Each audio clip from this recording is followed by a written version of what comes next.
Good evening, everyone sit down. Thank you so much for being here, guys.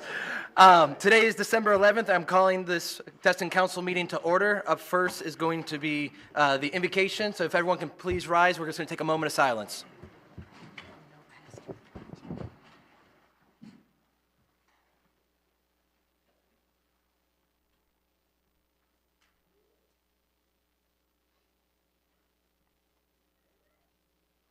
Thank you. Councilwoman with the pledge. Please join me with your hand over your heart. I pledge allegiance to the flag of the United States of America and to the republic for which it stands, one nation, under God, indivisible, with liberty and justice for all. All right. Well, Merry Christmas, everyone. Happy Hanukkah, happy holidays. Thank you guys for joining us today. Up first will be the award ceremony, which is why I'm assuming half of you guys are here. So I appreciate everyone's time. At this point, I'm going to go up to the podium, and then we're going to hand out awards. Motion to approve the agenda, sir. Second. Yeah, we'll just start the meeting first. Our motion, second, and calling the vote for the agenda. As is. Johnny. Vote and go.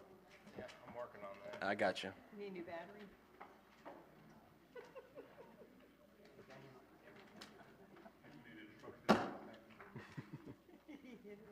We got a full house. Don't embarrass us.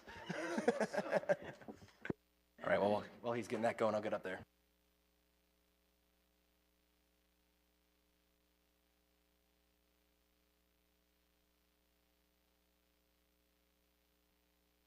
Agenda's approved. Ayes have it, so moved. All right, here we go. For the 2023 winners of the 29th Annual Destin Christmas Parade, a Christmas vacation, almost a Christmas washout, but thank you guys so much for hanging in there. I really appreciate you guys believing in the dome. I almost lost faith for a moment until it would hit 10 a.m. on the dot. The skies came blue, and I think everyone had a really good time, so I really appreciate everyone hanging in there with us and really making it happen for the kids in the community. So up first is our Noel Award, the Band Award. It's sponsored by the Destin Rotary Club, and the winner is Purple Monkeys.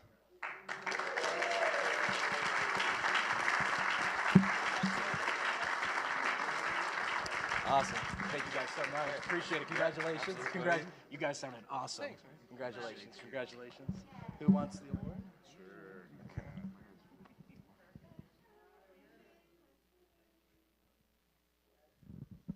Awesome. Thank you guys so much. All right, I appreciate that. And I believe, Councilman Guile, you the guys that hired them for the parade? I'm guilty. All right, well, I appreciate that. They were rocking it. Thank you guys so much for being here.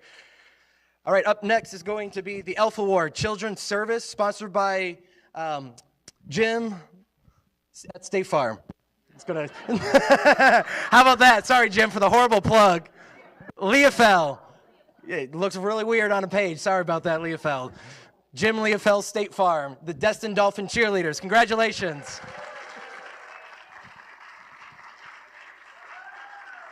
The worst part is I know them.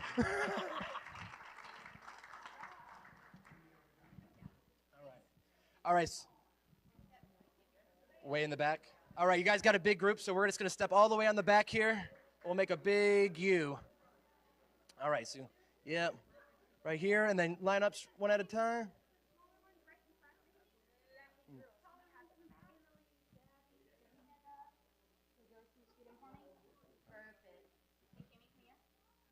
All right, and then you guys want to hold the... Share holding this sign. All right. Oh, no, get in it. Come on, get in it. You guys looking forward.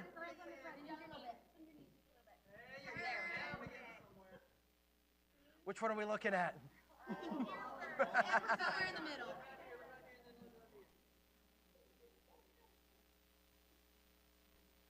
All right, now look at the newspaper. Right there, right there.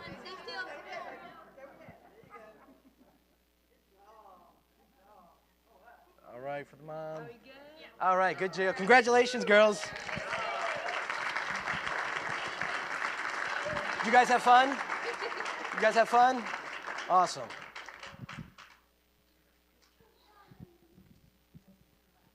Sorry, Jim. Santa's Helper Award. Children Commercial, sponsored by AJ Seafood and Oyster Bar, and that is going to go to Rise Dance Center. Awesome. Congratulations.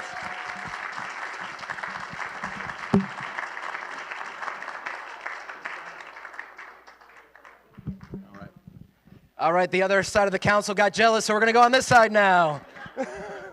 All right, so let's line up in here. And then whoever wants, oh man, there's a bunch of you, okay. No, hey, the full spectrum here. Hey guys, cool taking a knee?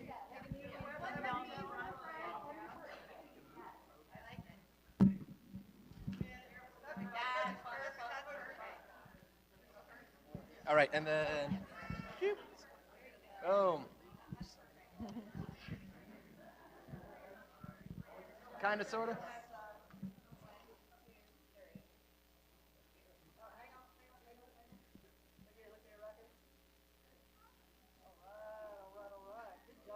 Thank you.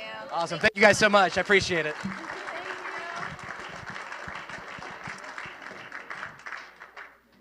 Whoop. There we go. All right. Thank you guys so much for being a part of it. Up next is going to be the Angel Award, Religious Award, sponsored by Emerald Coast Knights of Columbus. And I'm going to have John come up and just say a few words as we bring up the Church of Jesus Christ of Latter-day Saints.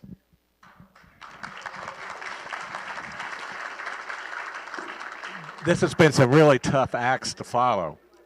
But, ladies, the Knights of Columbus is a worldwide Christian organization that promotes Christianity and family. And it's not, although it's Catholic, we do everything non-denominational. It is my, yeah, it's my honor on behalf of our council, the Knights of Columbus, which represents Corpus Christi Church and also Resurrection Church, to give this award to you, to the Christ, Church of Jesus Christ of Latter-day Saints. Okay, thank you very much. Thank you so much. Awesome. All right, so let's get a photo.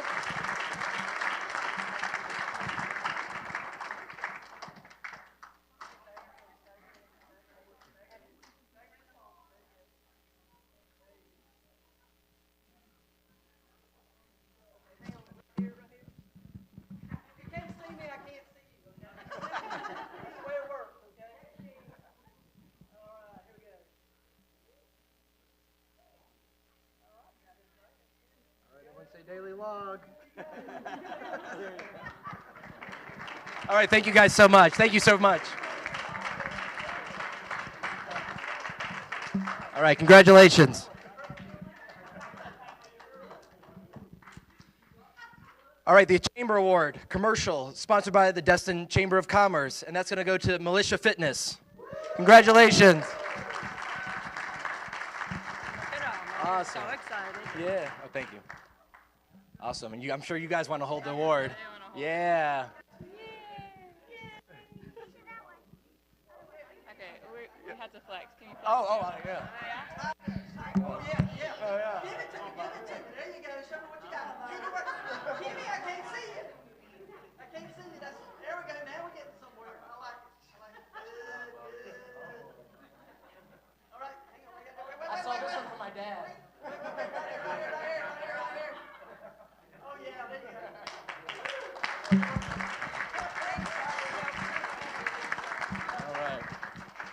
All right. Next one is going to be the Civic Club for a Civil Award, sponsored Mike Chesney, Allstate. And that is going to be by Cheney. There we go. The crew of Bowlegs making their way, taking over Destin. And evidently Fort Walton wasn't enough, so now they're over here in Destin taking over.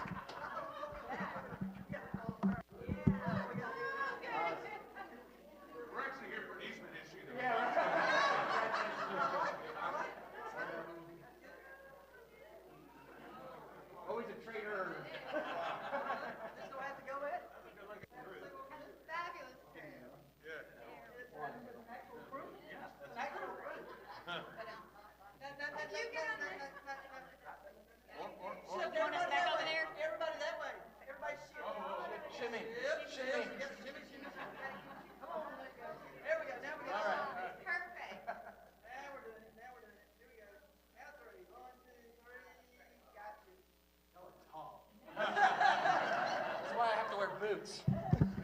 Thank you guys so much for being here. Thank you guys for being a part of the parade.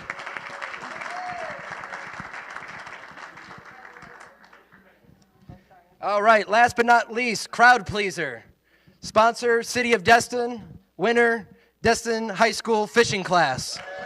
Taking home all the awards all year long, the fishing class. Yay. Congratulations. I'm assuming this is your award. Congratulations. Oh, yeah. Nice. Easy one right here, easy one right here. Here we go. Gotcha. Awesome. Thank you guys so much. I appreciate it. Thank you, everything. All right. So that includes the rewards. So at this point, just go right into the proclamation. All right. All right. So we have one more presentation. All right.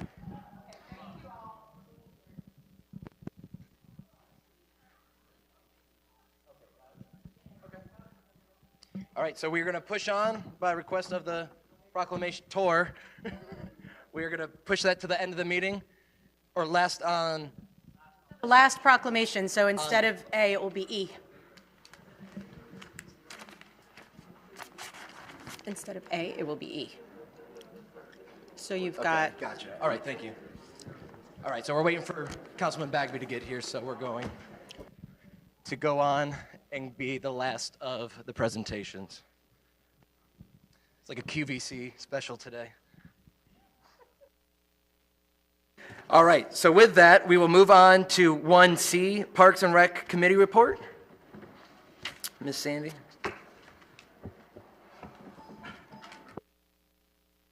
I didn't get an audience clap. I'm a little worried. We clap for our Parks and Rec. By the way, thanks so much to the crew at Parks and Rec for all that work. Believe me, in the rain, it wasn't easy. But anyway, and thank you to all the council members who participated in the parade. I think you add a lot to it.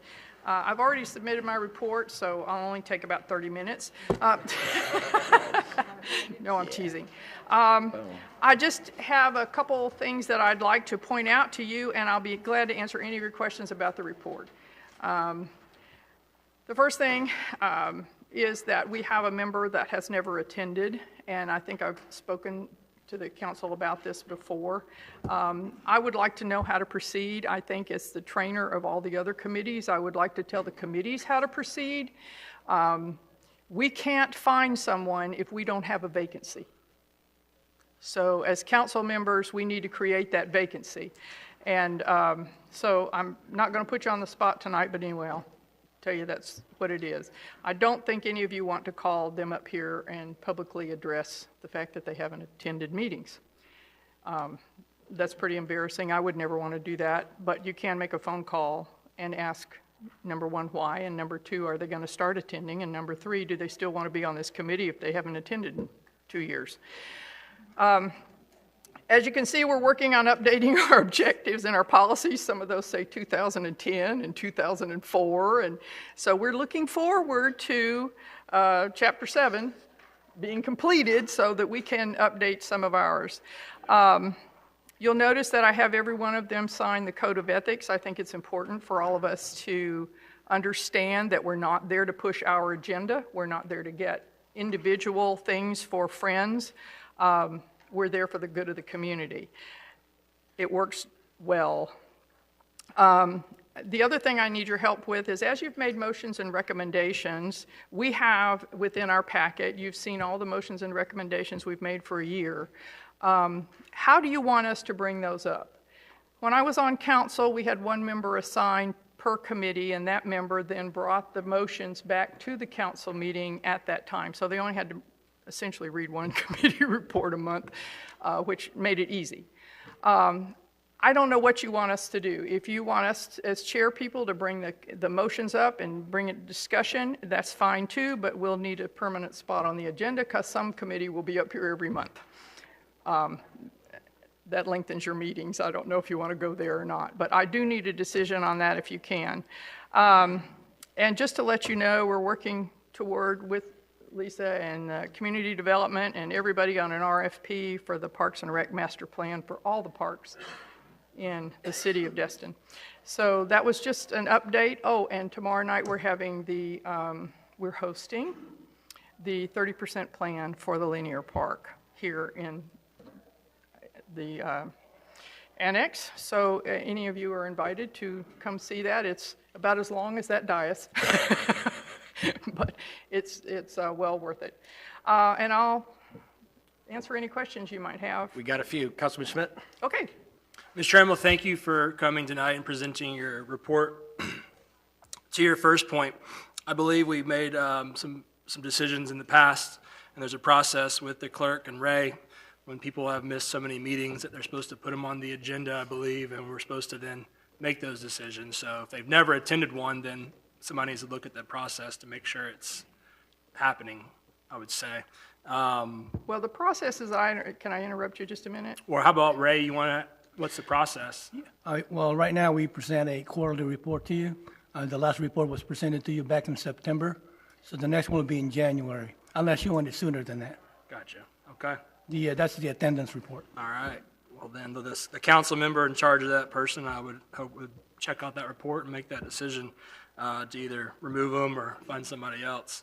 We'll be glad to help you find somebody. I would ask that you maybe I think we also, in the past, for certain committees, they were told to put the motions that were passed at your committees on the top of our minutes in bold, I believe.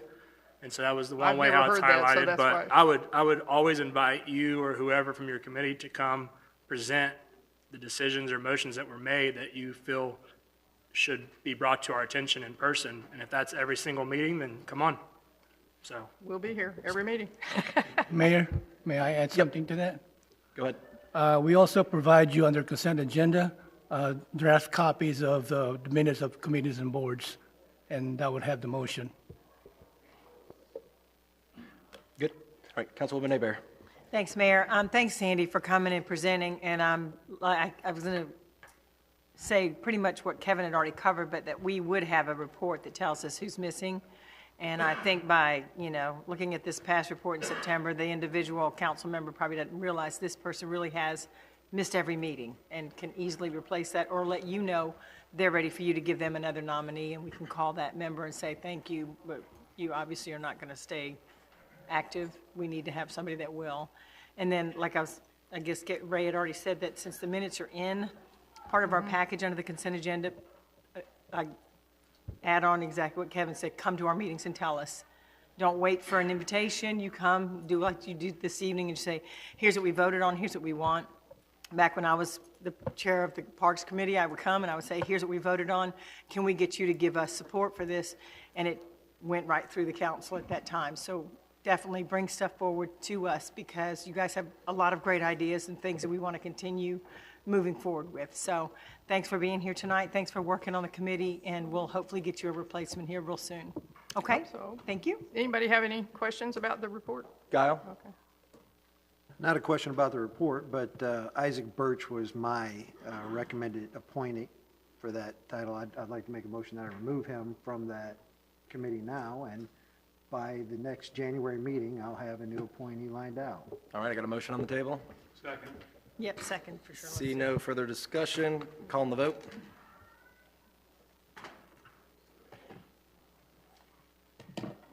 All right, ayes have it, so moved. Thank you so much, Councilman Guile. And thank you for all your support. We appreciate it. Thank you so Take much. care. Bye-bye. All right, 1D is off, I believe. Is that correct? Yes, Lamar requested to be withdrawn, and we rescheduled to a later meeting, so they will not present tonight. All right, so 1E, the Aquatic Center. And Ray, I got it to the vote. Can you cancel? Thank you guys for being here. Just push the button. Gray top button. The big button, sorry about that. Hi, I'm Julie Mooney. I'm with the City of Niceville, and this is Kathy Heapy, and she is part of the swim community here in Okaloosa County, and we are here asking for the support of the Destin City Council for a regional aquatic center. The Niceville Community Redevelopment Association is working on this. We've looked at the facility that we're looking at right now, we're looking in the range of $25 to $30 million, deep well with Olympic-sized swimming pools to have, it's a large facility to have like 800 swimmers there at a time. So a very large facility, not a like small, but something that the whole community can use. And at this point, we are really just looking for verbal support from all of the communities around us so that as we go to get grants from other places, we are just trying to show that we have the community support. So at this point, we are not looking for any money. We would just like for you guys to say, hey, we support this project as a community and hope to look forward to our high school and our students to be able to use this facility as well. Awesome. Councilman Schmidt? I'll make a motion to have the city manager or the mayor write a letter of support from the city council to support this I'll second that. mission. All right, got a motion and a second. Have any other discussions? Seeing none, calling the vote. All right, good deal. Thank you Unanimous. very So much. you guys have our blessing. Thank you guys so much for being here. Shall we keep just knocking it down a little bit more? It's up to you. We were trying Yeah, to let's wait keep for a knocking it. full You guys cool council. with it? Just when he gets here, we'll do it. Okay, fair All right. enough. All right, so with that, then we will go to public comments at this time. I just ask that if your comments are related to 5A or B under public hearings, that we'll have a separate time to do so, to speak on those specific issues. So anything is open minus what is on 5A or B. So I'm going to start on my left, y'all's right. Anyone want to come up for public comments? 3 minutes. Just need your name and address. Middle. No one here. Ken. Way in the back. All right.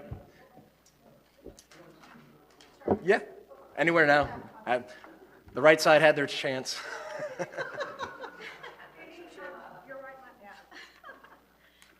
light's already on, so name and Got it. address and take it away.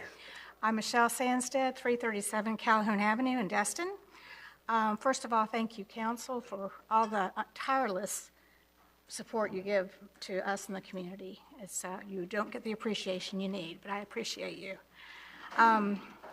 I'm hoping everyone has had a chance to see the newly refurbished Marlin Christmas decoration by Regions Bank on the corner of Main and Highway 98. It was installed a few weeks ago. It's pretty amazing, I think. As a committee member with the Town Center Community Redevelopment Advisory Committee, I was tasked with finding a replacement for this feature. It was pretty worn and rusted and no longer usable. Instead of purchasing a new generic Season's Greetings with poinsettias and all that, I went to Michael Burgess, Public Works Director, sitting over there, and with the idea of refurbishing our old one. And after he talked with Lance Johnson, a wonderful city manager, I got his blessings to move forward with it. I talked with a girl named Tammy Baker, and she's not here tonight, but she's one of our locals. She's actually in the upholstery business, but I asked her, I knew she's very creative, I asked her to maybe if she was interested, and she was very excited about it. It was about a 5-month project from beginning to the installation. She ordered the new fabric and about 1,300 feet of new lights. That's a lot of lights. It's amazing how many lights are on that feature. And lots of buckets and buckets of glitter. Her house looks like glitter. In the meantime, Mr. Burgess's workers totally stripped down the old one, down to the rusty frame. His workers, he has several workers that I'd like to thank publicly. Thank you, Michael, for all your work. He's spent a lot of time on this. He had workers that actually did that work for us, for y'all. Dennis Dykes, Mathis Wren, Henry Portriel, close, Stan Baslak, Brandon Moore, Reese Monson, Jack Keene, and Tony White. They were all employees that spent a lot of time painting and getting the frame ready for Tammy and her crew. As a side, I actually got to get my hands in it a little bit. I actually wired the new lights on the word happy. And I also helped her put 100 zip ties on the fabric. Anyway, I want to thank Tammy, even though she's not here, for her work. It was a monumental task. It's amazing, and it's so destined. It's not, like any other one you see around. Thank you, Lance Johnson, for your getting behind this project. Please drive by, everybody, and take a look at it. And Merry Christmas. Awesome. Don't Thank go you so anywhere. much. Hang on real quick. I just sent the picture I took last night of it to Andy, our IT director. He's going to try and show everybody what it looks like fully lit up, because it's a 3D dimensional staged. It's Yeah. just fantastic. And I saw it. I was like, we need to show everybody the work that went behind getting this done. Thank you. So thank you for being the spearhead behind it, getting the staff, getting the volunteers, getting the folks that knew what to do and how to do it. It's a beautiful entry. I love that it's right there at the town center. And I'm really pleased with the way you guys got it done in time for the holidays, which is You're welcome. fantastic. You're Well welcome. done. Thank you. And Andy, if you need a minute, we can call on the next. Well, if you need a minute, I've got a question. Yeah, go for it. Ms. Tremmel, about something we just made a motion on or approved. If you don't mind, I know since we're waiting. Sure, yeah, what's up? Ms. Tremmel, I'm looking at the report that we received, and it says that he's only missed 3 of the 7, and he's never missed 2 consecutive meetings. Now, according to your records, it says he's never attended. But I'm looking at the report that was presented to me, and it says he's only missed 3. As of August 28th, he's only missed 3 of the 7. So there's some confusion on either what's being reported to us or what you're stating right here. There's a contradiction. So I might be rescinding this once I get in contact with Isaac Birch or once I find out which information is accurate here. I just want to make that make you aware of that right now. If you have any questions, I can show you the committee log sheet. I think that's 3 out of the 4 heard, and we didn't have a quorum. Well, it says all present for 4 of them, but I'll do a little bit of research and I'm going to check into this. I appreciate your time. All right, so we're going to keep going, and then we'll just have the image pop up as soon as we have it Thank ready. you. All right, thank you, guys. Anyone else for public comments?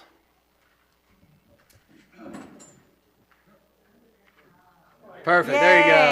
Yay, look at it. That looks awesome. They're clapping for you, Ron. I made my wife go first. That way, if you were mad at anybody, you'd take it out on her. My name's Ron Sandstead, and my wife and I own Blooded by Antiques on Main Street, and we live at 337 Calhoun. And Friday morning, we got up our Christmas banners. We've been doing banners now on Main Street for 5 years. And I am personally proud of it. My artists are proud of it. I have several artists that have contributed 5 or 6 artworks to the banner project. And the unique thing about it is it doesn't cost the artists anything.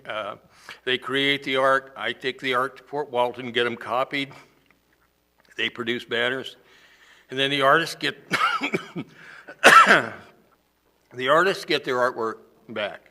So it doesn't cost the artist anything, and so it's a no cost to the artist. It didn't start that way, but that's the way it is now. And it's no cost to the city other than you spend an hour with a crew, and usually it's Reese and Jack or somebody like that out there putting them up, and it takes only an hour every 4 months. We do it 3 times a year. January, June, and 1st of December. And I think it looks great. I wish that they were more visible. We need to work on the lighting. We did some, Mike tried his best. He did some solar cell lights, LED. Well, they don't show up. They disappear. At any rate, it's a good project, and we'll eventually get the lights worked out. I'm proud of it. Those 3 people that I know that live here, that participated, are proud of it. And I got to tell you, there's one person that made it happen.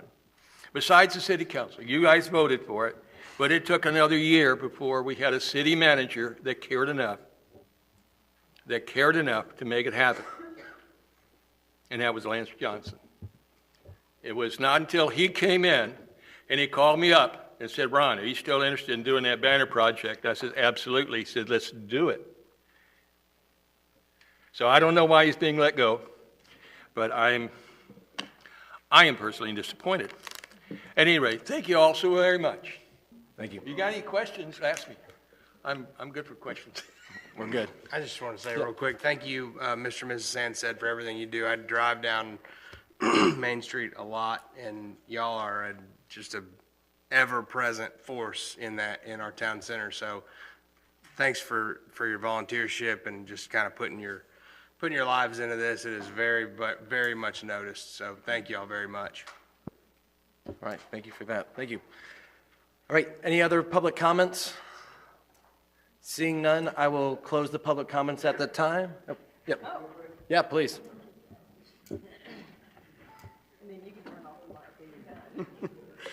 Jason Folger, Okaloosa County Sheriff's Office. The last council meeting, y'all had some questions about accountability for our speed enforcement. I sent each of y'all an email with some statistics in it, but I wanted to get it on the public record also. Basically, 49% of the traffic enforcement are in this district. District 3 is what the city of Destin falls in. We do more traffic enforcement in District 3 than any other district in the county.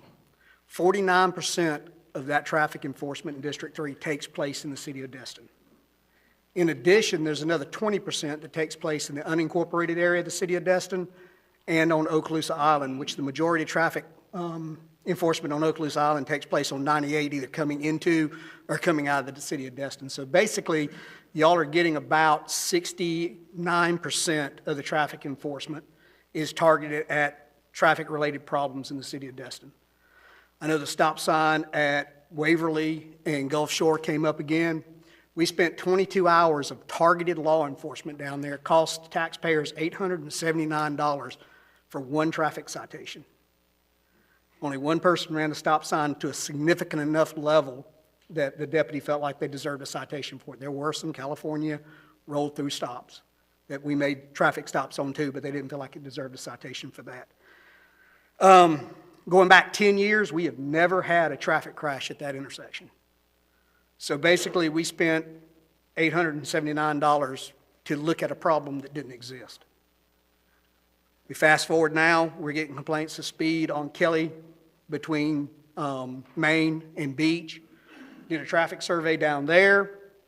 5 years, we've had one traffic crash. Also, in that same area, your speed study showed that the average speed was only 32 miles an hour.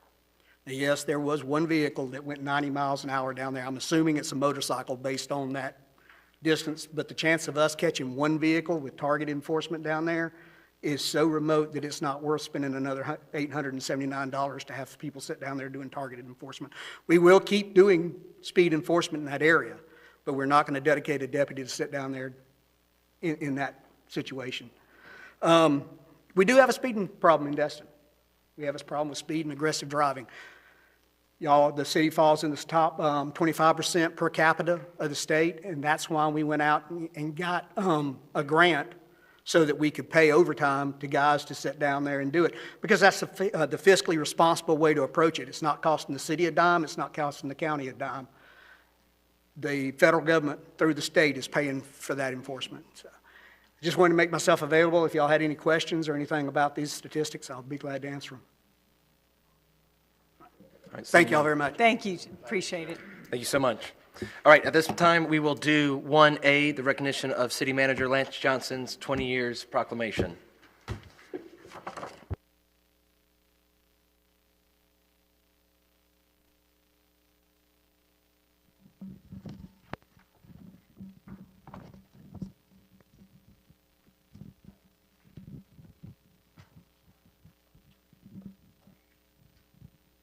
Want to come up?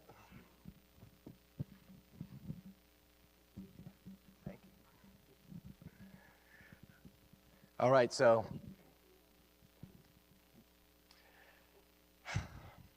this is a proclamation of the City Council of the City of Destin honoring Lance Johnson for 20 years of faithful service to the City of Destin. Whereas the employment of Lance Johnson with the City of Destin commences on August 11th, 2003. I was in third grade. That's not in the proclamation. Whereas Lance served for 25 years in the Parks and Recs Department, where he increased sports tourism from 3 tournaments a year to over 24 tournaments per year, bringing millions of dollars into the Destin's economy. And whereas Lance served as city manager for 5 years, where he applied for and received the interim TDC funding to maintain Destin's beachfront, parks, and boardwalks harbor. And whereas Lance has been a wonderful asset to the city, those who have had the pleasure of working with him understand his dedication and commitment to this organization. And whereas Lance has been instrumental in acquiring additional golf front land, preserving it for future generations to come, probably one of my most proud moments of being on this council with you, thank you. Whereas Lance has been successful in forging positive working relationships with departments and individual employees throughout the city, other agencies, the citizens throughout the community, and now, therefore, be it proclaimed that the City of Destin, Florida, does hereby recognize and salute Lance Johnson on his 20 years of service to the city and citizens of Destin. Be it further proclaimed that I, Bobby Wagner, on behalf of the City Council, city staff, and citizens of Destin, do hereby recognize and honor Lance Johnson for his service and his leadership. Thank you so much.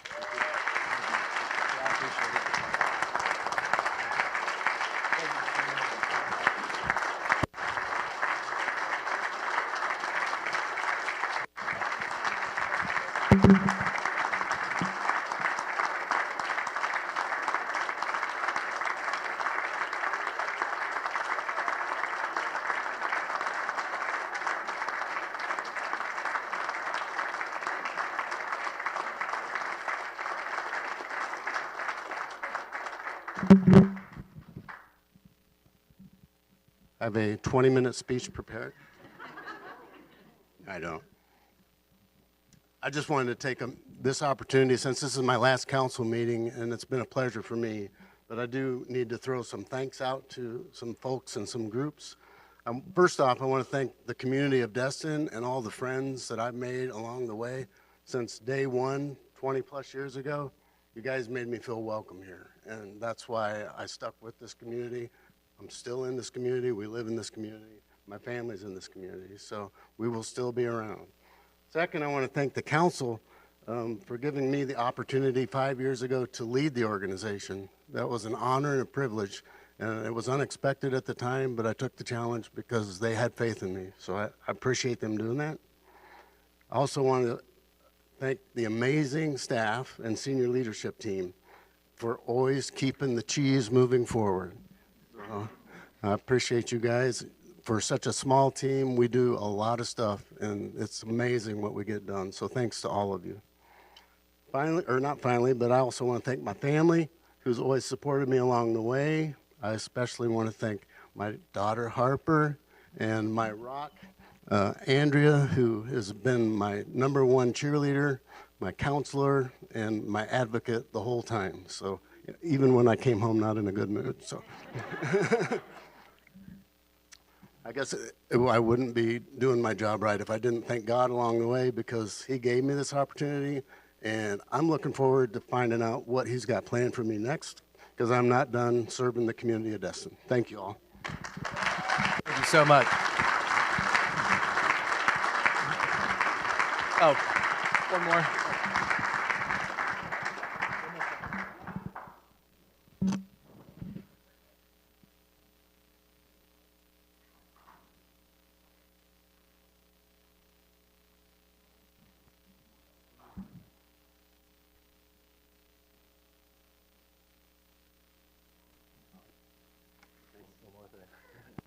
Awesome. Thank you guys so much for being here.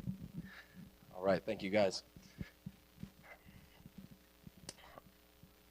Take the privilege of while I walk up here. I was down in South Florida for a legislative conference where all the different cities get together, and everyone says that it's a very thankless job. I think we get a lot of thanks up here, and I just wanted to make an extra point that every time someone thanks me and the citizens for us doing a great job, I make sure to always push it back to the staff, Lance, the council. So it's a team effort, and I just really appreciate everyone's time and dedication this year. So I appreciate everyone's different, unique perspectives, talents, words, and leadership up here. And Lance, thank you so much for all your time and dedication to the community. Thank you. All right, moving along will be 3, the consent agenda. No one had pulled anything, so at this time I'll take a motion unless someone wants to throw. Make a motion to approve. Second. Motion and a second. Seeing no discussion, call on the vote.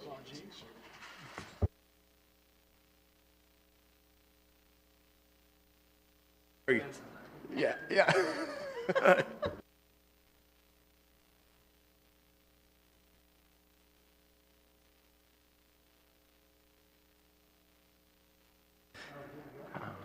All right, mine locked. I banged it. There we go. Ayes have it unanimously. So moved. Thank you guys. Have a good night. All right, city manager report, 4A. Thank you, Mr. Mayor. First up, we've got utility undergrounding phase 1 contractor presentation and selection. And Jeff just walked them outside, but he's going to introduce this item. And we have Mark also here. Mark, if you want to go ahead and go up to the podium and introduce it. Good evening. As always, it's wonderful to be here, so thank you for having us tonight. Did we want to ask the contractors to leave at this time? Yeah, we want to do one at a time. Okay. Okay, perfect. So if any of the contractors can wait in the lobby, out of a courtesy to each other, we'll call you in when it's your turn. Thank you.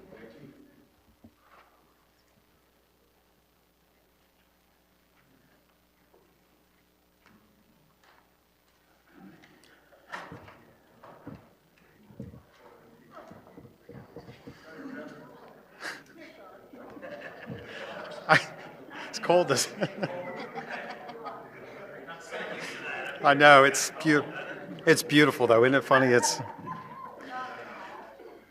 So like I was saying, we're excited to be here. I know it's been a long time coming to get this, so we're happy to have been part of that along the way and excited to be here tonight. So, tonight the recommendation is to allow city staff to negotiate a contract with the contractor you select following their presentations tonight. So we have 3 of them here tonight in alphabetical order. It's ADS, then we have High Power and Wilco. We did speak, and a big concern was obviously, I know you guys, I think, have met Hal Tran. He's the project manager in the state of Florida for FPL. It was important for us and staff collectively. We called them, reached out to them, let them know the 3 contractors that had provided their bids to just ensure that they would accept them to perform the work, which they did. So all 3 are acceptable by FPL to perform the work for the project. We'll keep everything alphabetical. And I'll turn it over to Stephanie. She basically put together a little assessment. We've examined these thoroughly, so we'll be here tonight in case you guys have questions through there, but we did have a couple of notes that we wanted to kind of highlight. Thank you. So although you've been provided with each of the formal proposals with the various items that were requested of these contractors, there are 3 critical components that the city wanted to secure for this project. The first one is, will FPL accept them to perform the work for the project? So as Mark said, we did speak with Hal Tran with FPL. All 3 would be acceptable to perform the work. The second component is whether or not the contractor has performed 3 similar FPL undergrounding projects, conversion projects that is. So in alphabetical order, ADS was found to have performed 3 similar FPL projects from what they provided. High Power did not provide 3 specific FPL underground conversion projects from what was provided with their submittal. And Wilco was found to have submitted 3 of the similar FPL underground projects as well for this submittal. The final component is the bids. So for the bids, if you remember, prior to the RFP, the engineer estimate was provided to the city, and it was approximately $12.3 million was the estimate for construction for this. So again, in alphabetical order, ADS was found to be the second highest bidder at $10,418,978. High Power was found to be the low bid at $8,937,687. And then the third is Wilco. Wilco was the highest bid at $13,091,325. So, however, Wilco did include an additional document with their submittal titled Clarifications and Exceptions. And this is where they reference that they would seek an additional cost of 2% for the bond amount for just the optional bid items. The 2% yearly increase on the unit items starting from the date the bid was provided to cover inflation. And then the third aspect of that was the potential asphalt restorations, the additional amount needed to cover that, which is a requirement of FDOT. So with that being said, we're here tonight as your subject matter experts in support of this project to answer any questions that you might have during tonight's meeting. So as you know, I have Mark Porter here, the senior PM, myself, and Robert Blunt, who is our senior inspector. He also worked with Gulf Power and FPL for 30 years before coming on board with UCOF. So the three of us are here to support you guys in your decision-making tonight. Thank you guys for being here. And Jim, do you have a? Yeah. Do we have score sheets? That's my first question. I have a bunch of questions. Yeah. Okay, thank you. If you could distribute those. I noticed on the staff or team's score sheets that point number 2 was not scored, or I didn't see where it was scored. So where was it scored on their evaluations? We gave you 3 things we wanted. Did the staff, when they did their evaluation, score on that second point?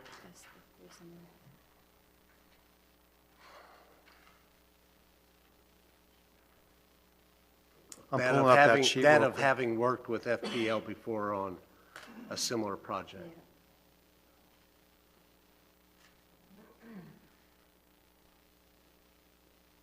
Do you mind scrolling through here real quick? I'm gonna grab I my don't think glasses. it's in there, but y'all can keep looking. Oh, yeah.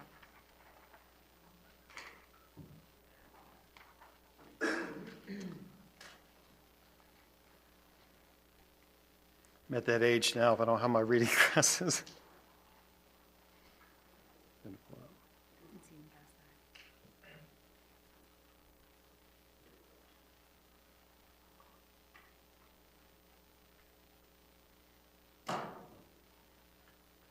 If I recall, while I'm looking it up real quick, I don't believe that it was a specific score. It was just a requirement to submit, that they provided that.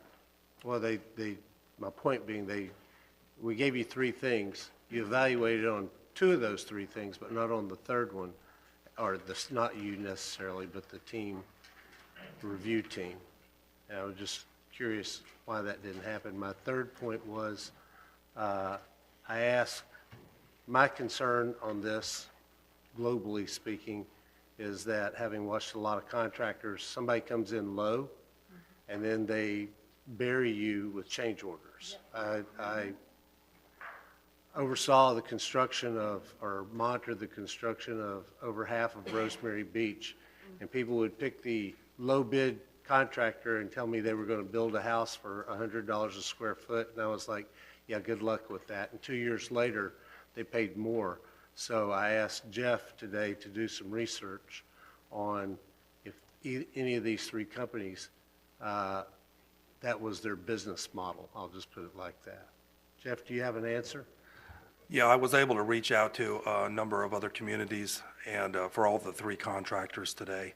A number of my calls went unreturned, but I did get some contact, and all of the contacts I spoke with indicated that the experience with the contractors is that change orders were reasonable. I think it's a fair question to possibly ask. I know that it's going to be, we've tried to keep hopefully the 10-minute presentation, but the questions following that, maybe that would be a good one. Oh, I'm going to ask, but I'd like to know the answer to the question before I ask it. I think it's important, yeah. I will go just real quick. So the minimum requirements for eligibility per the RFQ was that, they had to meet that, and they had to be in good standing with FPL and prove that they maintained. So the letter of interest, contractor quality. So there was in tab 2 a 20-point section for meeting some of that criteria, but it was a 3-part. It was for their approach and understanding, familiarity with working that, and that they've identified and protected existing utilities, and then the minimum of the 3 underground conversion projects. So I think that's what Stephanie was pointing out, is that in our review of it, is to what they provided in the actual proposal, the 2 ADS and Wilco did provide 3 that were in nature the same exact scope.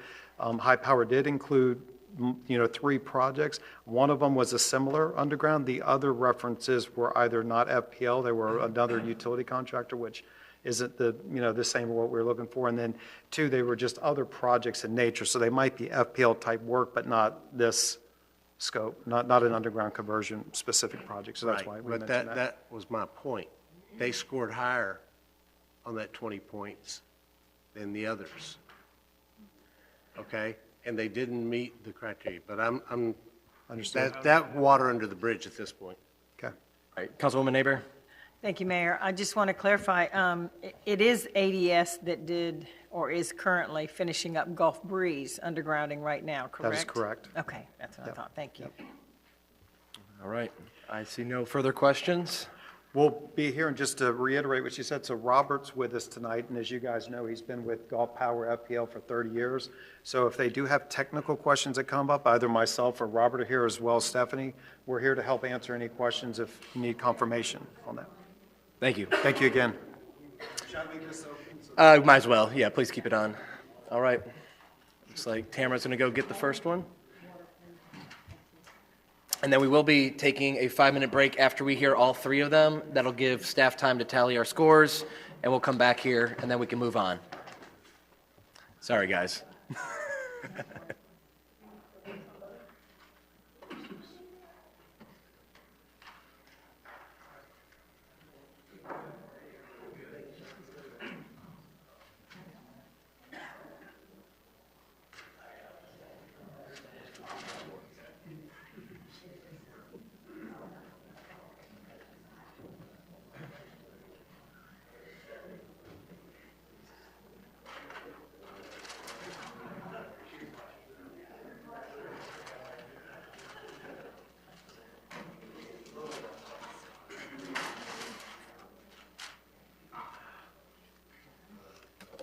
All right, well, thank you guys for being here. The mic's already on. Mic's so just, on. Name All and right. Thank you. we'll have 10 minutes, and I'm sure there's going to be a lot of Q&A at the end, so if we can keep the presentation fairly short, I know they have a lot of questions, so Okay.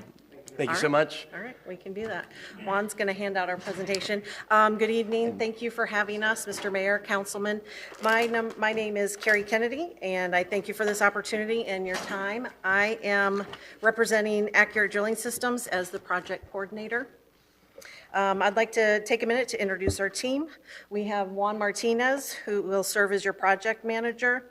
We have Mario Acevedo, who is the VP of ADS. And we have Frank Castillo, who's going to serve as the electrical project manager.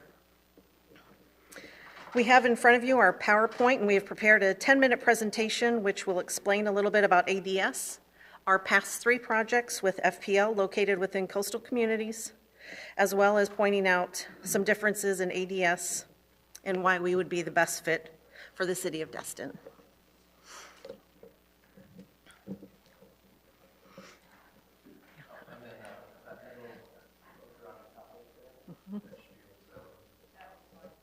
This one here, okay. There we go, all right. Tonight we are here to build a partnership, and that's what it's all about. ADS has been in business for the past 25 years, and we currently have about 150 employees. With a bonding capacity of $90 million, we bid projects all over the state for public and private entities, and last year ADS completed over $50 million in work. Roughly 60% of the major part of your project is going to involve boring, and we are one of the largest boring contractors in the state of Florida.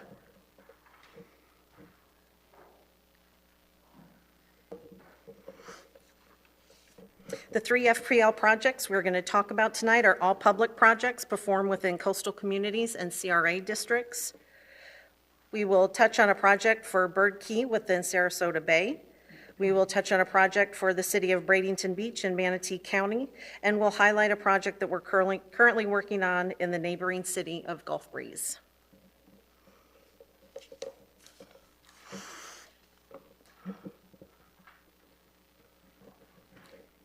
The city of Bradenton Beach is a small boutique coastal community. It is a city located in Anna Maria Island in Manatee County. In addition for being known for their beaches, they are also known for their historical Bridge Street, which includes numerous shops and restaurants. As you know, working in this type of environment, it comes with its challenges. There are extremely tight corridors and easements, heavy vehicle and pedestrian traffic, and businesses that need to remain open. To ensure these businesses had minimal impacts, Juan met with each restaurant to determine a work schedule that would help keep them open and business flowing as usual. This approach was welcomed by the community, and it proved to be a success. Our communication and coordination with Hal Tran from FPL, the city, and the mayor allowed us to complete this project with 0 change orders. The mayor, John Chappie, was so pleased with our performance and communication. He wrote us a letter of recommendation, and that was included within our proposal. Sorry. Another FPL project is Bird Key. This is a barrier island in Sarasota Bay. It's a small and quaint city. It is one of the most prestigious residential areas on Florida's west coast. Being a residential area, we had to, again, navigate high vehicle and pedestrian traffic within its very tight corridors and easements.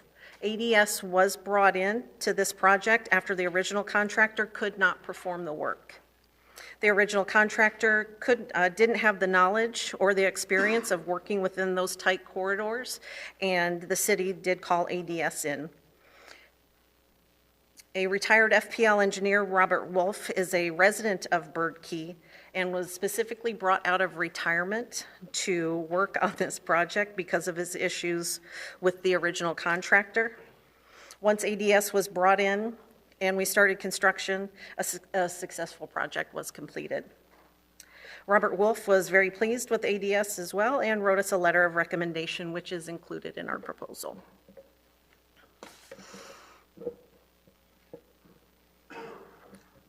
The city of Gulf Breeze, we are the contractor currently working within that community. Juan is serving as the project manager and the day-to-day contact, and he will also be your day-to-day contact for your project. We face the same challenges in Gulf Breeze as we did with the other communities: tight corridors, high traffic, and keeping impacts to a minimum.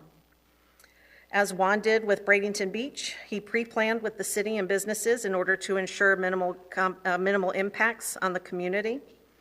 This was crucial to the success of this project, as it will be with yours.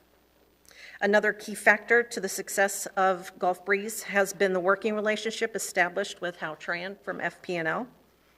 Our challenges have included working through some adjustments related to the differences in the FPL proposed equipment and the old Gulf Power system.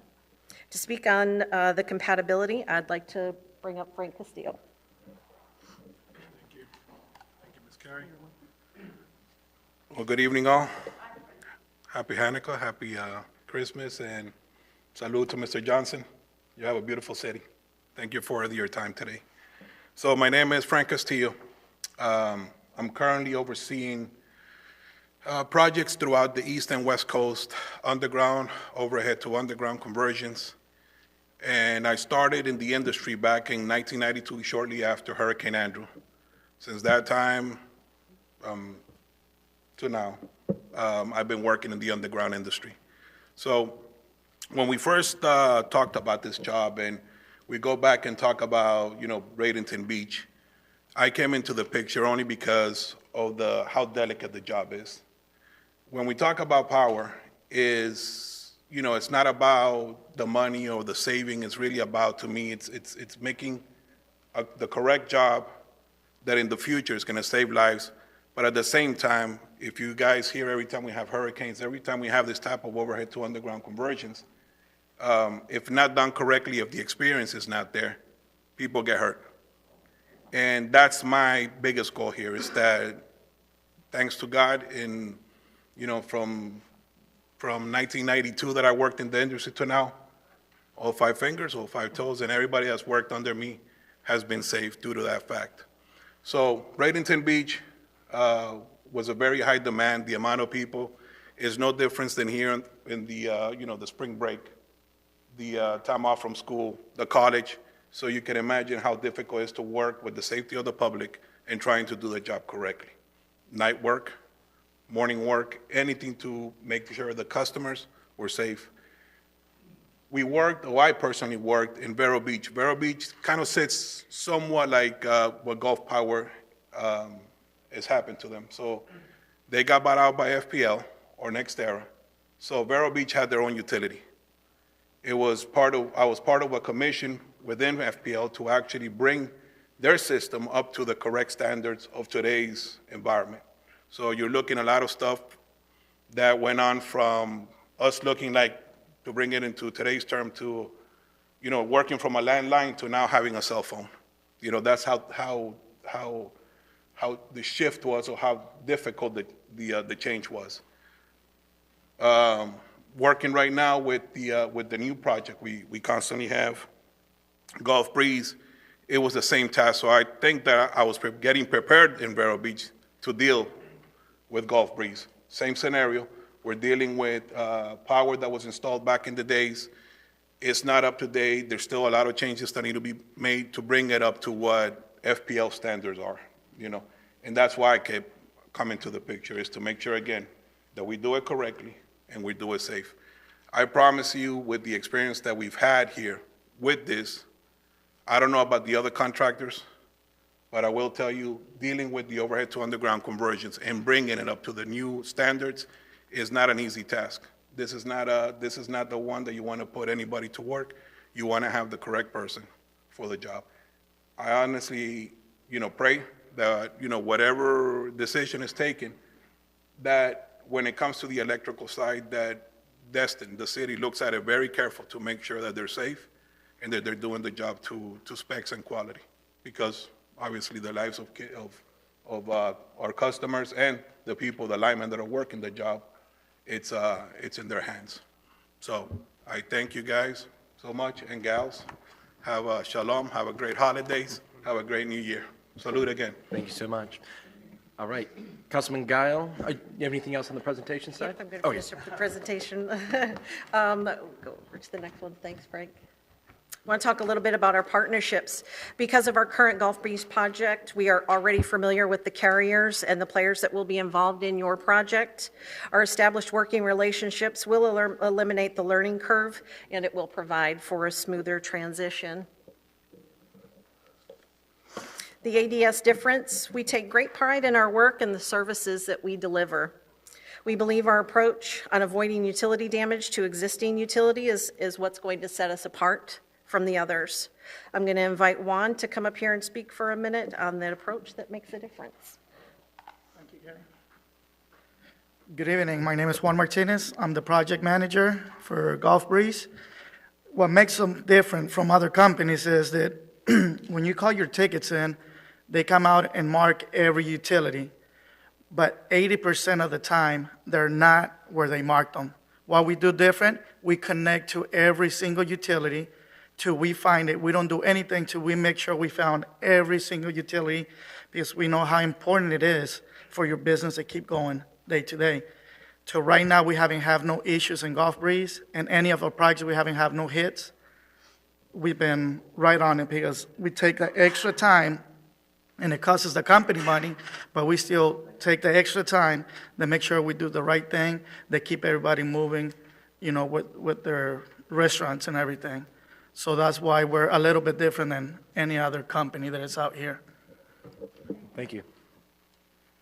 Thanks, Juan.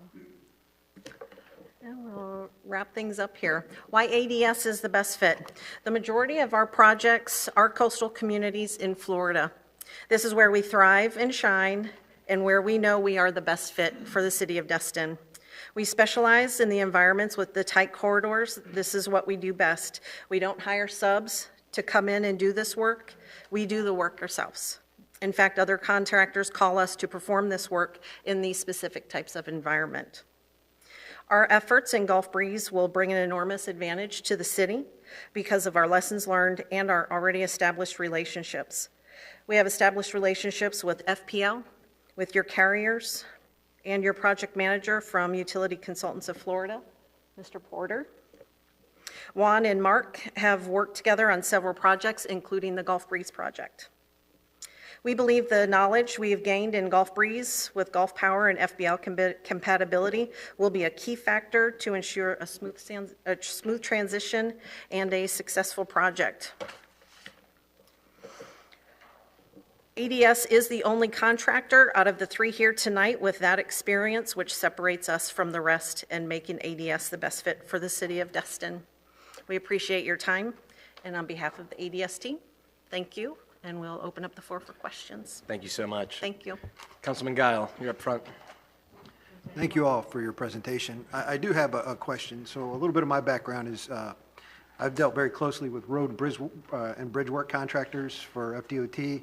One thing I've noticed with certain contractors, they try to find faults in the specification that they know DOT won't apply or won't allow to happen, and then they'll come back and do change orders. If you've been doing this since 1992, I think you guys have been doing this long enough to be able to identify if you saw anything in these specifications or anything that you can anticipate big change orders, because right now you're not the lowest bidder, but we want to make sure that you're the right bidder if you're who we choose to go with.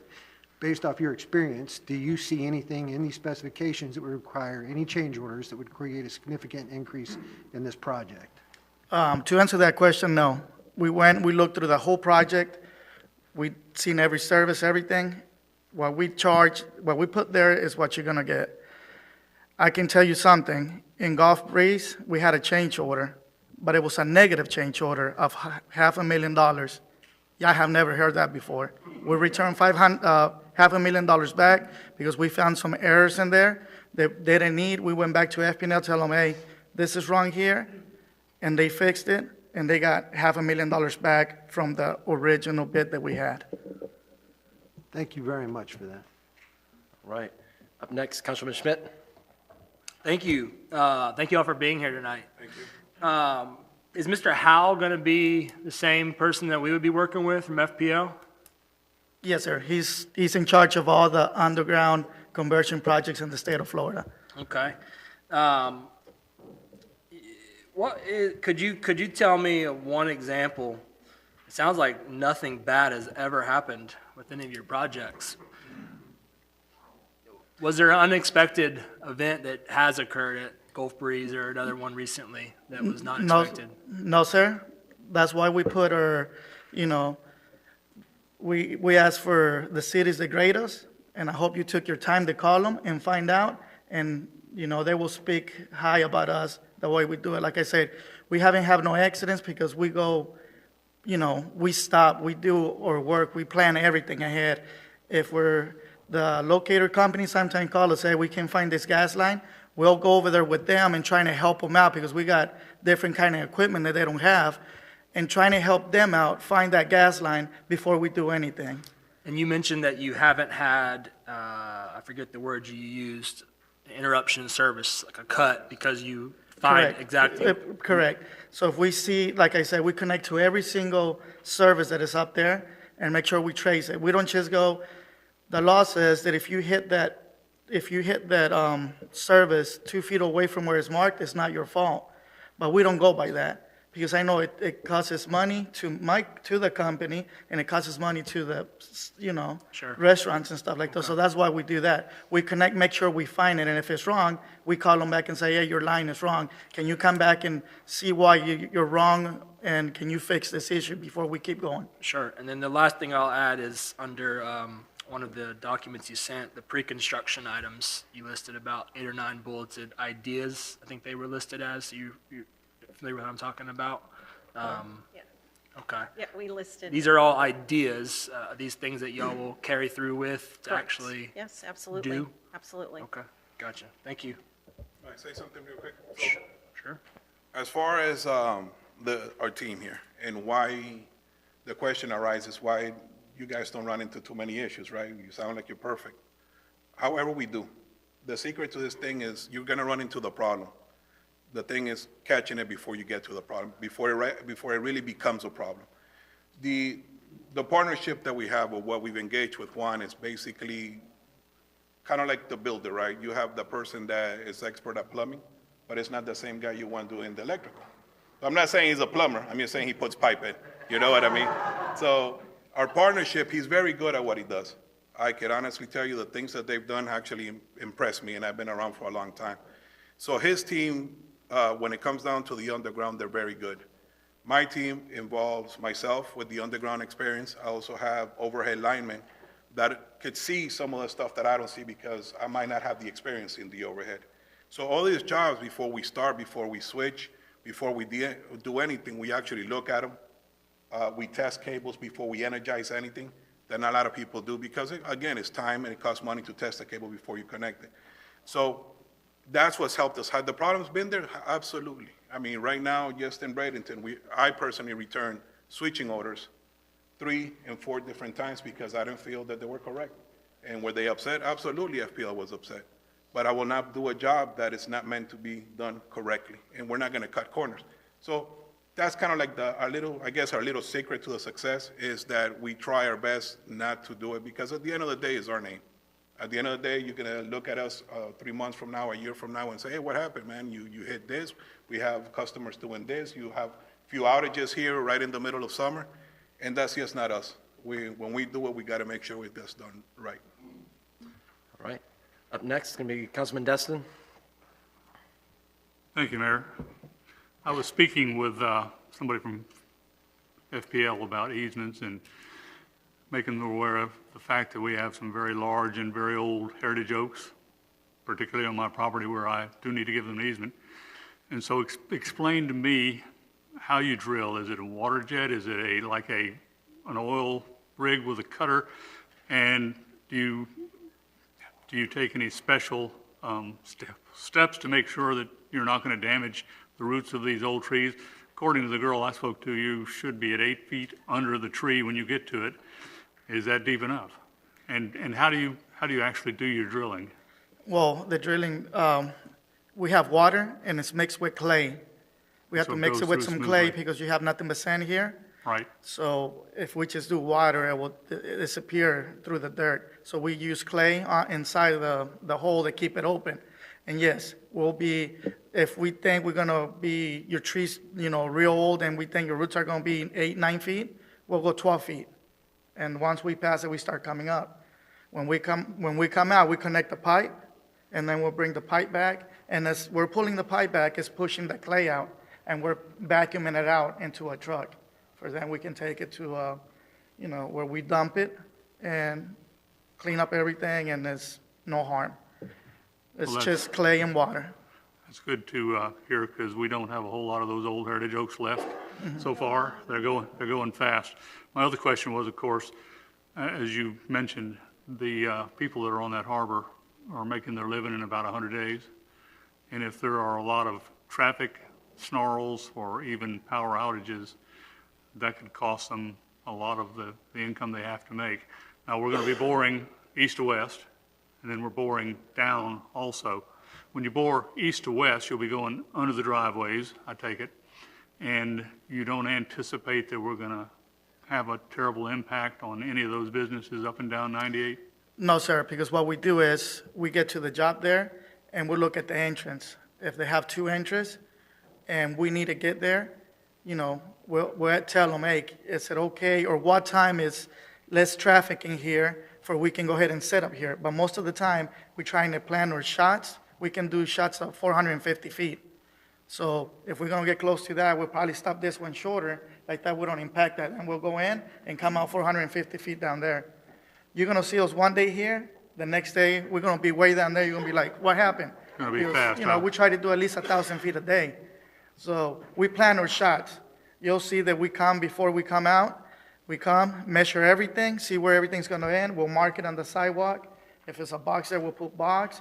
And If we're shot 450 feet, it's in the middle of somebody's driveway, well, the first shot will shoot it at, 300 feet, like that, where we come out before the driveway, and then we'll go under it again and come out over there. So we plan every shot that we do, and we write it down on the sidewalk like that. Is no confusing with employees that's doing the drilling.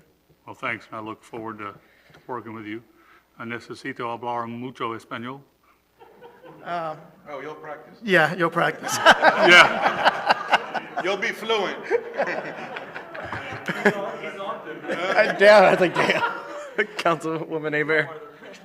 Thanks, Mayor. Well, fortunately, some of the questions I had, Kevin asked, so you answered those. And then, of course, I was going to ask, since you're going to drill it with water, but you answered that for Dewey about the clay. I understand you're also ahead of time on the Gulf Breeze job. You might be finished sooner on your job there. Can you explain how you managed to get ahead of schedule? Sure. We're, because we plan everything ahead, once the people get there, they already know what they're doing. It's not that they're going back. I have a guy, one guy in front of me, marking everything on the sidewalk and locating every single cable. So by the time my guys are getting there, everything's already planned for them. This job's supposed to take 1 year and 6 months, I think. Mm-hmm. And just because we're waiting right now for a permit, if not, we would have finished it in 7 months. Thank you very much. I look forward to working with y'all. All right. Councilmember Bagby? So I'm going to ask everybody the same first three questions. I have some specific questions for y'all. Was the $500,000 negative change order the only change order you've had with Gulf Breeze? Yes, sir. Okay. Does your bid include the asphalt replacement for the roads mainly going north and south? Yes, sir. It Okay. includes everything. And the bond fee is incorporated in your bid? Yes, sir. Okay, now a couple of specific questions. The Bradenton Beach, because in y'all's packet, Mr. Martinez, but it said Wilco Electric. So I'm trying to figure out, did Wilco do that project, or did he do that project and was employed by them, or how? It was cut in 3 phases. Okay. Bradenton Beach was cut in 3 phases. I used to work for Wilco Electrical, decided to come in with ADS, and with Wilco, I did the first phase. Okay. And then the second phase, we did it with ADS. Okay. And then who was the contractor that was replaced when y'all were called in on the little key there, Bird Key? They didn't tell us that information. We just knew it was awarded to another company, and they tried it, and they only got like 400 feet, like in a month and a half, and they were having a lot of issues, and that's when Mr. Wolf came back out of retirement, and he had worked with ADS for 20 years, and he's like, I got the perfect guy. He called Mario and told him, I have this job. I really need your help. Can you please come and help me out? We went out there, looked at it. We're like, sure. We went in there 2 months, knocked it out, came back, and that's it. So no as-built, no nothing with the previous company? I find that hard to believe, having been around a lot of contractors. Yes, it's, like I said, when it comes to drilling, we're one of the biggest drilling company. When it comes to drilling, everywhere you go drilling is different. Yeah. It's way different. From Bradenton Beach to here, the mixing has to be different. What happens if you don't mix right and you're pulling back, it will squish the pipe and it will rip it off, and you will never get it back. Yeah. So because we do a lot of drilling, and we're one of the biggest, we've been drilling in rock, sand, clay, you name it. We have done up to 50-inch, 3,000 feet, pipes across the interstate, stuff like that. So we're very familiar with the grounds. And a lot of these companies that do power, they're more concentrated on the power side, not on the drilling side. So when their drillers come out and they don't know how to mix and look at the sand, they can't get nothing done. And you said Bradenton Beach was 3 phases. Wilco had the first phase, and you had both number 2 and 3? Yes. Okay. Thank you. Councilman King? Thank you, sir. Thank y'all for being here. Thank you for your presentations. Very impressive. At what point, I know we've kind of talked about this before with UCOF, but at what point do the lines come down? Well, Is that on, that's on y'all, that's part of the bid. I mean, at what point do the line, you know what I'm saying? yes, sir. So what'll happen is we'll cut the job in pieces.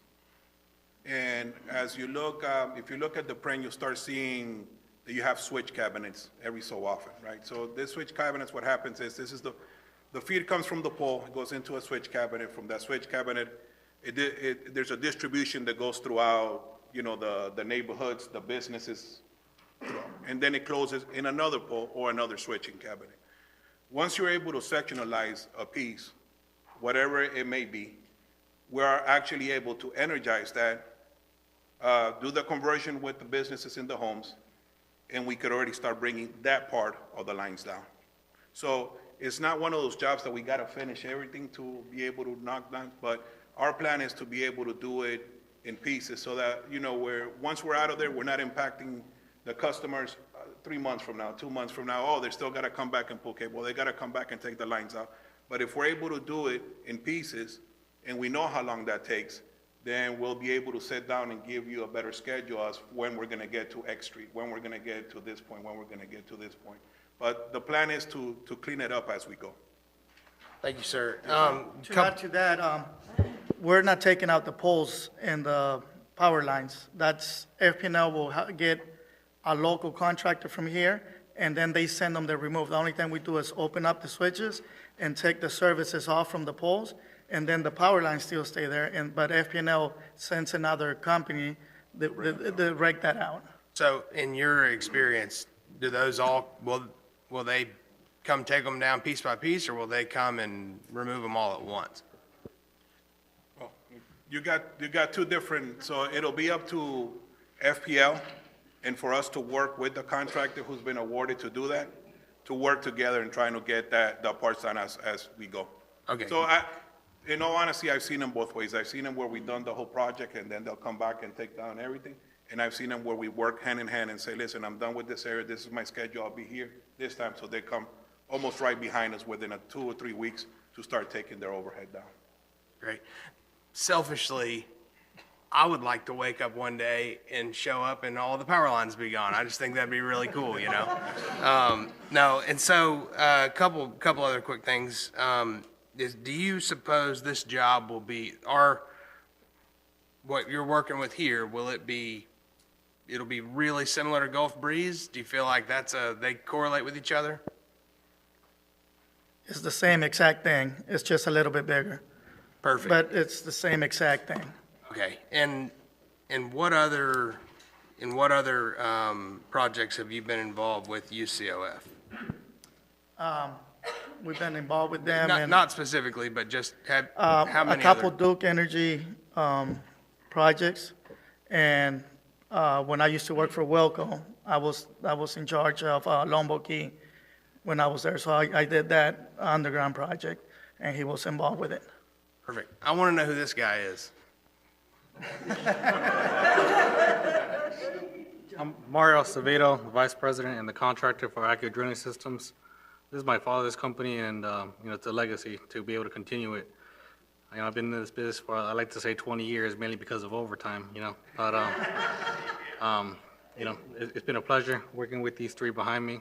I'm mainly in the field. I like to be more in the office as of now, to help more of the company more in the office standpoint. But primarily for the past 10 years, I've been focused in the field, learning the business, starting from the bottom, in order to be able to run this effectively in the future. Awesome. I see no further comments, so thank you guys so much for your presentation. Thank you. Thank you. Have a good night. All right. 40 minutes later. Who said these were going to be 10 minutes? You liar. I didn't say that. You didn't cut them off.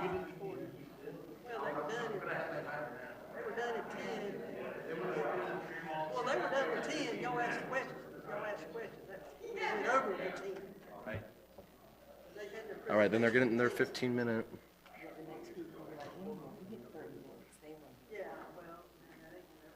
I got an angry crowd. All right, welcome. evening. Good evening. So we got to. Oh, yep, so it's already on, so hit it one more time, turn that light back on. Yep, and that's on. All right. If you guys can keep it close to 10 minutes as possible. I know that we've had a lot of Q&A back and forth, so you guys have your presentation for as close to 10 minutes, and then we'll open it up on our side for you guys. Great. The controlling the. It's going to be the silver button right there. Which you guys have already gotten a copy of this, I assume, so you're probably not even looking at the monitors, right? Yeah, most of us have our own PowerPoint. Got it. All right, terrific. Well, thank you for having us. We really appreciate it. My name is Bernard Paulus. I am the founder and the CEO of High Power. To my left is Ray McCorkle. He is the president of our Power and Communication Utility Groups. Karen Seferdini, who handles our finance, and Kurt Landry, who was the person who did most of the legwork to put together the pricing for the project. So I just wanted to talk to you real quick about our history.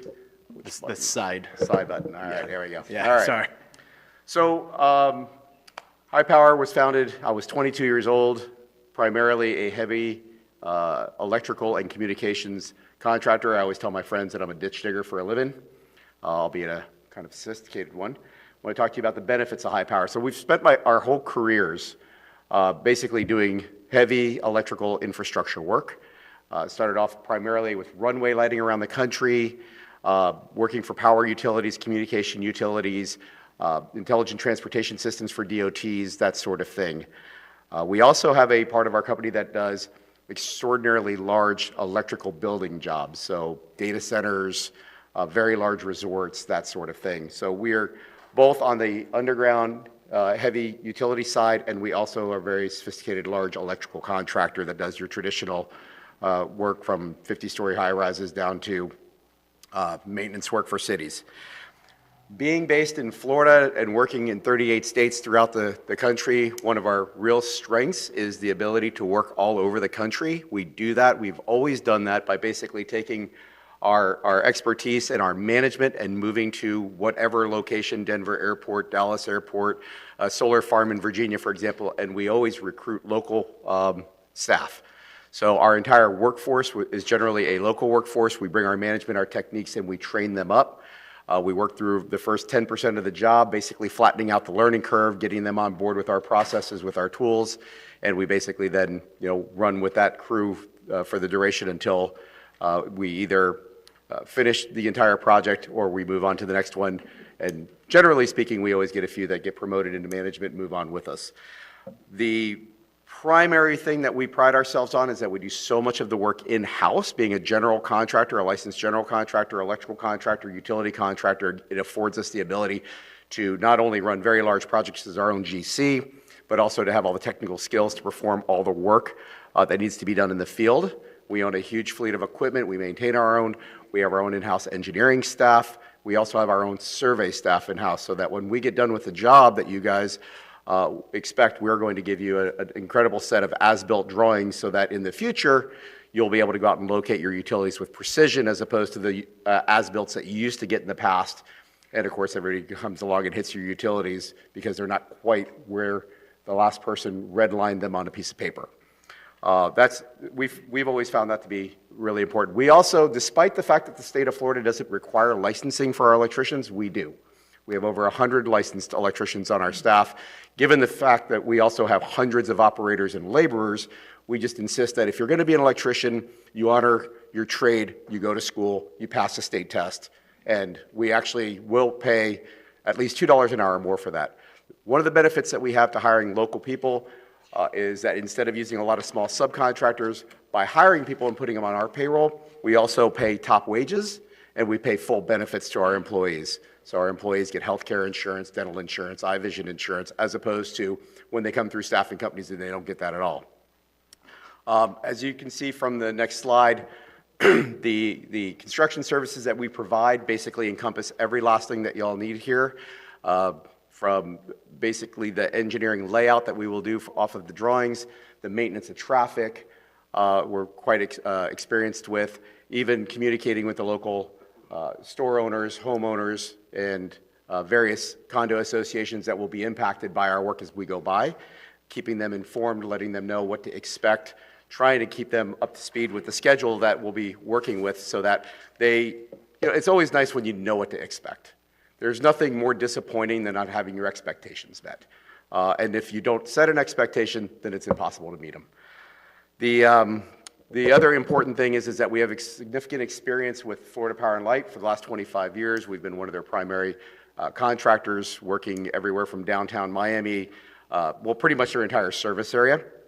We are one of their favored folks for digging ditches, putting the large manholes in the ground, everything on up to pulling cable and switching, in fact. So we've had very good luck with them. We've had hundreds of projects with them. We've never been penalized on a job with them. We've never been terminated on a job with them. In fact, what's the nice thing about Florida Power and Light is they only let a few people do work on their system, and you do work so long as you keep them happy. If you don't keep them happy, they don't fight with you, they just get rid of you. And so we've been able to keep Florida Power and Light happy for 25 years, and we're very proud of that.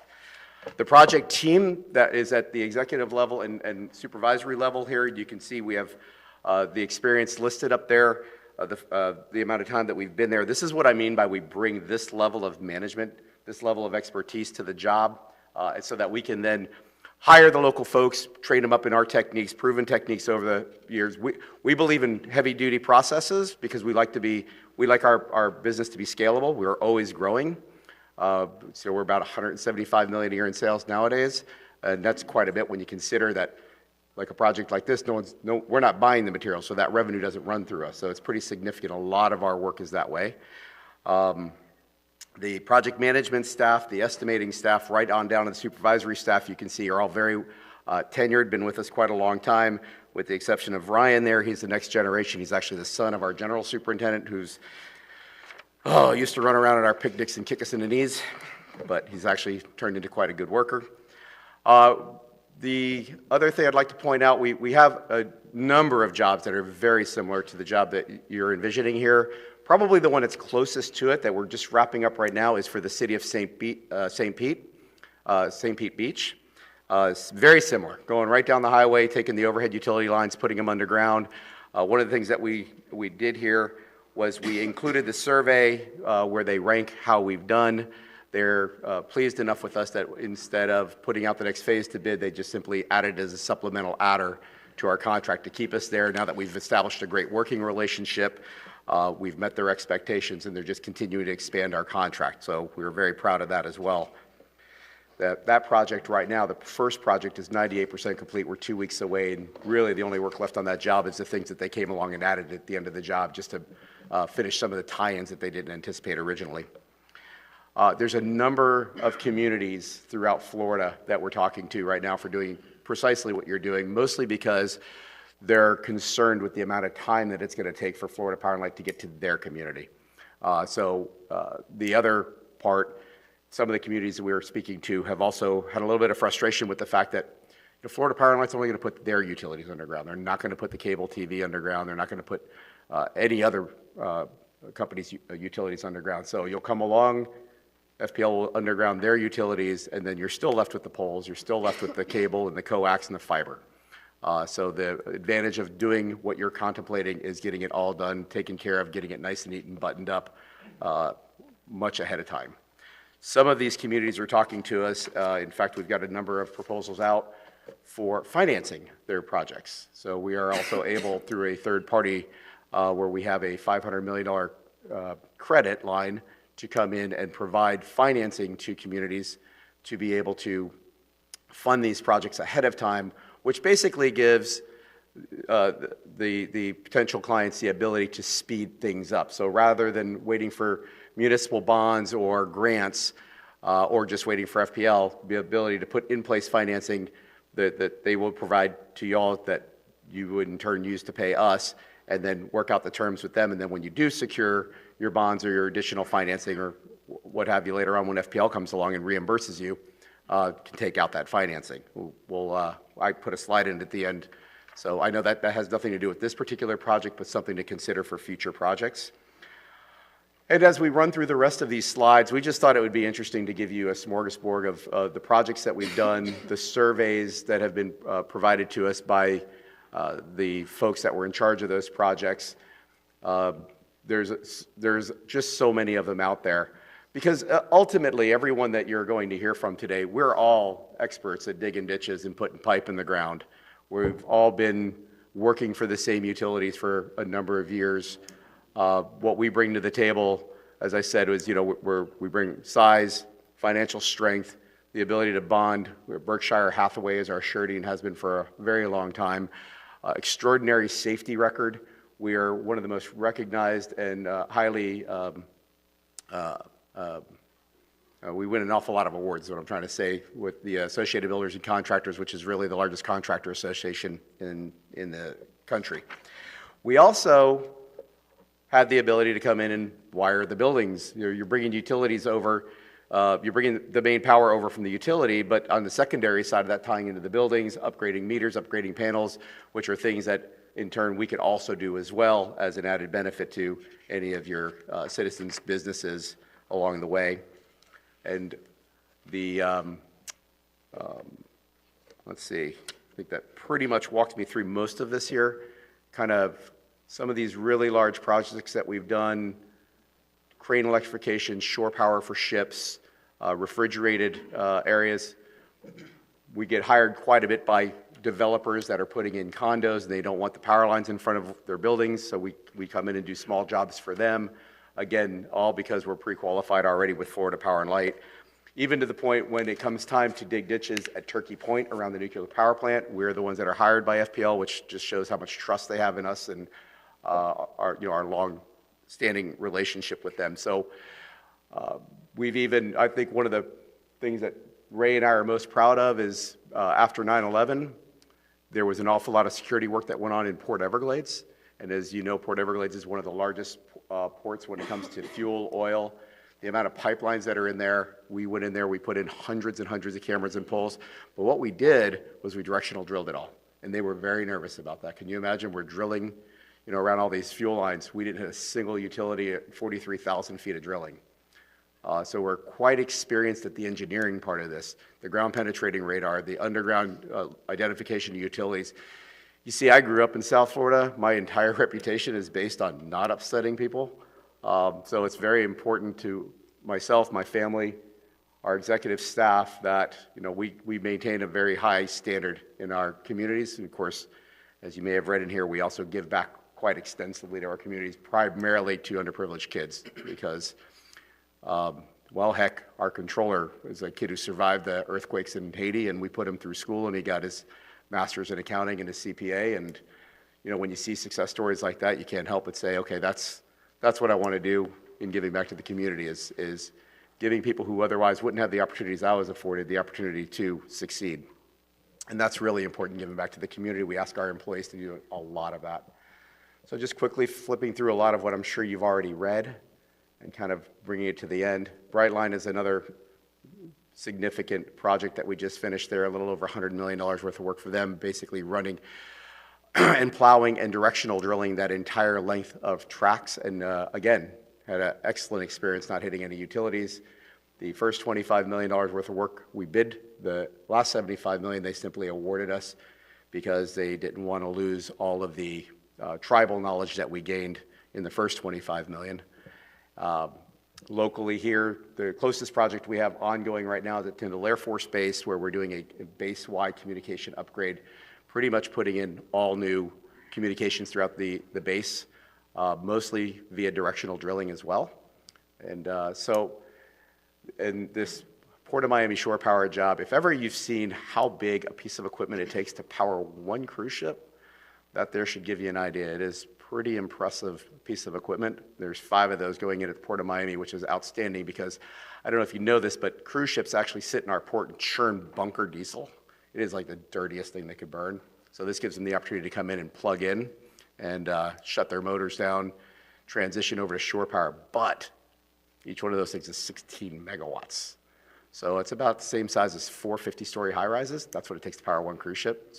And then they're putting 5 of those in there. It's pretty impressive. So it's a fun job. Again, a lot of directional drilling, a lot of trenching throughout the ports. Again, we pride ourselves on being extraordinarily good at digging ditches, if I haven't made that clear. So with that, I would turn it over to y'all to ask us some questions. All right. Councilman Guile. Thank you all for presenting. I'm going to ask the same question to all three, so I don't want you to think you're being singled out with these questions.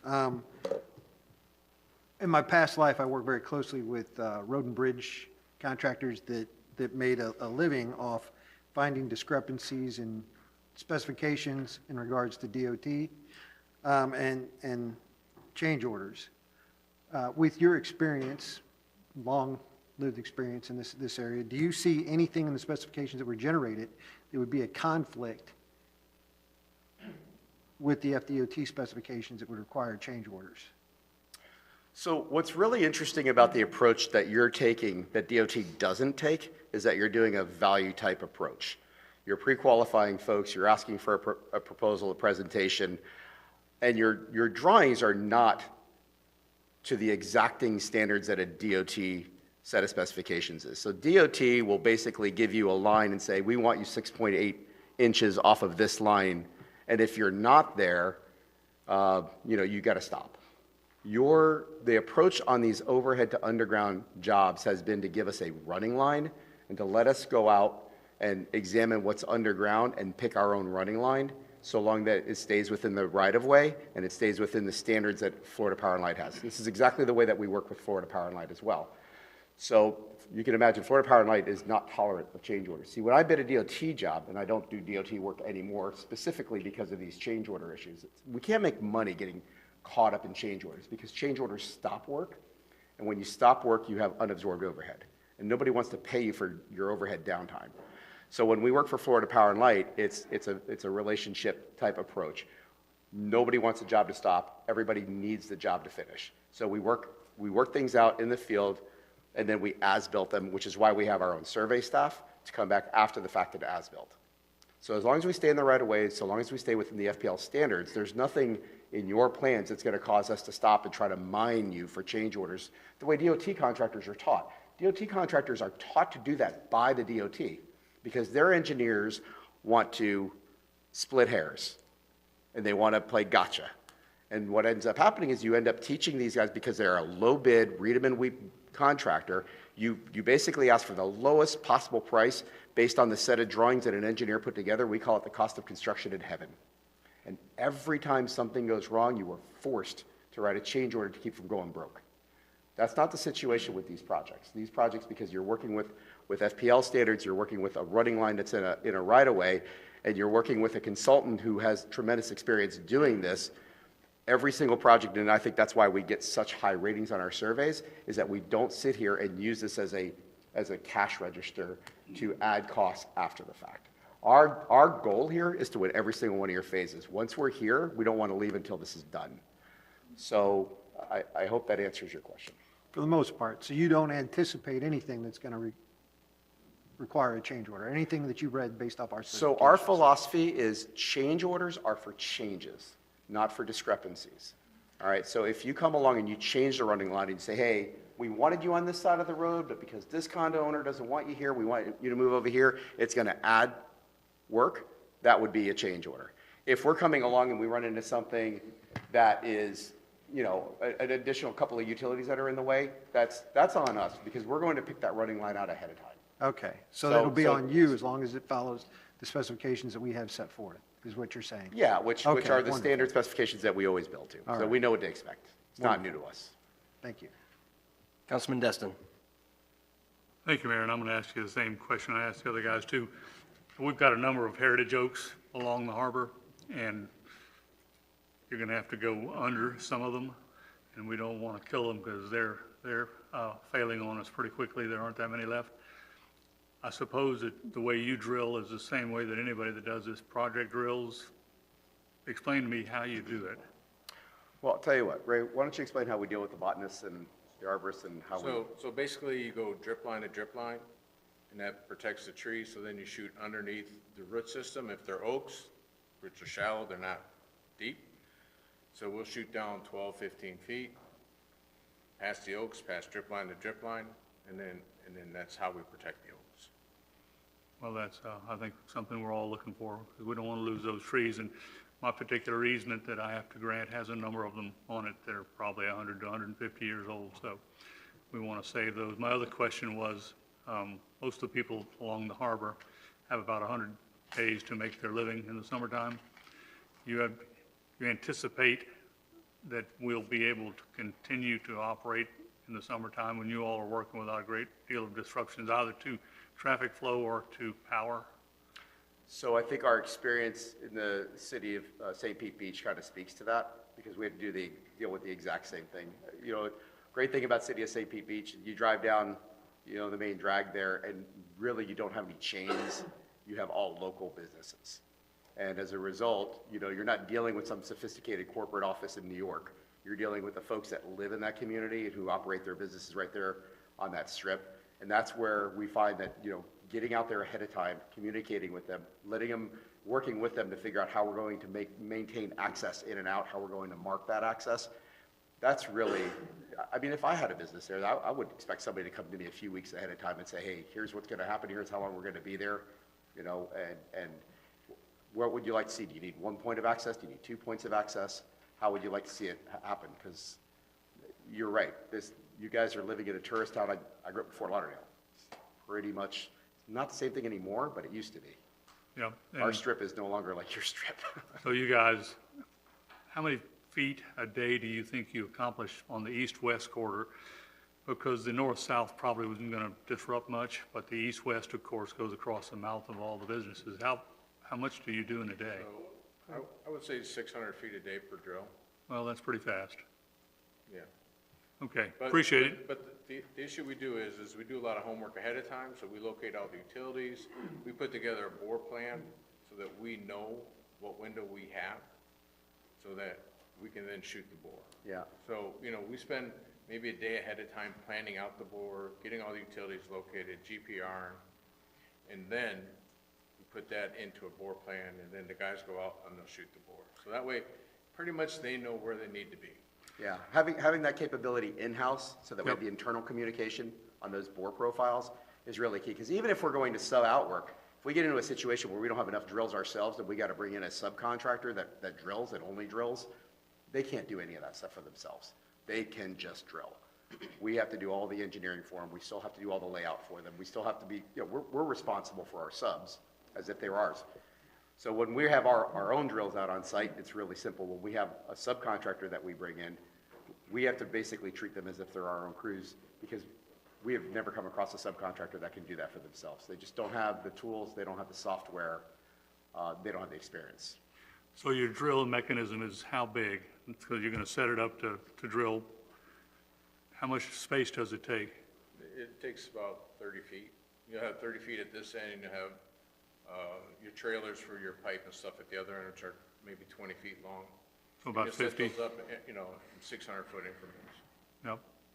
Well, thank you, gentlemen. I look forward to working with you. Councilman Bagby. Okay, I also asked the same questions of everybody. St. Pete Beach, how many change orders were involved in that job? I don't think we had any, did we? Except for the adder. This the adder for the restoration purposes because of the running line change from what the prints were showing. They made us move more on the sidewalk versus the back of the sidewalk. Oh, in front of the one condo Yes. there. Yeah. It was very congested, so you wasn't able to drill multiple pipes, so you had to drill them separately, so it pushed us more in the restoration portion of it, but that was about the only thing was restoration. There was How one choice much of was going that? down the middle of the road or getting further up onto the property. Okay, and how much was that change order? And that was around 300,000, I think. 300,000. That was with the DOT, because they wanted a specific amount of mill and overlay, which that was very costly because it's piecemealed, it's not one continuous stretch. Okay, so, and the project, at least y'all's presentation, the project was $2.558 million. For the first So phase, a right? 300,000 change order, I'm not saying, That was- I'm not assigning any blame here, I'm just trying to figure out, so about 10%. No, How it's a about- convenience thing. It wasn't, Yeah. it wasn't because of a discrepancy, it was simply a convenience thing on the part of the DOT wanting it done. My guess is St. Pete got the money back from DOT. Okay. But I would have to pull out their funding to find out. Okay, and then Tyndall Air Force Base, how many change orders so far? And if I can get you guys to speak into the mic a little bit, our sorry. IT guy in the back saying we just need a little bit more on the audio. So right now, we don't have any. We have one pending with them that they want waterproof manholes at Tyndall Air Force Base. If you know Tyndall, Yeah, it's I do know underwater. Tyndall, So you can talk about the construction, with God involved in it, sorry to say, but we're working with that, with the Army Corps of Engineers and Lane, our GC. Okay. So once we develop that, the Army Corps will pay for that change order because it's what they want. Okay. But we're not asking for anything that, Okay. outside of that. That's a spec change. That's not on you. I get that. Okay. I saw you had money in there for the bond. I didn't see in your proposal, I didn't see money for asphalt replacement. Did I miss it, or did? Your line items don't have an asphalt line item. It's built inside the drill line items for asphalt. All you had was sidewalk. Okay, I did see the sidewalk replacement. So That was your bid form, and you Yeah. didn't have any, they don't have a line item for restoration for asphalt. okay, are you planning on having to restore any? I'm gonna more try not concerned to. about the north-south feeder lines. No, we Yeah. will directional drill all the road crossings. We're going to try and stay out of the asphalt as much as possible. The prints are conduit schematic, so it really doesn't show, it's depicting of all the different lines, but they're actually closer together. But we're going to try and stay out of the asphalt as much as possible and stay in the side areas. Okay, and so when you can't or where you can't, who pays for the asphalt? I cover myself inside my proposal for incidentals like that. Okay. It's in our All right. board price. Yes. So it's in our directional drilling price if we have some asphalt to replace. Okay, all right, thank you. St. Pete Beach, you finished phase 1 in October? Actually, they added some work, so we are 2 weeks from finishing with the added work at the end. Okay, have they let the RFP for phase 2 yet? They're not going to. They're going to piggyback onto phase 1 and give us that. And now they've talked to us about funding the rest of their projects for them. That's all the questions I have. Up next, Councilwoman Aber. Thanks, Mayor. I have the same questions too, but Mr. Dewey already asked one of them, and Jim asked the other two. But have you finished any jobs ahead of schedule, and those that you have finished? So the biggest one we finished ahead of schedule was Brightline. And that's why we became the preferred contractors. They put some very tough schedules on us. And with Brightline, we were working with 7 different customers, 6 utilities, the FEC Railroad, and Brightline themselves. So we had to combine all their wants and needs, put that into one package, and then get it done. And their specification was to get out of their way so they could do the tracks. So they gave us some very tough timelines to get done. And we did that. And so that's why they made us their preferred contractor, and we didn't bid anything else. We were actually written into the specs for Brightline moving forward that they had to use, whatever contractor GC had it, they had to use us to do that work. Okay, that's great. And as far as any of your other projects, have you come in behind schedule, costing the customer monies because you were 2 or 3 months off time-wise? So the best measure of that in the last 35 years is we've never paid any liquidated damages or delay damages ever. And almost all of our work generally includes liquidated damages, as high as $16,000 an hour sometimes, like when we're doing a runway intersection at an international airport. So generally speaking, we have never been, specifically speaking, we have never been the sole cause of a delay on a job. Of course, there have been jobs that have been delayed, but it's generally due to whatever circumstance those delays were created by. But we've never been in a situation where we were considered the folks that created that delay. Village of Gulf, Talking to the mic. I'm sorry. Yep. The Village of Gulf, I want to say we finished the infrastructure and the cable and all the transformers like 3 months ahead of schedule. The only thing that held us up was the switching with FP&O. Right. That is going to be the biggest headache, would be switching over the customers to the new underground from overhead. Right. So that's the only thing that really keeps you from getting it completed. So If when Mercy- you're finished with the undergrounding, do you then have a team that come in and take the poles and the lines down? Are they part of your, FPL does that. okay, so Yeah, they want to do their own wreck out. They want to salvage and scrap their own wire. It's worth a lot of money. I'd love to have it. that was all my questions, and thank you, ladies and gentlemen, for being here and presenting. We look forward to having y'all be part of our team, so thank you. Councilman King? Thank you, sir. Thank y'all for being here. Thank you for your presentation. Sounds like y'all do some impressive work. This seems like a small job compared to what y'all normally do. So actually, when it comes to utility work, like Florida Power and Light work, our average size job is only like $800,000. We just do so many of them. So we'll probably do for Florida Power and Light in any given year 40 jobs. And then there's of course, we're going to come in here and kind of highlight our big jobs because it just shows capability. But with Florida Power and Light, it's just an endless request for bids. Verizon, Sprint, AT&T. I mean, we just hundreds and hundreds of bids a year. If you look at our work in process schedule, there's never less than like 400 projects on there at one time. Now, our top 20 jobs will probably account for 80% of our overall revenue. It's basically Pareto's rule.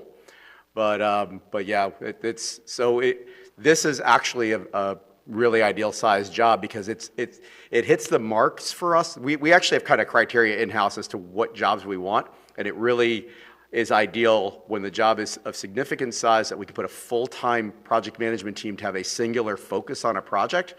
Because quite frankly, even when I was running work, I liked running one job at a time. Trying to run 10 at a time, get a little crazy. And the worst jobs get all the attention, the best jobs get none. Unless you're a really bad manager, then you give the good jobs all the attention, and you ignore the bad ones and let them get real bad. And to emphasize what he's saying, we're averaging around between 10 and 12 million a year on FP&L alone by itself. Right, and that's labor only. Yes.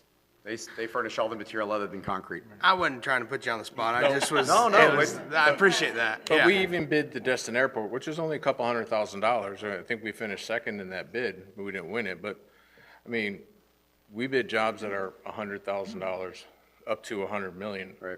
And like I said, in Destin, that one was a small airport project. So, we didn't get it, but we still bid it and wanted it. Yeah. That's great. I appreciate that. Are you familiar with UCOF, and have you worked with UCOF in the past? No, we have not. I'm just curious. No big deal. And how does this job? How do you suppose this job compares to the job over in Tyndall Air Force Base? Oh, it's completely different. That's a Corps of Engineer job. Completely. Yeah, I mean, this one has a huge commercial area factor to it. So that's what I was curious about. But as far as the drilling, is the drilling going to be similar? Or? The drilling is generally pretty similar. I mean, the process that we go through is similar. The level of administrative burden of dealing with the Corps of Engineers is significantly greater than working with a municipality. All right, they will have one manager for every employee we have. We call it death by 1,000 paper cuts. I'm familiar with working with the Corps. One last question, and I'll be done. You said that y'all would pull from our workforce, or I assume drillers or boring. How does that look, and where do you suppose those contractors are going to come from in our little area? Well, they won't be contractors. In this particular case, we'll be hiring employees directly. We have a team of people who work for us that specialize in recruiting. We have a lot of different recruiting channels. Some of them are kind of proprietary, but even to the point where we might geofence an area where we think the right workforce is. Regular advertising, LinkedIn, Indeed. Newspapers. Yeah, of course. I mean, we have a staff in our main office that their specialty is to recruit. We put them through an onboarding process. Everybody that we hire goes through the E-Verify process. We have behavioral and skills assessment testing that we put people through. I mean, we're going to invest in putting people on a job and flatten the learning curve in the first 10% of the job. We have to have a pretty good idea that we're hiring people that have the right aptitude to do what we do and want to be there. Not everybody wants to show up and dig ditches in the sun. you know? Thank you, that's all I have. Thank y'all for being here. All right, well, I think that's it for us. Thank you guys so much. I appreciate your time. Okay? Thank you.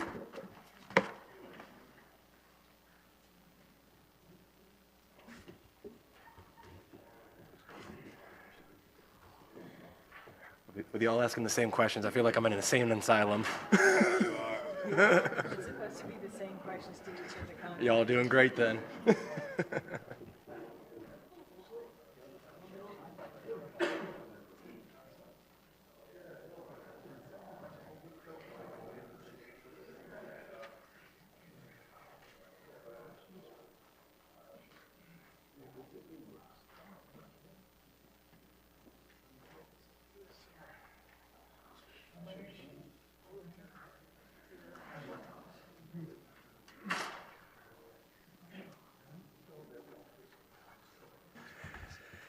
Hey guys, thank you so much for being here.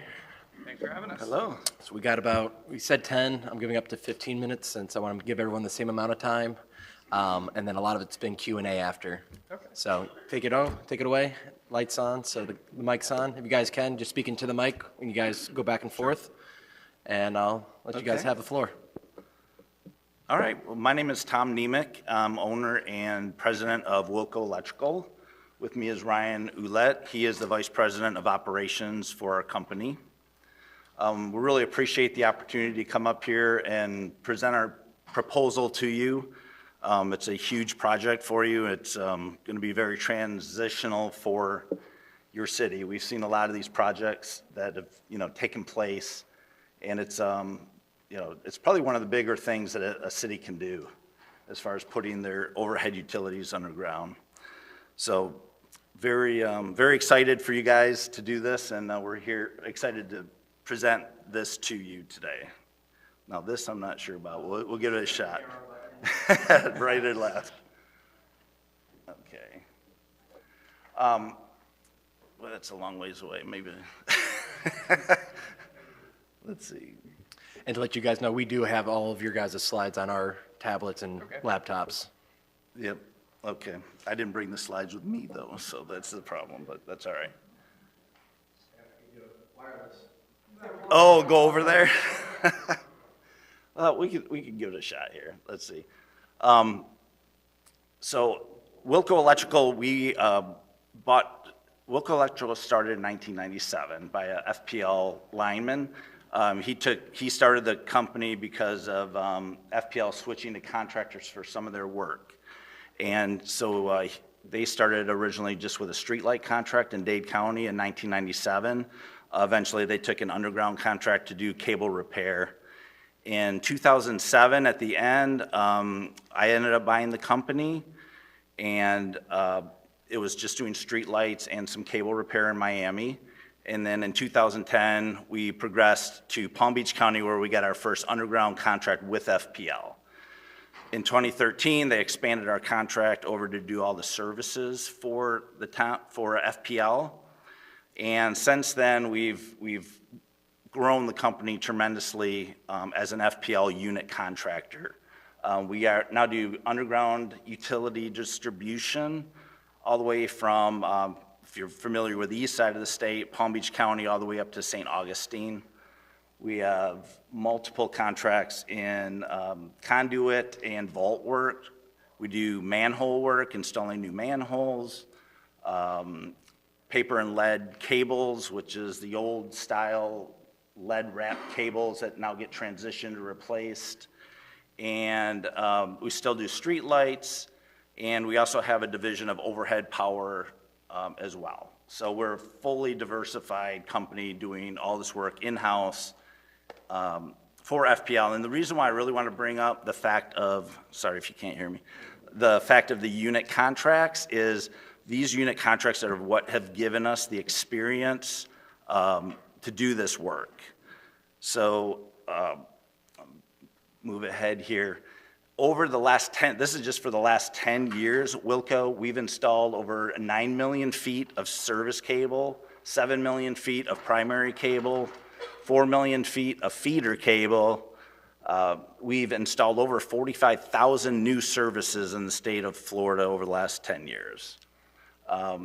6,200 single-phase transformers, 1,500 three-phase transformers, and over 900 switch cabinets. So basically, the fact that we do unit work is a huge difference from a lot of other people that do, for FPL, it's basically bid work. So FPL will put out a project, and they have a certain number of contractors they allow to review it and bid on it, and FPL just makes the call whether they're going to accept them or not. But unit work is we literally do the day-to-day work for FPL. So let's move ahead. Other than our bid work, we've done, as you've seen in our proposals, a lot of these undergrounding projects. I'll touch on the basics of them real quick. I was trying to think of what you guys might want to see in this presentation. Obviously, you already have a proposal in front of you, but I want to show you a few pictures of some of the jobs that we've done and so forth to give you a better idea of what we do. We've done, I have the list there on the left side is kind of the major projects that we did. Jupiter Inlet Colony was our very first one that we bid in 2010. It was a great learning experience for us. We then went to Jupiter A1A, which is more of a retail and restaurant type of situation, street corridor. Then the town of Gulfstream, and then we started the town of Palm Beach job. Right after we started the town of Palm Beach job, we got into the town of Longboat Key. Within that time frame, we also have done lots of small projects.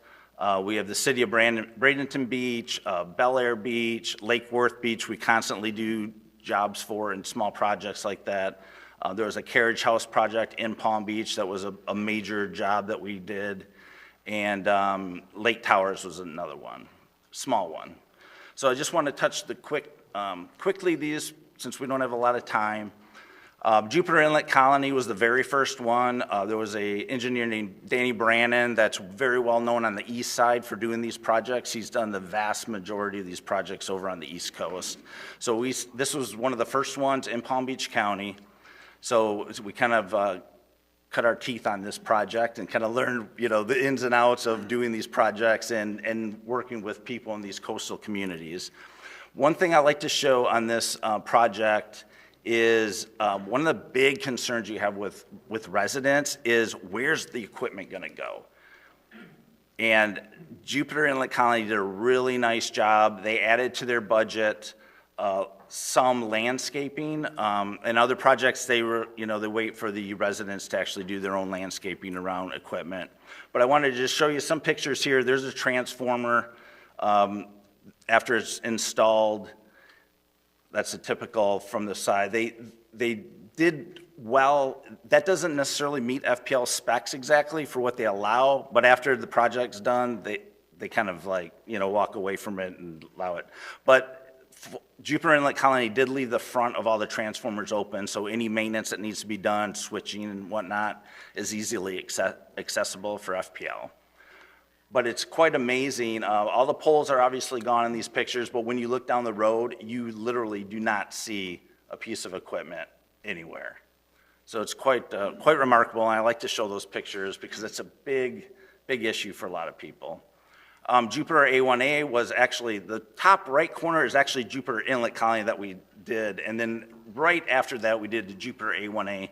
Is a very heavily restaurants and retail stores, heavy foot traffic. It was a really nice project. They did undergrounded and also did a beautification. I like to show these pictures because this is a before and after. The restaurant in the background is Guanabana's. It's a very, very well-known restaurant in Palm Beach County. And that's a before picture when the wires were still up and everything, and that was after. Going in the other direction, that was the shot from looking south in the other direction, and then that was after we completed our job and also the beautification. So it's a major impact to your community, and really commend you for taking this on. It's a big project, but it makes such a huge impact for the community. This is some examples of at Guanabana's and just different locations that we're able to put transformers and larger switchgear. Right after that, with the same engineer, Danny Brannon, he was impressed with our work there. He brought us on to the next one, which is Gulfstream. And Gulfstream, another very tight corridor, heavily, lushly landscaped, high-end individuals, kind of the routine for these types of projects, quite honestly, because it's these type of neighborhoods that can afford the bill to pull these projects off. But it was a great project, but I just want to show you some pictures because some of these areas we have over there are extremely difficult. These are all town of Gulfstream. In Gulfstream, they also had us install a complete street light system to replace the FPL lights that were taken down once the poles came down. Then the next biggest one, well, one of our biggest ones by number of residents was the town of Longboat Key. And that one was, oops, there we go. It's kind of hard to see from the distance, but that was split up into 4 different phases. And it was about a little over a 4-year project. So we started in phase 1. We did it just in the order that they came up, except there was really like a 5th phase that we also installed a town-owned fiber system that went down every street in the town, and also a streetlight system for them. The significance of this job is the number of conversions. I mean, it's a really big, it's over 10 miles long, the island is, and there was over, I think there was about 2,400 residents that we had to convert from underground, or from overhead to underground power. So it was a big undertaking in that respect. That project is still going on to some level. We have all the conduit, all the equipment is installed. We are in process of converting, I think phase 3 and 4 is still being converted right now. So I just threw some pictures of what Jupiter, town of Longboat Key is quite similar, I would say, to Destin. There's a little bit more space. There's some real tight spaces as well. But it's very similar to Destin. There's also areas with, hotels, condo buildings. So it's a good comparison. Right after we got Longboat Key, we started the town of Palm Beach, which is an incredible undertaking, I can assure you. If you've ever been on the town of Palm Beach, it's quite a remarkable island. Similar, it's so large, it's over 12 miles long. They split it into 7 different phases, and actually 14 because there was a north and a south. So they started at both ends and they're kind of working their way towards the middle. So phase 1 was all condos, all hotels, really large stuff. As we moved in, really difficult with hotels put on small peninsulas with no room to work, pavers and water, high water table, the whole 9 yards. The other parts of Palm Beach Island are the very narrow, very lush landscaping, which I'm sure you guys have here as well, but it is a challenge. And one difference with this project over all the others that we had is the right-of-way on Palm Beach Island for the vast majority of the roads is curb to curb. So typically we're outside the curb installing the utilities. Palm Beach Island, almost everything had to go in the roadway. So it was very difficult cutting the asphalt, removing road rock, digging our pits, removing the dirt, bringing in flowable fill, relaying road rock. I mean, it's quite a process. And again, another learning curve for how to install a whole system underneath the roadways. Palm Beach Island, we also had Worth Avenue, one of the most expensive retail streets in the country. That we had to handle that one. That was fun. And what was the other point I was going to make? It was the level of clientele in Palm Beach probably is higher than any other neighborhood in the United States. I mean, when I was looking at it, they said there was over, I think, 48 billionaires in the town of Palm Beach. I mean, so there's some massive clients that we had to work with. While President Trump was president, we did Mar-a-Lago, we did in front of his house. We had to work with the Secret Service to do all the work that was in the area. We also had to deal with constant lane closures and street closures. Every time he was there, every time he moved, it was quite a hassle to work with. So 1 minute. Let's jump ahead. One thing I want to bring up, one thing Wilco does a lot different than a lot of other companies, and why FPL loves us for what we do, is most everything that we do ourselves. Because every time we've gone out and we try to sub it to another company, we try to sub it to some third-party vendor, it gets screwed up. They don't show up, they don't do it right, they irritate the customer. So one of the things that we did about 5 years ago is we started our own MOT company. So we do our own MOT plans, is always a holdup. It was taking us 2 to 3 weeks to get an MOT plan from a third-party vendor. Now we do it in 2 days. We can get permits in. On top of that, the crews are critically important to these projects because the residents, when they go out of their car and or they need to find how to get to their house, they're going to be talking to the MOT crews. So one thing we found is controlling, training, and working with these guys ourselves is a huge plus for these types of projects. So I could stop there if we're about the time and answer questions. Awesome, So- yeah, and everyone's got some good questions. Or I could that go have- forward. So.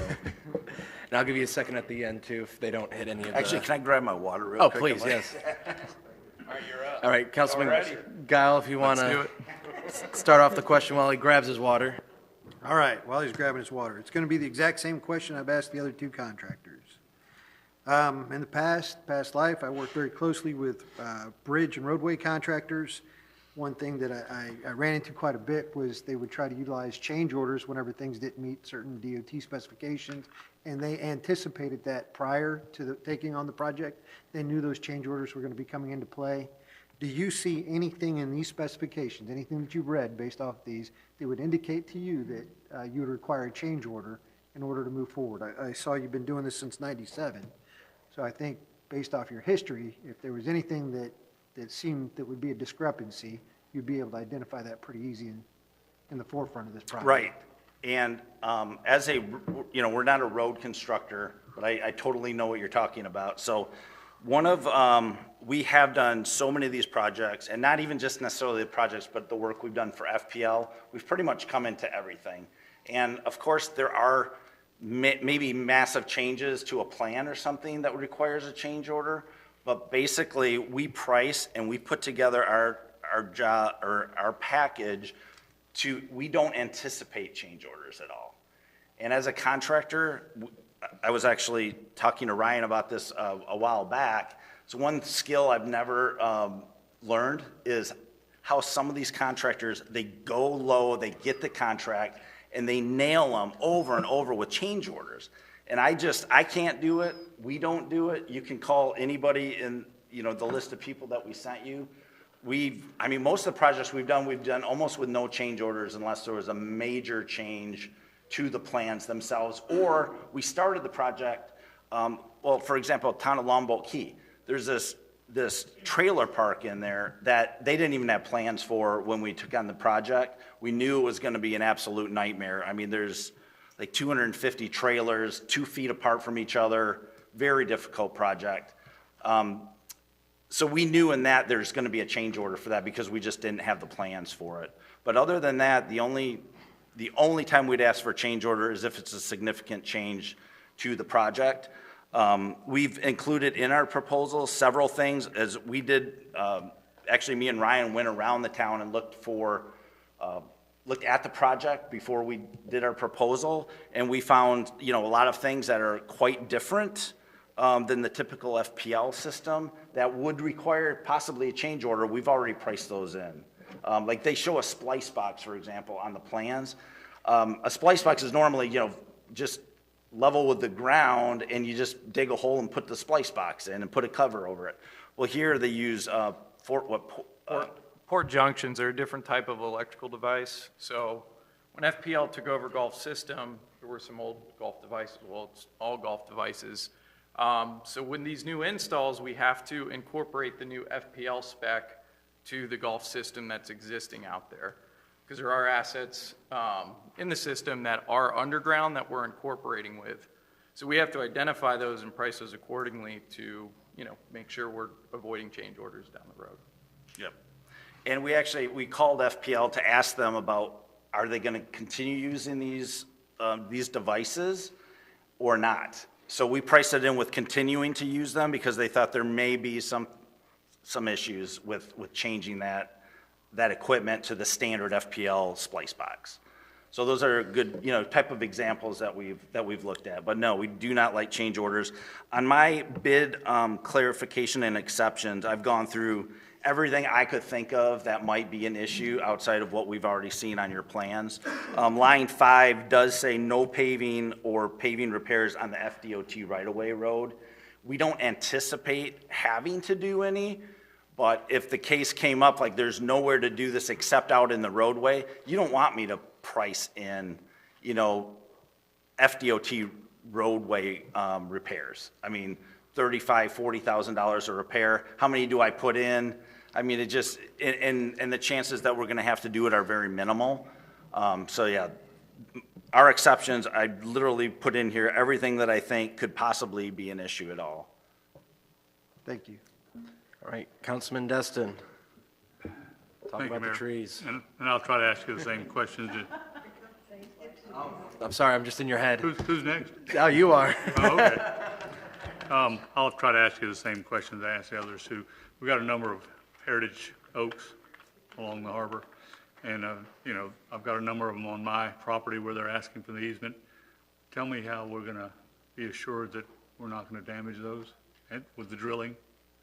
How do you do it? What safety precautions do you take? Yeah. Well, we have a lot of oak trees in South Florida, of course. The drilling, typically, we're below the whole root system. To my knowledge, we've never killed or damaged an oak tree by drilling under it, and our guys know not to cut the root system. So we really haven't had that much of an issue with that. Well, we haven't had any issue with it that I've ever been brought to my attention on killing a tree like that. I have had one situation where the guy tried to get me to kill the tree because he didn't want it in his yard, but we couldn't do it. We didn't do it. And we deal on Palm Beach Island in particular. The space is very tight there, and there's a lot of very developed vegetation growth that we work around. Whenever we come into a situation where we don't have the answer or don't know, we consult somebody on how the best way to handle that. Yeah, and I don't foresee having an easement necessarily. I mean, I've seen it all, but I doubt you're gonna have an easement to set a piece of equipment where there's a heritage oak, and that, we just find a different location. Oh, yeah, well, the oak is 150 feet, but you still got to drill under it to go to the box down below by the harbor. So, we just want to make sure that we don't damage those oaks. The other question I had was, as you guys, I'm sure, have experienced, we make or break our season in about 100 days here. You don't anticipate, and I hope you don't have to fool around in the roadway. So the only impact you're going to have is going across the driveways. And during the summer season, that's pretty important that if they get impacted, it's the very minimum. What are your plans along those lines? Well, first off, we pretty much directional drill everything. We don't do much open cut at all. We do as little as we possibly can. One thing I do find is that a lot of times these projects, especially with a whole city project, if a lot of people are used to water sewer type of projects that completely close down an area. We're very flexible. We very rarely even have to close off a driveway. We really haven't had an issue with that. Now, the roadway, Harbor Boulevard, the only issue I could see is maybe having to have a lane closure, or we have to find a place to put the trucks that we need to do the boring, the vac truck, the mud truck, and so forth. The areas that there's a lot of commercial places, normally we can ask them and just park the truck in their parking area. I know on the west side, some of that's all residential. It'd be very difficult, but we can work around with the seasons. with the town to work around. If we do need to close or have a partial lane closure for our trucks, we'll work with the town to make sure it's not during those times of the year, I can only imagine. And we don't want to cause traffic issues either. Yeah, well, I was asking some of the other contractors the size of the equipment, they estimated 50 feet or so with the drilling machine and the mud truck and some of the others. Is that about right, you think? 50 feet of what? Of area to close? Right. And it depends on the shot. I mean, because typically you're gonna have a vac at one end and you're gonna have your mud mixer at the other end where your equipment is. Right. So if you're doing a 400-foot shot, you're gonna have a one truck there and one truck 400 feet away. okay, so if the trucks are 25, then it's really only 25 on Yes. one end, each end? Yes. And I would think most of the commercial people down there would be much rather inclined to put you in their lot than close the lane of traffic off in front of them. Correct. So- Yeah. And if you can make it quick, I am interested about the quote up there, why is Wilco best for Destin? I know we've been here a long time, but I'm curious, why would you be better than the others? Why are we better? I would say well, there's two reasons. One, that we're a unit contractor for FPL. It's hard to describe the advantages that gives us. We are we're directly in contact with them, just like we're really FPL crews working for them. We're in their computer system. We can see all the networking, all their equipment right on our own screen. We order all our own material. We have it delivered when and where we want. There's that whole side of it. Our experience with the electrical from being a unit contractor for all these years is far more than, I would say, any other company in Florida.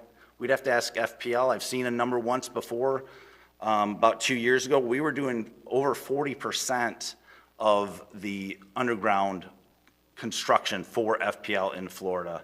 And then the rest of the 60% is divided up around like 4 or 5 other companies. So that's a big thing. And then just the experience we have on these undergrounding projects. I mean, there isn't anybody else that has done as many as Wilco has. I can guarantee you that. And working with the crews that we use, that work with these high-end customers and these high-level landscape, they know how to do it. They're just very good at it. I mean, if you call the people, that we have in here, that'll speak volumes, so. Okay, well, I appreciate your presentation. Look forward to working with you. Well, thank you very much. Councilman Schmidt. Thank you. Thank you for being here. I appreciate it. Just for people that are here or watching, I mean, I appreciate the information and experience. What did you say the term was called, that you are a direct something with FPL? What'd you call it? Unit contractor. A unit Yes. contractor. Right. Gotcha.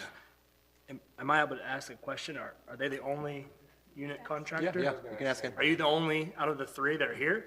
Yes. So like, they work with FPL, they just don't have the direct connection into the ordering supplies and things like that.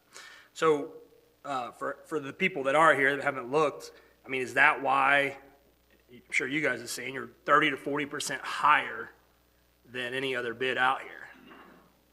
Looking at your switching costs, just as an example, it's $450,000. The lowest on here is $22,000. There's a perfect example of somebody that doesn't know How could you what they're possibly explain your 30 to 40% difference in pricing, if you don't mind? Because you are the highest bidder on this project, as you probably know. Ryan, you did the, Yeah, well, he's the expert with the switching and the timing. You know what, most of these projects can get to a certain point. Folks can put pipe in the ground, folks can pull the wire, but then you get to a point where you actually have to energize these devices.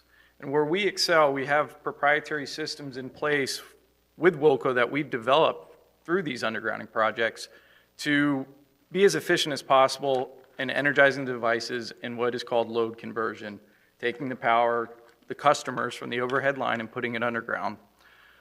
Where our competitors, they don't get to the point where they're actually doing the energization. They're trying to sub it out. They don't have the skill set that we do. And we understand the costs that incur with switching. So I guess to highlight a situation of a change order, that's where those will pop up. They're going to get to the end of the project. They have X amount of funds in switching, and switching takes 6 months to a year, and they anticipated a couple weeks. And what we're able to do is we're able to start switching before the project's complete. So we've developed a relationship with FPL where before they would require all the devices to be set, all the wire to be pulled, and everything to be terminated before one single switching order could be written and executed. Where we have a more synthetic process now, we install in phases, and we can start energizing while bore pipe is still being installed, pads being set, devices being set. And so we can start transitioning the load from the overhead power lines to the underground power lines, and it gives, our customers a advanced undergrounding system where some of the customers are starting to experience being on the underground grid. But with that, we understand the costs that incur with it. Thank you so much. Councilwoman Hebert. Thanks, Mayor. With your experience and with your direct connectivity to FPL, have you been able to be done with the job sooner? Have you finished any contracts ahead of schedule? Yeah, there's different phases of these projects. Kind of what I was saying with Longboat Key, we're done with the construction part of it. All the conduits in, the equipment set, the pads are set, so forth, the cables pulled, everything. It comes to a point where we're reliant on FPL to provide the switching orders, and that's why we're making kind of a big deal about the switching orders. It's a massive delay in a lot of these projects towards the end, because for several reasons, one of which is that most of these projects are taking place on an island, which has less feeders. They usually have, the feeders are heavily loaded down already. So in a wide open area, you can swap around feeders quite easily. So we can take out a feeder and switch it in and move the load to another feeder. On these islands, a lot of these islands are very Radially fed. Yeah, they're radially fed, and they just don't have that many feeders. That creates one problem. Now I lost my train of thought on the switching, but as far as the construction side of it, yes, we've been ahead of schedule on getting the conduit and everything installed for the customer.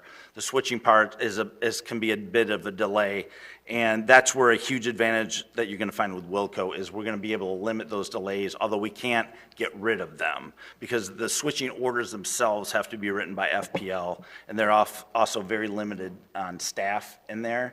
And they also, you don't want to hear this, but they kind of have this is a low priority for them over the FPL crews, the Wilco crews, all the crews that are out there doing the day-to-day work where there's customers suffering outages and so forth. They need to get the switching orders. It's almost like always an emergency type of a part of FPL getting these orders out. So a lot of times they're like, it's a slower day, they'll write orders for one of these projects because they see it as, it's not an emergency, let's put it that way. Nobody's out of power, so. All right. Yeah, Thank so you. it is hard to describe how it helps, but I can guarantee you our processes that we have in place now greatly shorten the time frame it takes us to get the orders. And when we do get them, we're ready to go in and do conversions immediately. All right, up next, Councilman King. Thank you, sir. Thank y'all for being here. Thank you for your presentation. You bet. I'm just curious, I know y'all do a lot of work in South Florida. Do you work in North Florida at all, Northwest Florida, anywhere around here? Do you have any jobs going on around here, or have you in the past? The closest that we have is in like the Tampa area and Longboat Key. That's the closest, yeah. We have not been up in this area. Great. And do you have are you familiar with UCOF? Have you worked with them in the past? Do you know anything about them? Are you familiar with them? UCOF? Yeah, it's our utility contractors of Florida. Oh, yeah. Mark Porter? Yes, our guys. yes. Mark Porter is also on Longboat Key and several other projects we've worked on. So y'all have worked with them him, in the past? yes. Okay, great. I was Yes. just curious about that. Yep. And do y'all have your own crews, or are y'all subbing out from around here, or y'all bring your crews from South Florida here? Well, what we've done in Longboat Key first off, we make sure that we have our own crews ready to get a project off the ground and started. You don't want to wait while we're trying to find subs or anything along that line. So we have our crews, we'll send immediately. If we start on Thursday, we have crews here on Thursday. What our goal is to get to know the local contractors, get them on board and try to do sub out some of the work. There's some of the work that we'll sub out. There's a lot of the work, especially on the electrical side, that we will not sub out. We will send people, our expert people, up here to do that work. You just can't turn that over to people that don't have the experience that we have for it. And you said the way that you work with FP&L, when do the lines come down? And you said that we won't ever be out of power, but when do the lines come down, and what do you do with the material that comes down? The lines coming down are done by FPL. So, yeah, and they recycle all the cable and everything. Yep. I guess I misunderstood. I thought that was part of the... No, that's Okay. not typically. Now, typically, because we have our own overhead division, in almost all the projects that we've had, FPL has given us the job to do it under FPL as a unit contractor for FPL. In this case, I highly doubt it, just because of the distance. And so the line, you said, and forgive me, it's getting late. When did you say the lines would come down? Did you tell me that? No. Yeah. So in your experience, are they taking them all down at once, or are they taking them down in portions as the project goes? It depends. We've had it where they wait till the project finishes, and then they've done it in phases other times. It depends on the electrical circuitry, as Tom was saying. The feeders that come in to these coastal communities can be overloaded. So what we try to do best is to communicate with FPL on what sections we have that all the customers have been converted to the underground lines. And we tell them, this section up to, street 1 to street 10 is completely undergrounded. No customers are off the overhead lines.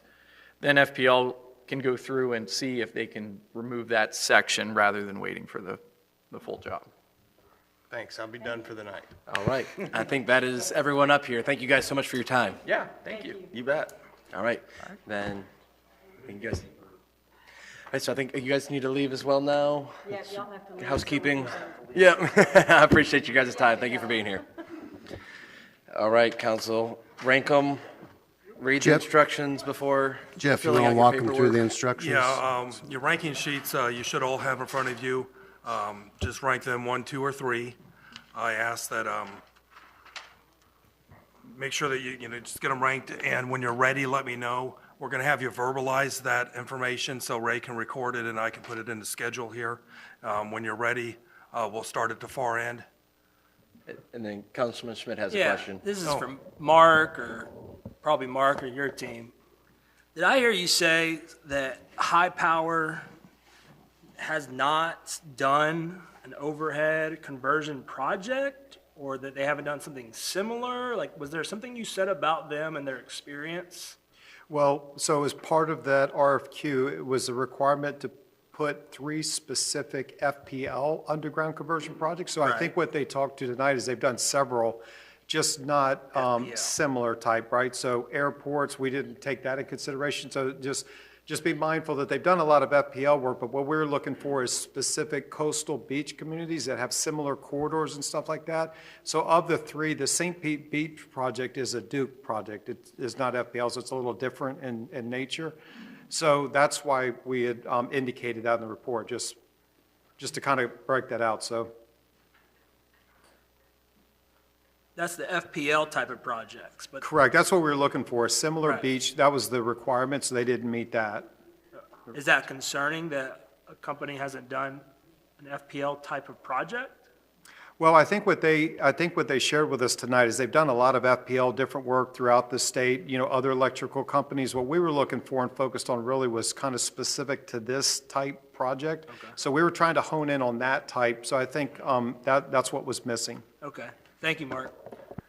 I just want to weigh in too real quick. I heard a couple of questions coming in about that rec out. Just so you know, the BCE that you guys have already paid and approved for FPL, that's inclusive for that rec out work. So they hire a separate, either they're in-house or they'll hire a company to come in and do the pulling of the wire and rec out. So all three companies, they'll do everything, conduit, wire, the whole thing, get it ready. FPL will coordinate with them to come pull that out, but that's all through FPL. They don't let anybody else do it. You know the reason I asked that is because you brought us those beautiful pictures of all these places that have these power lines, and then all of a sudden they're gone.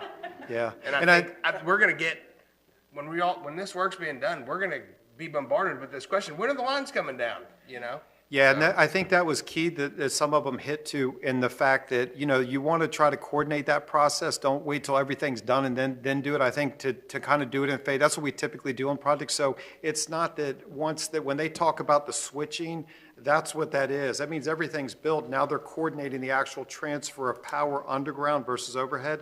So that was good to hear. Some of them mention that specific.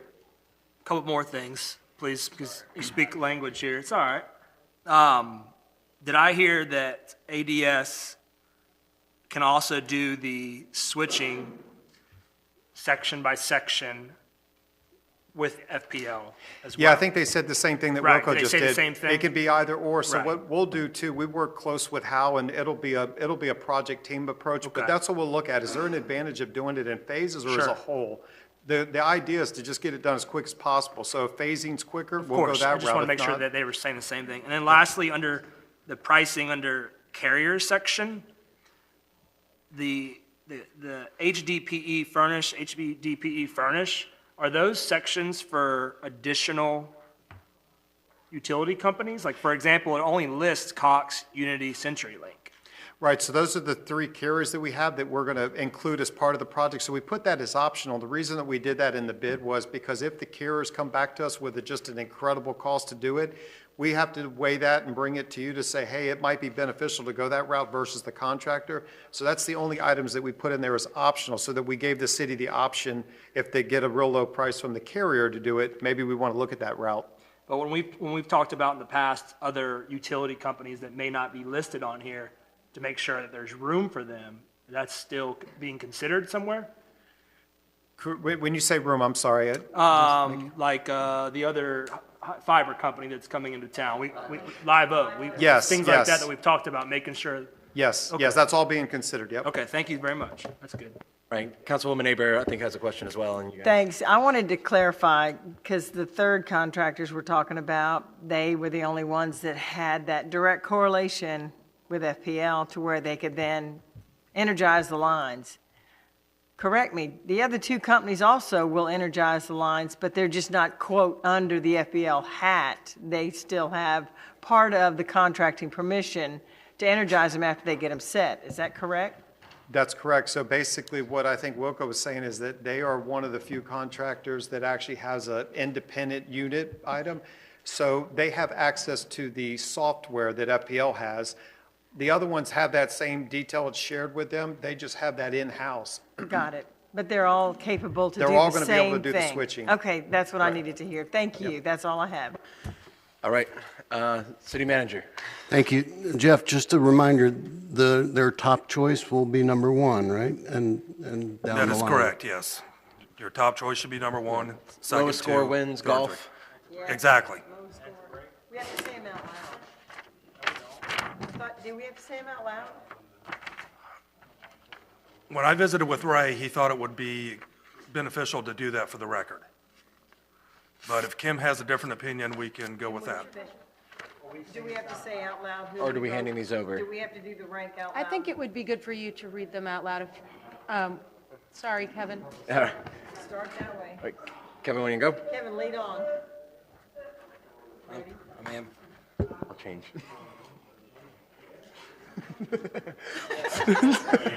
Wait a minute. In all seriousness, I don't know if I agree with this, because if they start changing their answers based upon what I'm You can saying and the pass next them down person's to me and saying, I'll read them. I think we should fill the form out and give them to you guys and y'all count them. Just make sure your name is on it, please. Yeah, that's what, yeah, so pull your bolts down. We're calling a 5-minute break. All right, we got a 5-minute break while we count the votes. Nothing against you guys. No, that's a good point. Y'all should.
Order. All right. Thank you. Jeff's going to read them off for us. Yeah, I've got the scores for you. ADS scored a total of 8 points with an average of 1.1. High Power had a total score of 15 points with an average of 2.1. Wilco had a score of 19 points with an average of 2.7. That would make ADS the selection, and we would look for a motion at this time to bring back. I'll make a motion to nominate ADS to handle the contract for undergrounding. Can we amend that motion? I would ask you to make the motion to direct staff to negotiate with the number one party and bring us back a proposed contract. I'll second that. Thank you. Fixing that. All right, with a motion a second, any further discussions? Seeing none, calling the vote.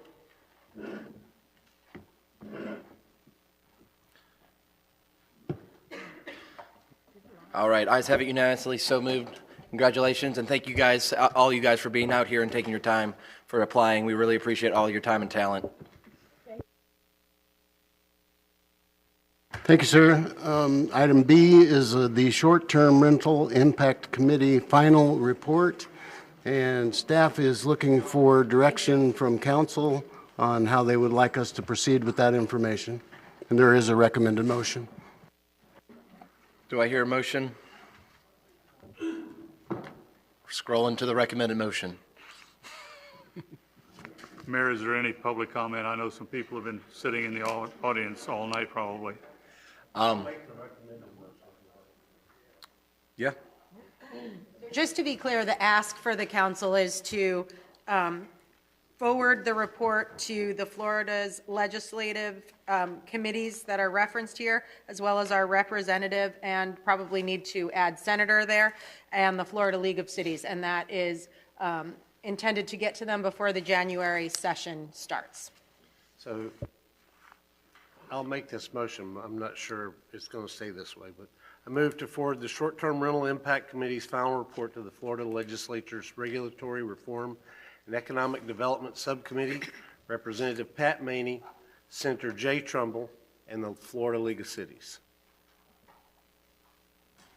Second. We got a motion and a second.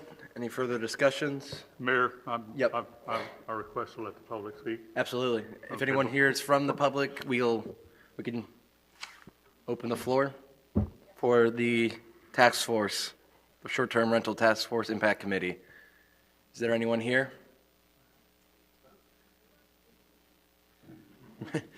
All right, only Ken was on the committee, solid. Thanks, Ken.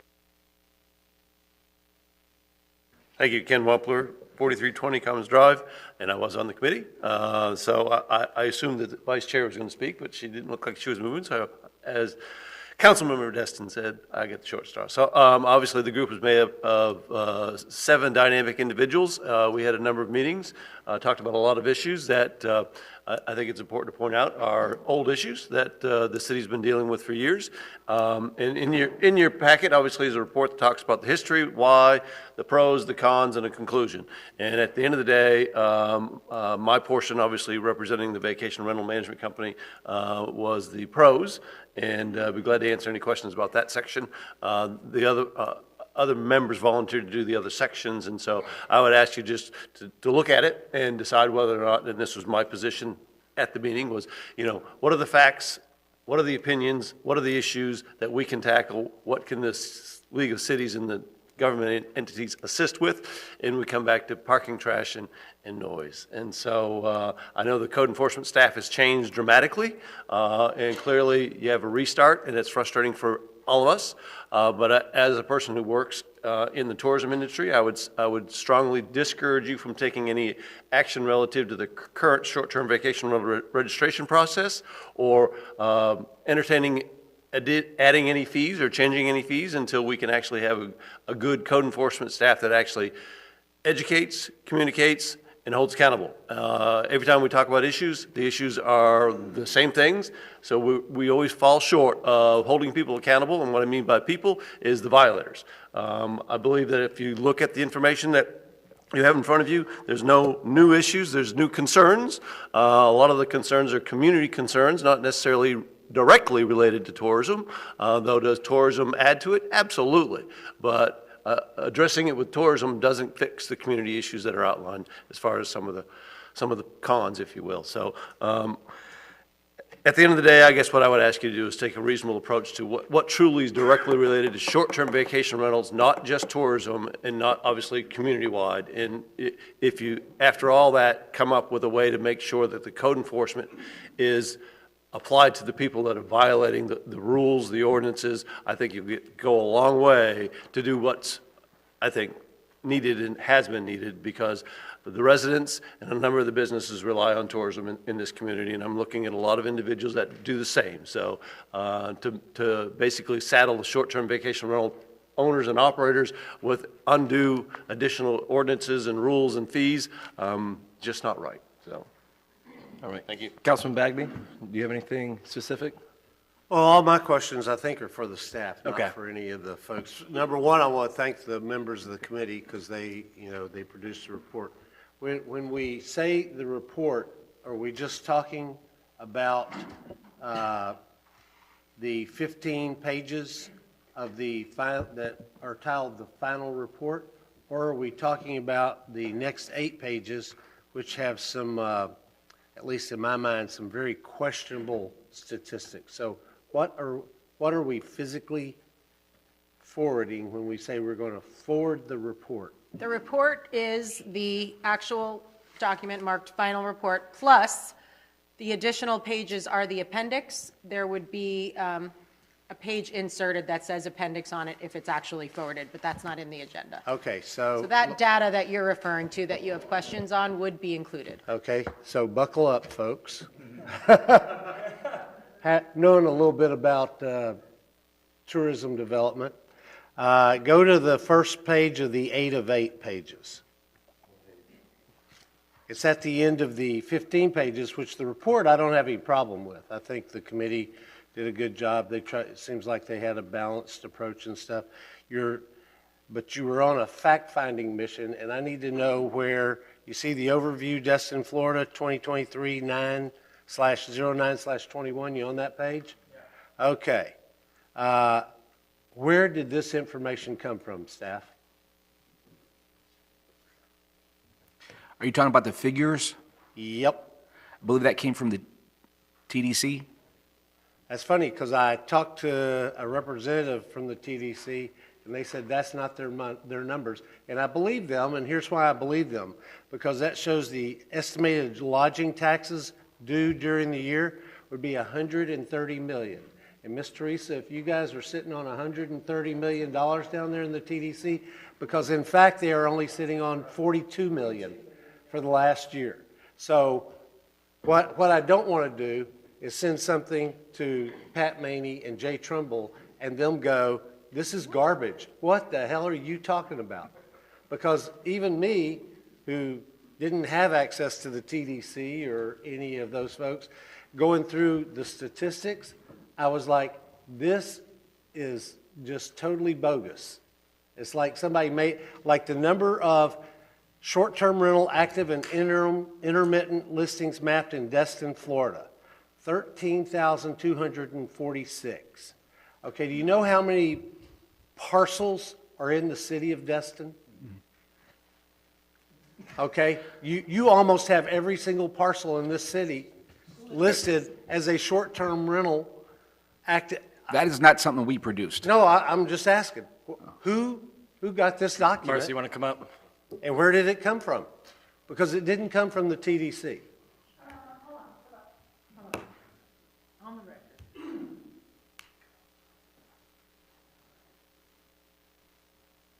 Sorry, Marcy Bell. I was co-chair of the committee. Didn't we ask for, our request was for a time frame, like 2018 through 2022? Is that what this is a reflection of? Is that why we're confused? is because this is going to be a conglomerate of years, maybe not.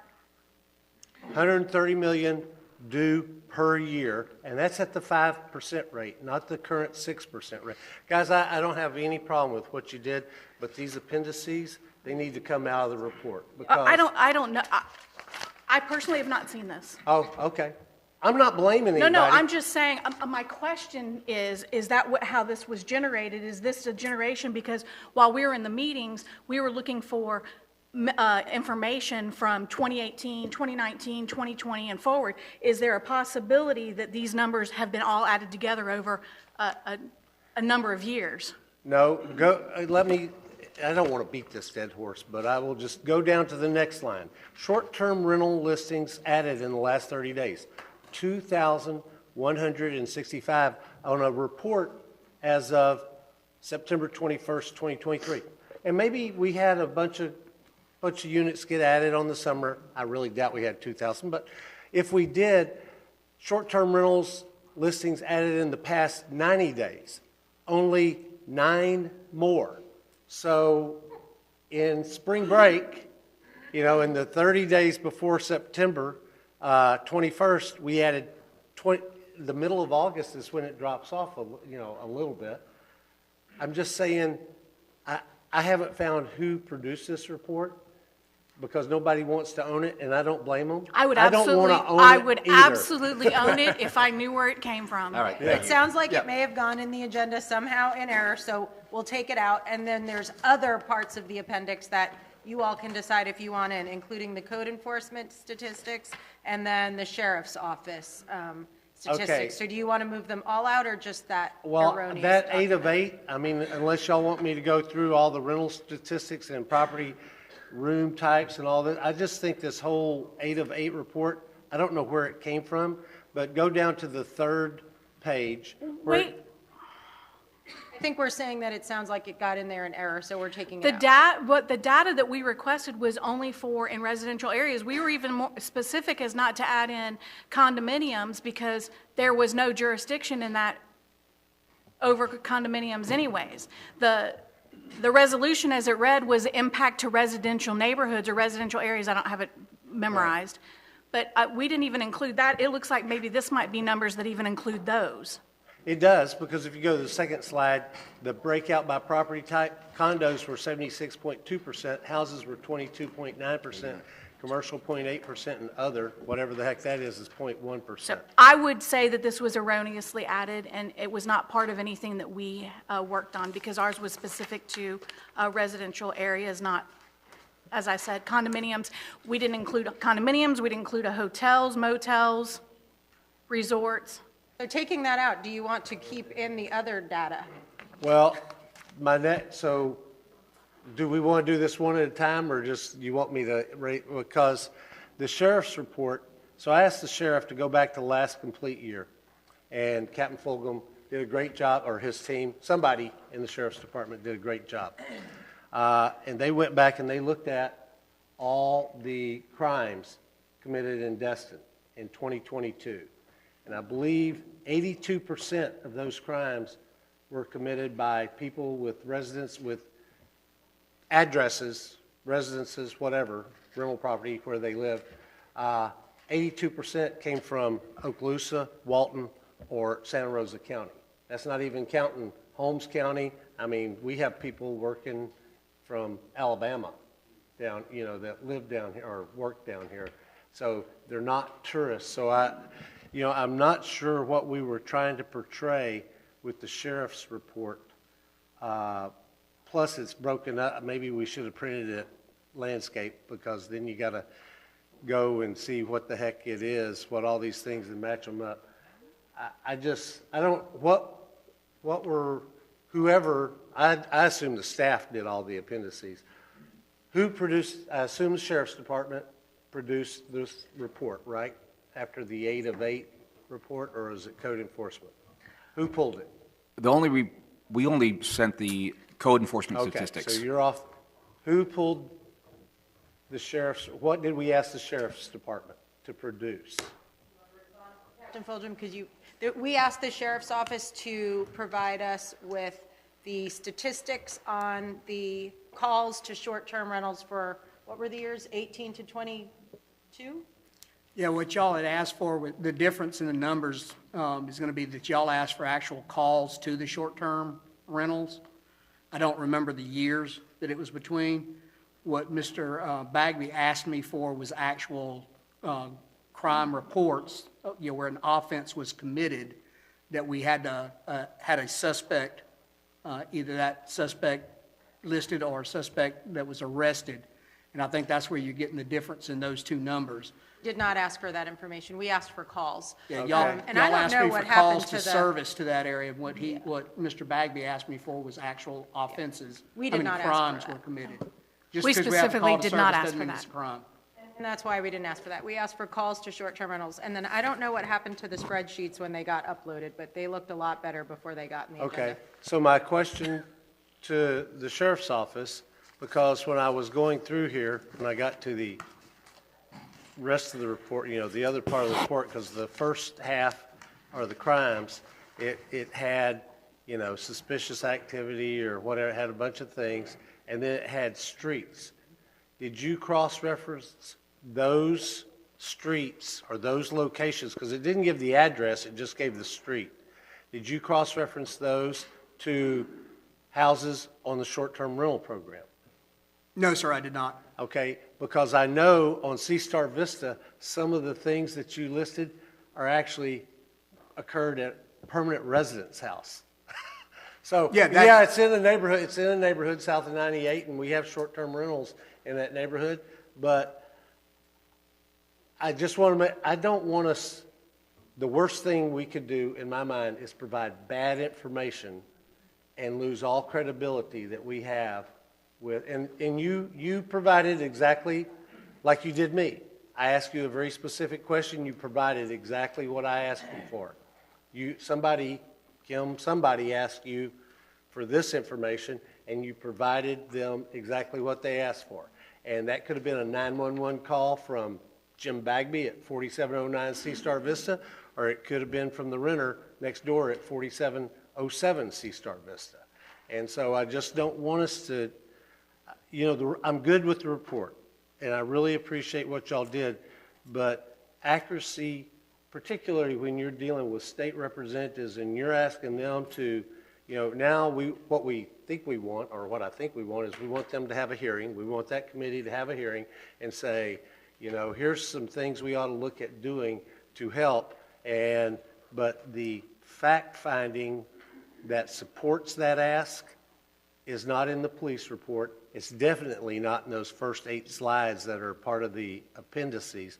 So I don't know if we want to table and do some additional fact-finding, or we just want to forward the report, but I'm not comfortable. The committee specifically asked for certain items, and whatever you're talking about is not what we received. And whatever is in that report is not what we received. We were very specific about what we wanted, and we got what we wanted. I don't know what's in that. So I would just suggest that we take the appendix out of the report and just forward the report. I'll delete the word appendix from it, and we can just forward the report if council's good with that. Well, I think we need to vote because. No, I'm making a suggestion to deal with this. Yeah, that's a suggestion. Because we based our, Councilman Bagby, we based our report off of the information and the data that I can't even tell you how much data that we requested. And we were specific to make sure that we didn't have all of Okaloosa County and that we didn't have condominiums, hotels. So whatever you guys, and that's how we based our report. So I just want to make sure that it's clear that our report was based off of the data that we received and we requested.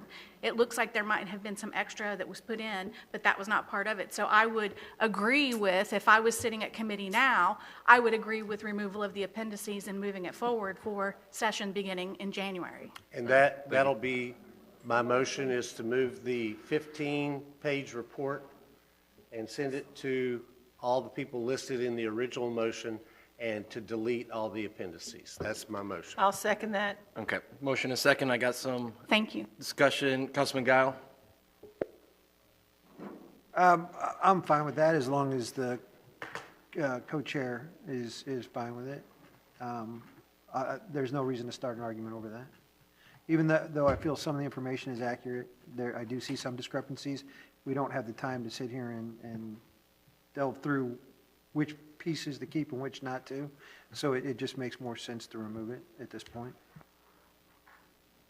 Councilman Schmidt, anything else? Yeah. I know. I do agree with Mr. Bagby this evening. And very specific time frame. A very specific time frame.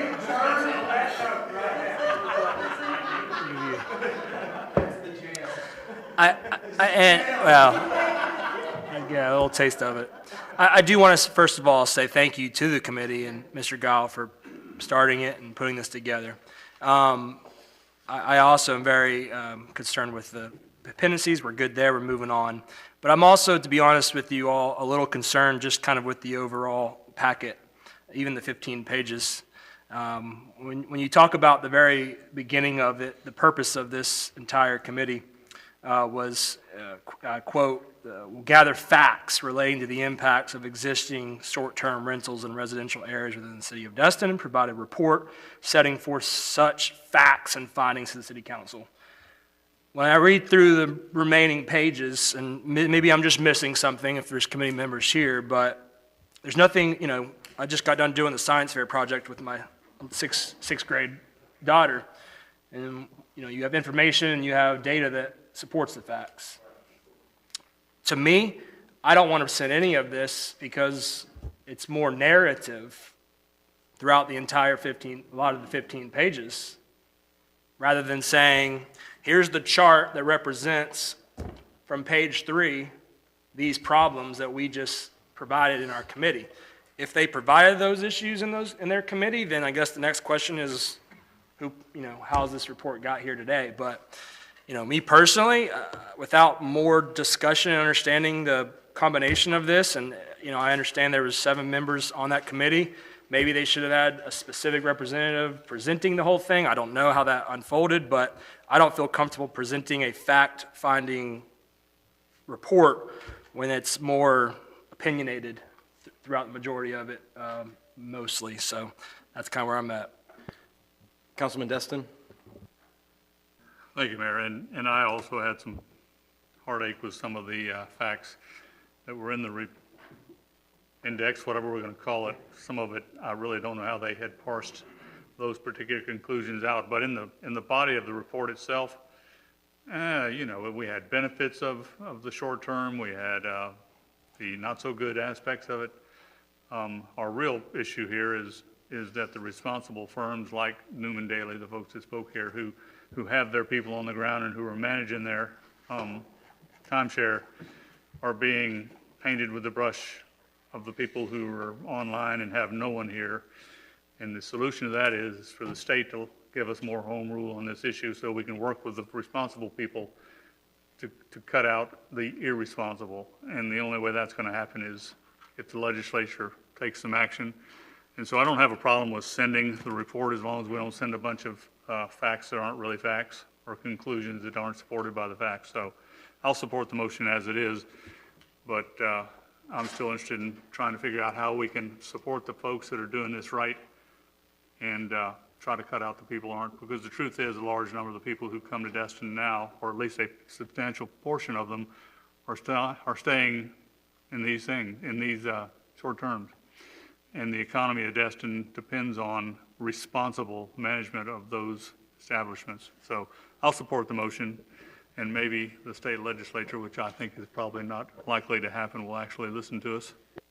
Can I point out, just for the record, I don't think Newman Daily is a timeshare company. I just want to throw that out there. Yeah, I meant the other thing, not timeshare. I just wanted to get it on the record. That was a misspeak. Sorry about that. All right, Councilman Bagby. Yeah, and I agree completely with Kevin and Mr. Destin. On this side. Yeah, I feel the love, but the reason I'm willing, and I understand that our direction was to have a fact-finding, and the report is probably slim on facts. but their findings, where they talk about improved home rule for towns under 30,000. I agree with their I felt their findings were fairly well balanced. The management improved compliance to existing ordinances. Okay, that's us. That's not really the state, but some of their findings, I do believe that the state could take action that would make it easier for us to then control some of the issues or some of the challenges we're having with short-term rentals. So that's why I'm okay with sending the report, because Jay Trumbull and Pat Maney don't know that it was supposed to be full of facts and data, and they just know this is the recommendation, and if we approve the recommendation, that's what the city of Destin wants to see in legislation this coming session. So, that's where I am. Awesome. Councilman Guile, I pushed you off the list, so you're up next.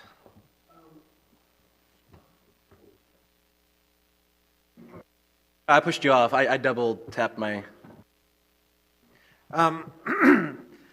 As a legislative sponsor that sat in the majority of these meetings, if you were even attended one, you'd have seen how difficult it was to get that group to settle on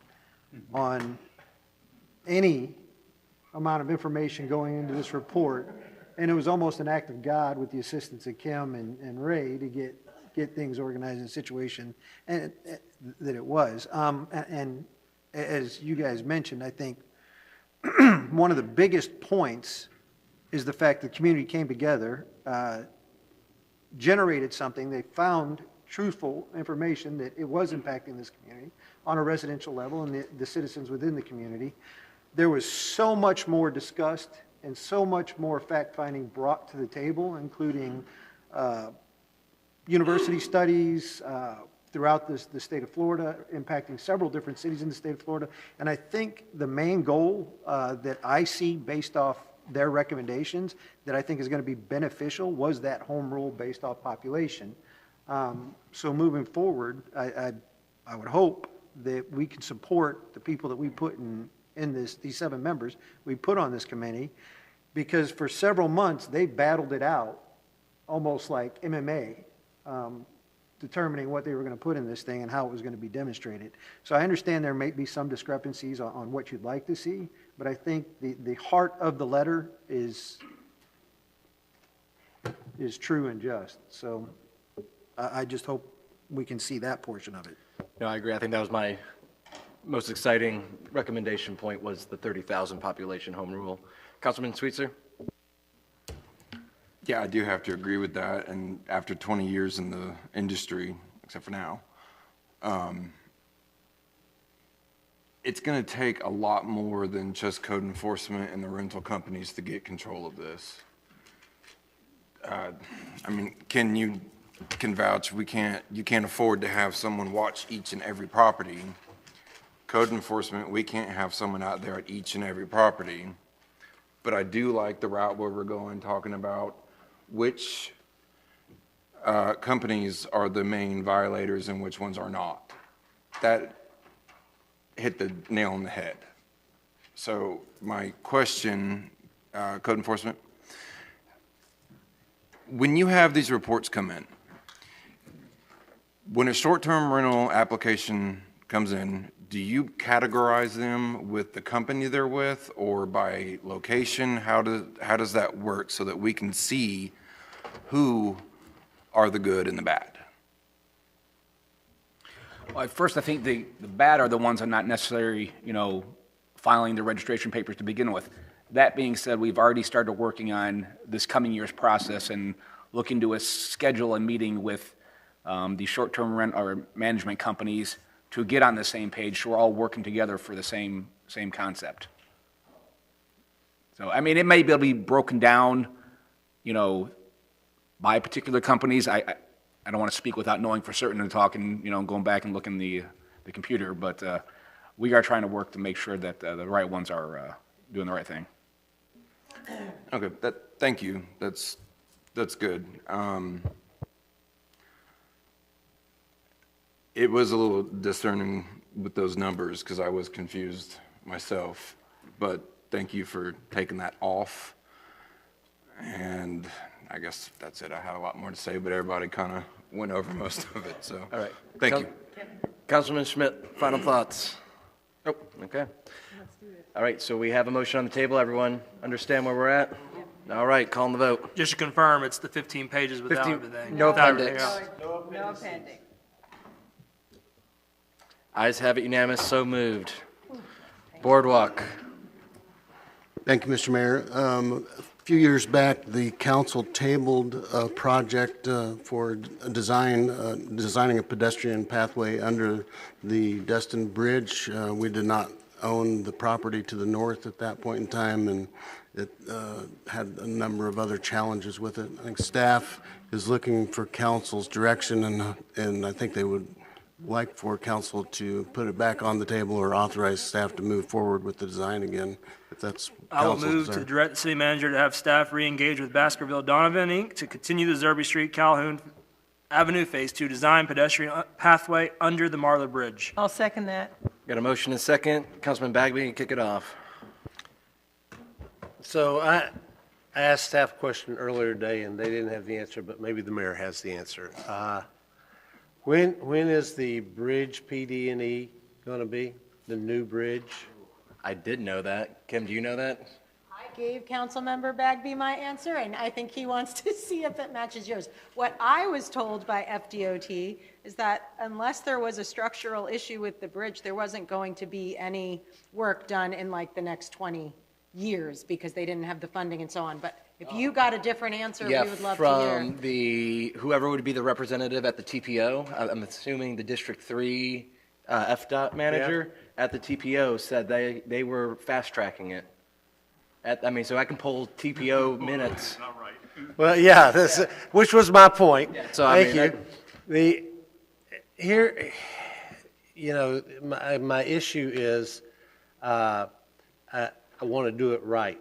I don't want us to do a study and do engineering drawings and take probably 3 years, maybe 5 years at the outside to get this beautiful thing done only to find out that it's there for 2 years and the pilings for the new bridge are going right through the middle of this sidewalk or this boardwalk underneath the old bridge, which would be good. I would like, my personal preference would be to wrap this up when I think at some point we're going to do a, charrette or something with the new parcel we bought and include it in that charrette because it's going to be an important part of that parcel if it connects to the south end.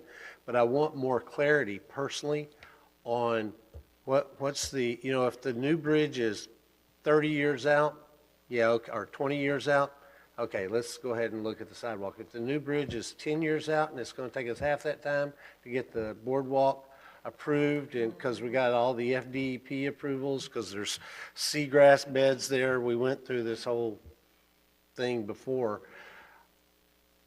then I really don't want to go spend a couple of $1 million only to have use of it for 2 years, and then we got to figure out, and then we'll just have the boardwalk underneath the new bridge, like you told us it was going to actually land further inland, right? And The intersection.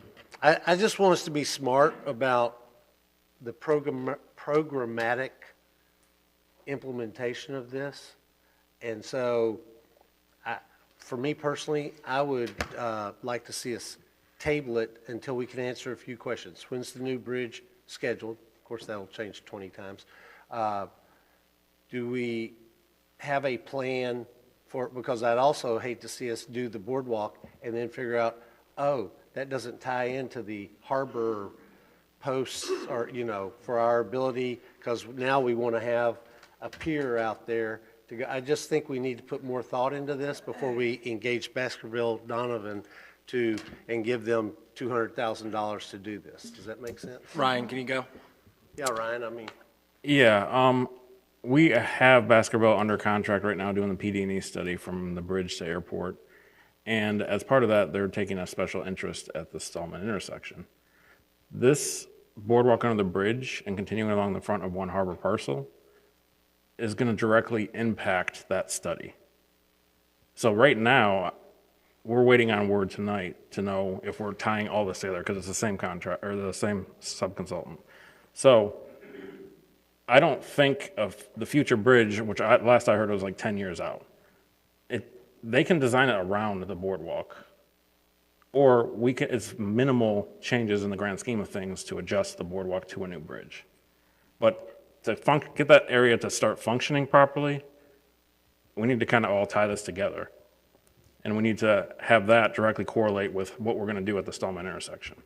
Okay, no offense, having reviewed a few engineering studies, the boardwalk doesn't drive the PD&E study. If you're telling me that that's going to drive the outcome of the PD&E study, if anything, it'll be the other way around, that the PD&E study should drive the boardwalk. So what the goal is to look at right now is if we can get the boardwalk extended on the bridge along the frontage of the One Harbor parcel and get an ADA access from the boardwalk up to Calhoun, then we can start shuttling people under the bridge to get to the boardwalk instead of through the Stallman intersection. That can change the whole dynamic of that area. That's kind of what we're trying to look at and see how possible that is and the feasibility of that. Then my only concern there is then all that parcel becomes is a $9 million ADA access way to Harbor Walk Village. That's all because that'll be the thing you're focused on providing is an ADA access that takes pressure off Stallman and 98, that intersection.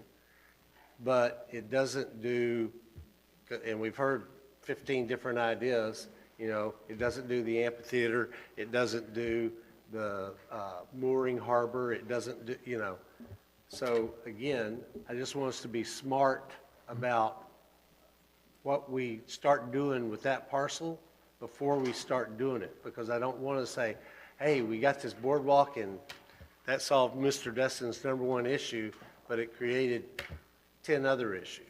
Yeah, and again, so much of this is starting to link together with the crosstown connector, that intersection, this boardwalk, like it's all starting to come together as like one big look at the master picture and try to solve all the pieces kind of at once.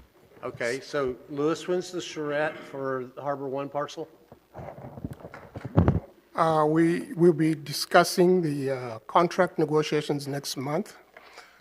We bring a contract to you for approval so we can engage SRS. Councilman Schmidt. So Ryan, would it be recommended, or Crystal, to rescope all these things to go together, or do we move it to the SRS instead? Or like, if Baskerville Donovan's already doing the PD&E, we're trying to bring this back, should we not look at combining it or having them reprice it, or is that not possible?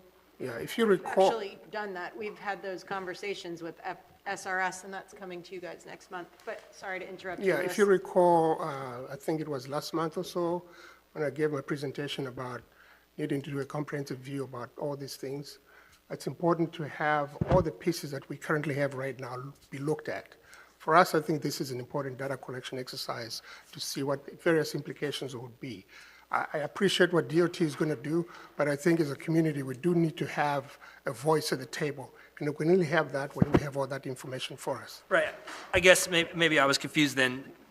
You said Baskerville Donovan is doing a bridge to airport study, PD&E. Yes, and they're currently the one that's on hold for this boardwalk. So Right. that will seamlessly kind of tie that whole thing together. So if they're that interested in this old item, why would we not figure out how to combine it? They would take a joint approach between the two different projects to finish this.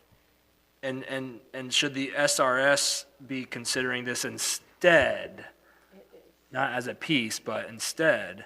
Yes, of everything doing will be. this? Yes, everything will be tied up in that overall effort. Correct. Right. I guess what I'm trying to ask is it sounds like we have potentially 3 different separate items being paid for thought about, looked at. But you're saying 2 of the 3 are the same company, and one's the whole picture that needs all the pieces to the puzzle. So can we not reorganize them? I would also suggest for the One Harbor parcel that we get the boardwalk across the frontage there, clean all that up, and that's still a blank slate to do whatever we want. There's gonna be, no matter what happens there, more than likely there's gonna be a boardwalk component. So we can get the boardwalk across the frontage, we can get the ADA access up to Calhoun, farther away from the bridge side, so when the bridge even comes in, it doesn't even mess with the ADA access up. And if whatever you guys decide that you want One Harbor to be, if the ADA path needs to be rerouted a little bit through that parcel, that's not that big of a deal either. Yeah, I guess I'm just, I understand, but like, for example, semantics maybe, but should we not have them rebid everything? In 2021, we didn't own the parcel. It's a whole different ballgame. We have the property. Like, I mean, should the whole thing be reconsidered, or? So obviously I was not here then, but from what I gather with the history of this, what kind of stopped that was dealing with FDOT and trying to get the ADA access from the water up to the road and staying within the DOT bridge right-of-way because the property owner at that time was not helpful. Okay. So obviously this changed that whole dynamic in that they were only in like a very early conceptual phase when that all got stopped. Okay, so we sorry. can kind of pick up and keep running. Okay, and I'll just ask one more time, I'm done. Just so I understand, feel good about it. Do your staff not recommending trying to figure out how to lower the cost of all these things if they're all working together? Is there a way to do that besides approving this tonight at that old purchase order? Is there a way to do that? I guess there's always an option to go back and renegotiate. We can certainly look at that, but we can't move forward, unless you release us to do that. We can't move forward with renegotiating? Unless you release us to do that work. So we can bring all these pieces together and see what cost savings we can bring to you. Okay. Councilman Destin. The length of the water on that parcel is close to 300 feet. How much is it? 239,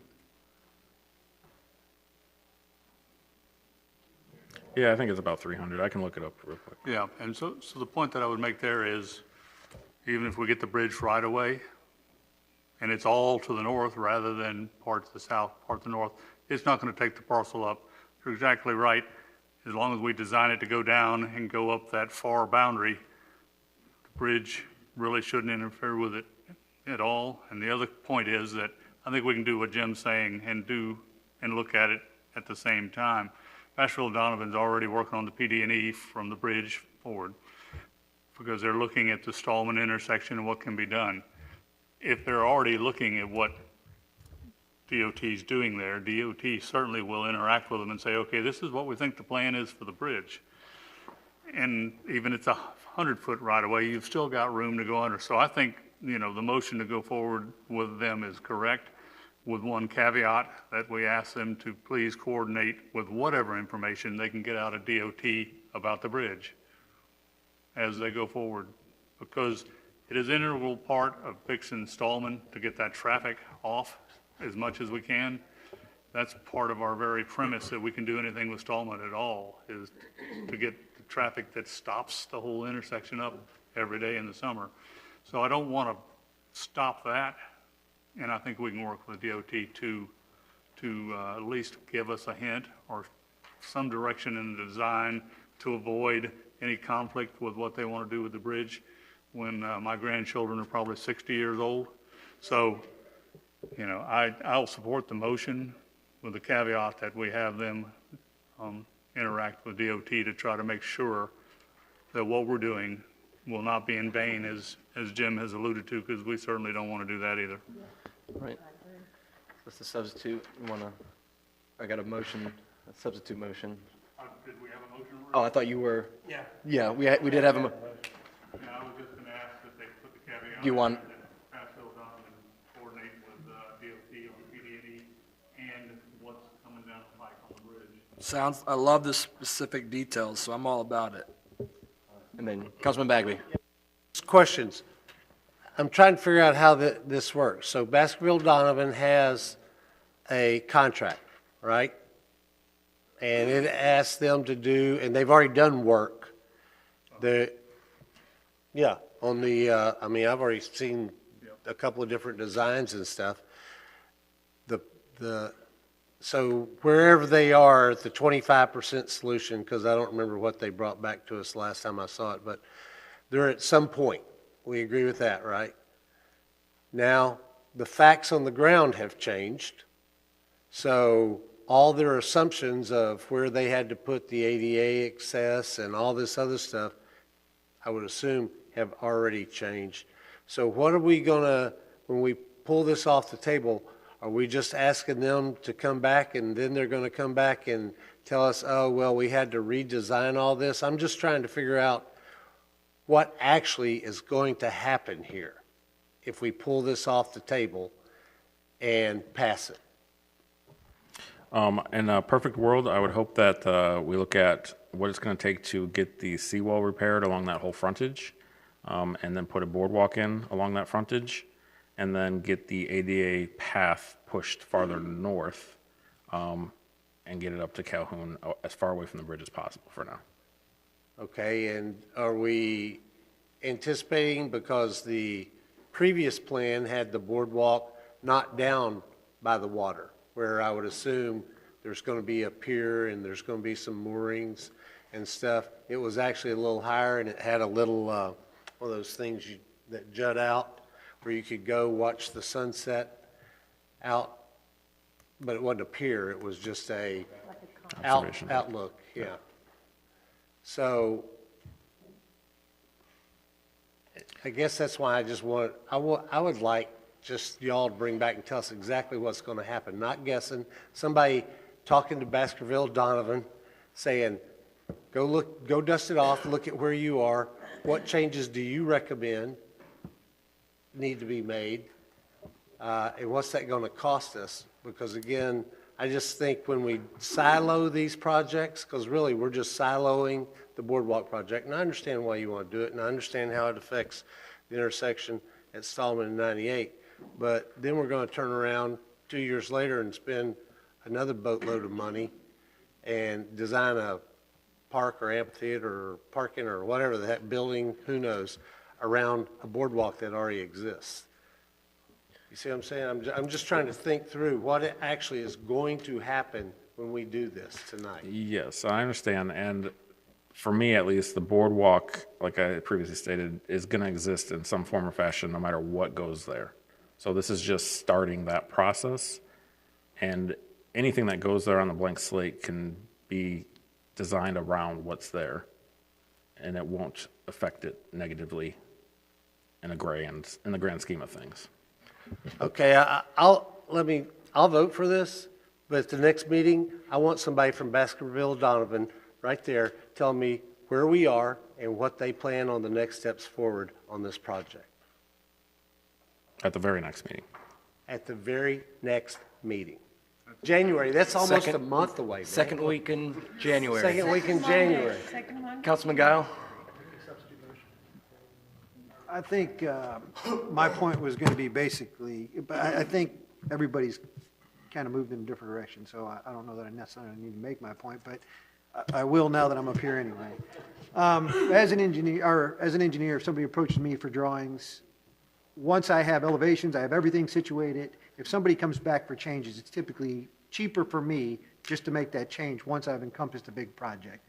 In your guys' opinion, if they include this in the very forefront, even if we have to make changes later, is it less expensive to the taxpayers to take care of all of this as one bundle in the beginning and then just make some slight changes later? Or do you think that cost is more exorbitant? Because all we really need to do here is make sure we're protecting the interests of the taxpayers. Yeah, I think we need to get the backbone in, and then everything spurs off of that. And to me, this is starting to build that backbone. Yeah, and Can we get Baskerville Donovan here to at least talk to us about what path they see forward? Yes, they're waiting for a call from me There you tomorrow go. to Okay, discuss well, what happened. All right. I think the biggest thing was we told them stop talking to anybody and everybody about this project. and don't talk about it ever again, unless I'm missing something. And just so tabled it. tonight, I think at the minimum, we're just trying to now allow them to make these calls to Baskerville, Donovan. I could be wrong, but is that part of it? That was it. It was tabled. Okay. Tabled, Officially, yeah. it was tabled. Yeah. I tabled it back then, so We're gonna let's re-engage. untable it. Go Let's talk. re-engage. All right, Lance. Re-engage.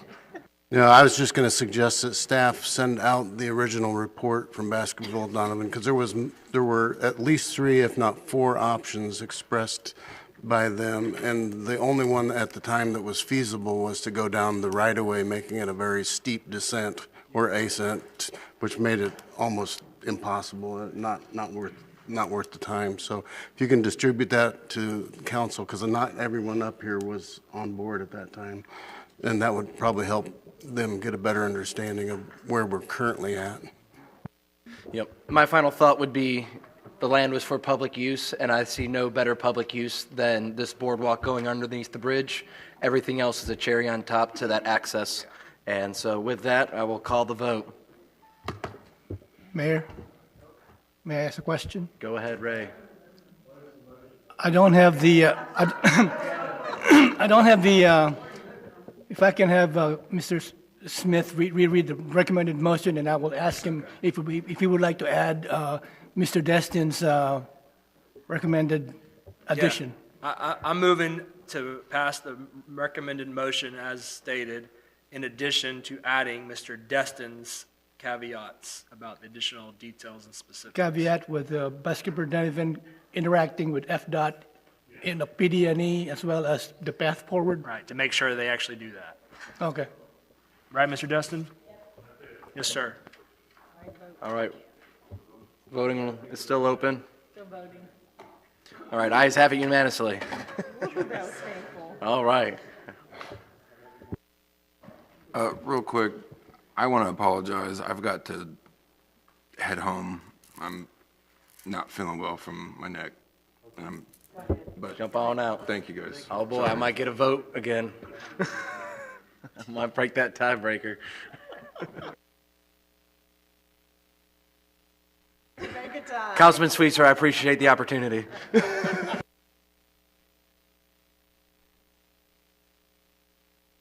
All right, let's keep it rolling. Item D is the executive search item that was tabled during the last meeting, and Jamie Dittmer has put together some suggestions for council. You could take any of the individual suggestions or combine some of them, and I'll let Jamie explain anything else that she wants to on this item. Yes, I've just laid out a few options for the members of council just to give us some direction on how you'd like for us to move forward. I would like for you to keep in mind that as you read through the options, we're not limited to just one specific option on there. We can do a hybrid approach if you'd like. And just if we do decide to go for an RFP with an executive search firm, they don't have to do the entire thing. We can kind of do an a la carte option, if you will, where they can just do portions of it. So we have several options. So if you just want to have a discussion and give us some direction on which way you'd like to go, I'm available for any questions.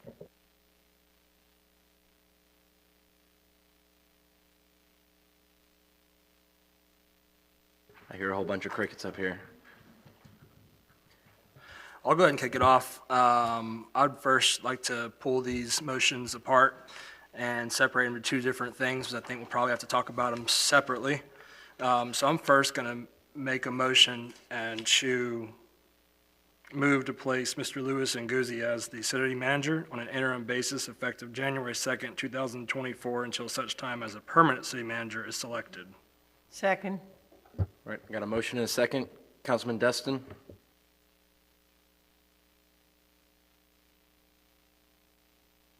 I was going to address the method of search is where I was going with that, but I have no objection to the motion. All right, Councilman Bagby? Yeah, I had coffee with Louis Friday, and we talked about this, and I told Louis he's fully qualified. I hope he applies for the permanent position, but I would not support him as the interim, and I explained to him why, and I'll explain to y'all why. It's nothing against Louis. Number one, kind of like we've done before on council members when we have to appoint somebody, and I think the last one, well, other than Bobby, which was right before the election, but was Chatham. And it was, we didn't want to appoint somebody so that they got, I believe in Teresa's word, got a edge on some other just as qualified people. We have a lot of strong staff members, and to, in my mind, to appoint one of them and then have them apply gives them an edge that would be an unfair advantage over others on the team who would be just as good a candidates, maybe. But I don't want to discourage them because we appointed somebody that was on the team and then they feel like, well, they're going to vote for that person because they voted for him or her to be the interim. So my thing would be if Lewis tells me, you know, has changed his mind and tells me tonight that he's not going to apply for the permanent, I'm all in on voting for Lewis. But otherwise, I'm all out on voting for Lewis. And then the other reason, quite honestly, in my mind, is bandwidth. Lewis has some big projects on his table, besides the SRS, besides the Harbor One, besides the updates of the CRAs, both CRAs, and the Crosstown Connector. He has, in my mind, the number one priority is the LDC rewrite. That is the most important thing. The stat, I know Crystal will say it's the audit, but it's not. I'm just going to tell you for the future of this city, the most important thing on our plate right now is that LDC rewrite, and it's over a year behind. You know, 18 months ago, I asked, where are we? And we were going to have it right after Christmas last year. And every time I ask, it's April, May, and then it's August, and now it's the beginning of next year. And we have got to get that LDC rewrite completed. And I want him spending all his time focusing on the rewrite of the LDC. And so I'm going to make a substitute motion that we hire someone and they have told me that they would not apply for the permanent. I'm going to make a motion that we appoint Jamie Dittmer as the interim city manager until such time as we hire a new city manager based on her affirmatively saying that she will not apply for the permanent city manager's position. Second. Got a motion and a second. Councilman King, anything further? All right. No, well, I just was going to echo exactly what Mr. Bagby had to say. You know, Lewis got a lot on his plate. I think this is here's the slippery slope that we're going to be on for the next year, where we find the most qualified candidate and he's completely off of, we pass all of his work onto somebody else. So I'm in support of Mr. Bagby's motion. Councilman Guile. Thank you. I think Jamie is very capable, but I think we have a situation where Jamie has one report. Is that correct, Jamie? Yes. Yes. And now we're going to ask her to have 114. Is that how many Christmas cards I wrote? 18. Yeah, close to that, yes. Yeah. So I think she's very capable, but I don't think that the background supports that. I think that we need somebody in that position that's very strong-willed, and that understands that every single council member up here only has 14% of a vote, no more, and that they will back that up. And I've seen firsthand Lewis handle a very irate individual over one of the inspectors, and he calmed me down and had me apologizing to somebody I shouldn't have been apologizing, and 30 minutes later I was kicking myself in the butt for apologizing to, but I still did it. So I would support Lewis in that position based off those reasons. Councilman Destin. Thank you, Mayor. The position on having someone run or take the position who was not going to apply full-time, if what we were doing was nominating someone to a council position where the public, the citizens have the right to vote, and we are not the ones that make the decision, as in the past, I would support someone who says they're not going to run. However, this is different. This decision is ours to make, not the voters.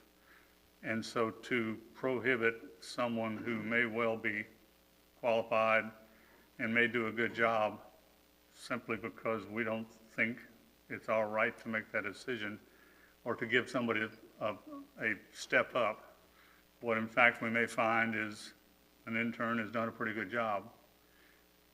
And so I can't go along with saying that the intern can't apply for the position, because it's different than the elected position of a council member. I understand the amount of work that has been piled on community development in addition to being a manager, but I figure this process shouldn't take us more than a couple of months. And I think we can slog through with a couple of months, and it appears to me that this is going to be the best solution for us to go forward. So I will support I'll support Lewis. Councilwoman Hebert. I too have had conversations with Lewis, and he is a phenomenal individual that can multitask and do about 10 things at one time. And it mind boggles me when he's handling something and there's 2 other things handling. I feel like at this point, he's the most qualified, whether he runs or asks for this position in the future. But I feel like he's been with the city long enough. He's got a wonderful staff that work under him that he can easily help support them to get some of the projects done while we look for an interim manager. And if he applies for it, we feel like he's the right guy. So at this point, I would support Lewis. All right, we've done everything but call an official vote. So with that, I will- Mayor? Yes. We have a substitute motion with a second right Yeah, now. so we're going to be We're gonna honoring pull the that one? substitute motion. And so we're going to go with the substitute motion of Jamie first, and then we will see where that goes. All right.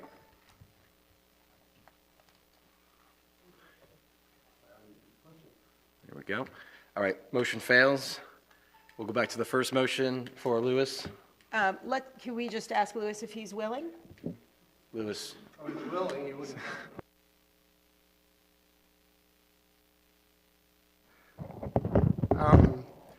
I'm sure amongst all the talented people that we have in our team, it's important that during time of change, we have stability and a sense of order to maintain the momentum that we currently have. And I'm sure any of us here, if asked, and I know their character and their professionalism, they'll step up to the plate until the council decides what to do on a permanent basis. From my end, I know I've got a ton of things on my plate, but one thing that I've shared with Lance, and I truly appreciate his support throughout my tenure here, is that I have given commitment to do whatever it takes to at least get the things that are on my plate done, and also provide any environment that I can for my fellow directors here to perform what they need to do. So if it is the wish of the city council for me to be in the interim position, I'll accept that. All right, thank you. All right, with that, we'll call the original vote for Louis Nguzzi as interim city manager. Ayes have it, so moved. Congratulations. Yep, so. All right.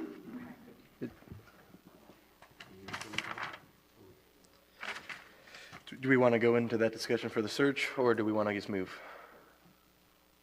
We're going into E.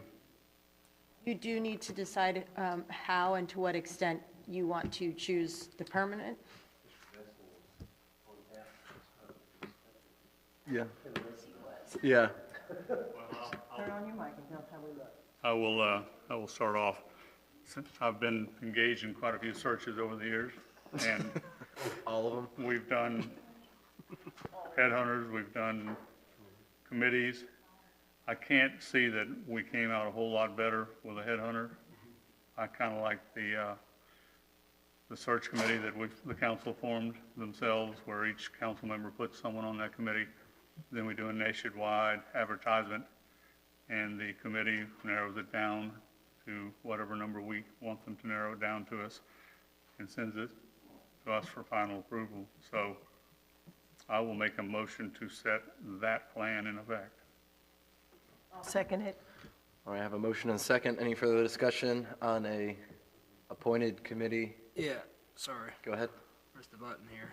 All you. Just to clarify,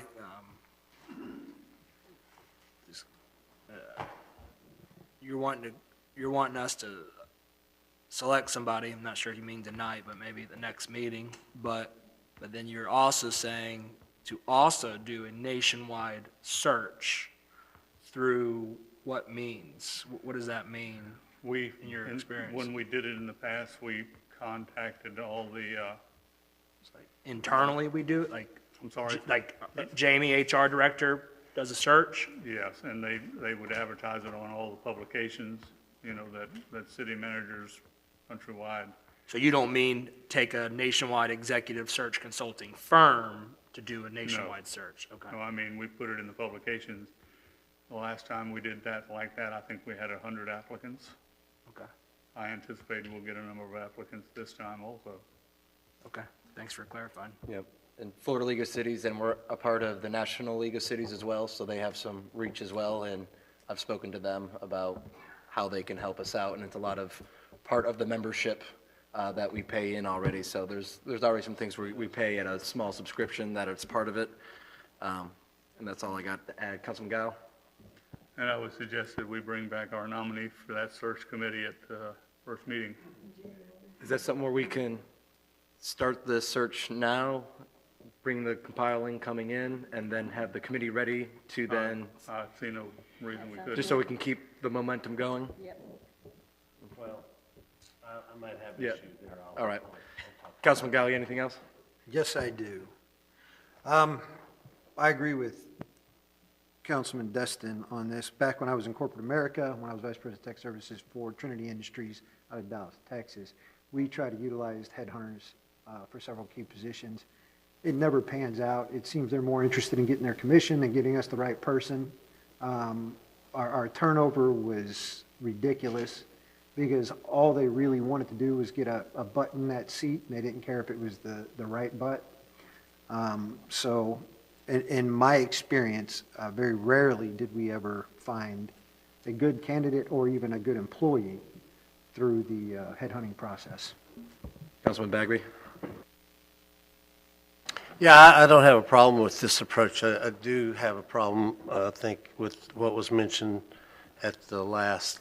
Number one, having done this a few times myself, not only here, but in other businesses, we need a job description that we approve, okay? And if we have the same issue or whatever concerns, like when we were doing the job description for the assistant city manager, it may be a while. So I don't want to go advertise for a position without a job description, without a salary range, without the normal things that you would do when you were putting a job out there in the ether. I agree with the Florida League of Cities and the National League of Cities. They're a great resource. I don't agree with just dusting off Lance's job description from 5 years ago and saying, okay, this is what it is. I think we ought to put a little thought into this and provide this citizen committee some definition on what we're looking for, what we think is important, approve the job description, approve the salary range, and then publicize it to the world and have them stand up and start reviewing applications. But just to post it right now, even just as a, hey, coming soon, city manager of Destin, Florida, start brushing off your resume. I just don't think, I'm not comfortable doing that. I'll just be honest with you. So I would like us to just bring back our nominees at the next meeting, have the staff, have Jamie bring us a draft job description, salary range, and then we approve all that, and then we go out to market.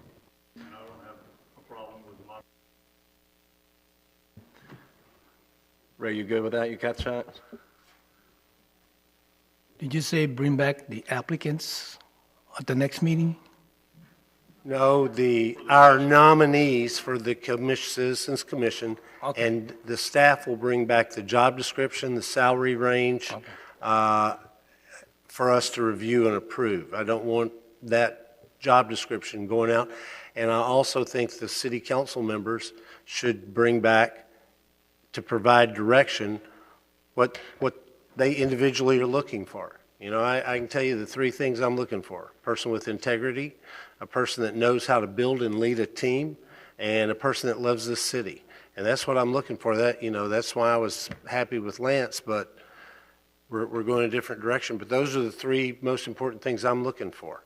But there's 7 of us up here that get a vote on that, and somebody who might want more technical expertise or more verbal skills or communicative skills or whatever. So I think we ought to bring that back. We have to give that committee direction, not just a job description, and say, hey, bring us back 10 bodies, because then it becomes just like the corporate America, just filling a seat. Councilman Destin.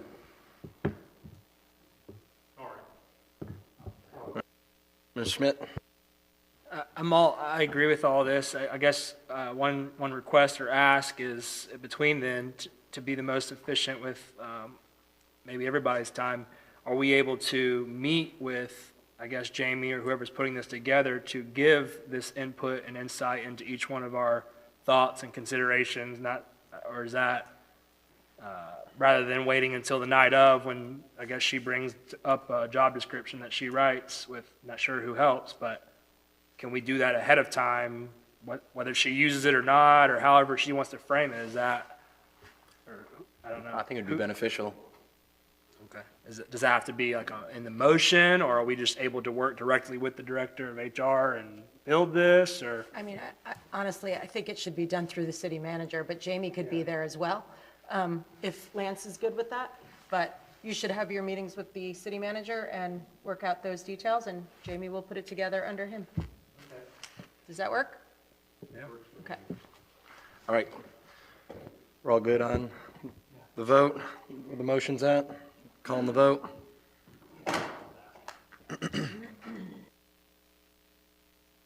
All right, ayes have it, so moved.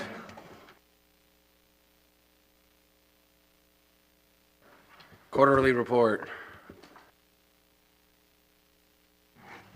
Crystal, do you want to introduce this financial report? This is an informational quarterly report. You'll see that earnings for last year, the realized earnings, were just over $400,000. And I'm just here. We have Stephen Can here representing Raymond James, our investment advisory firm. And we're here if you have any questions. Councilman Bagby. I have a question for Stephen. Why are we so far from meeting our benchmarks? Oh, man, I just deleted that.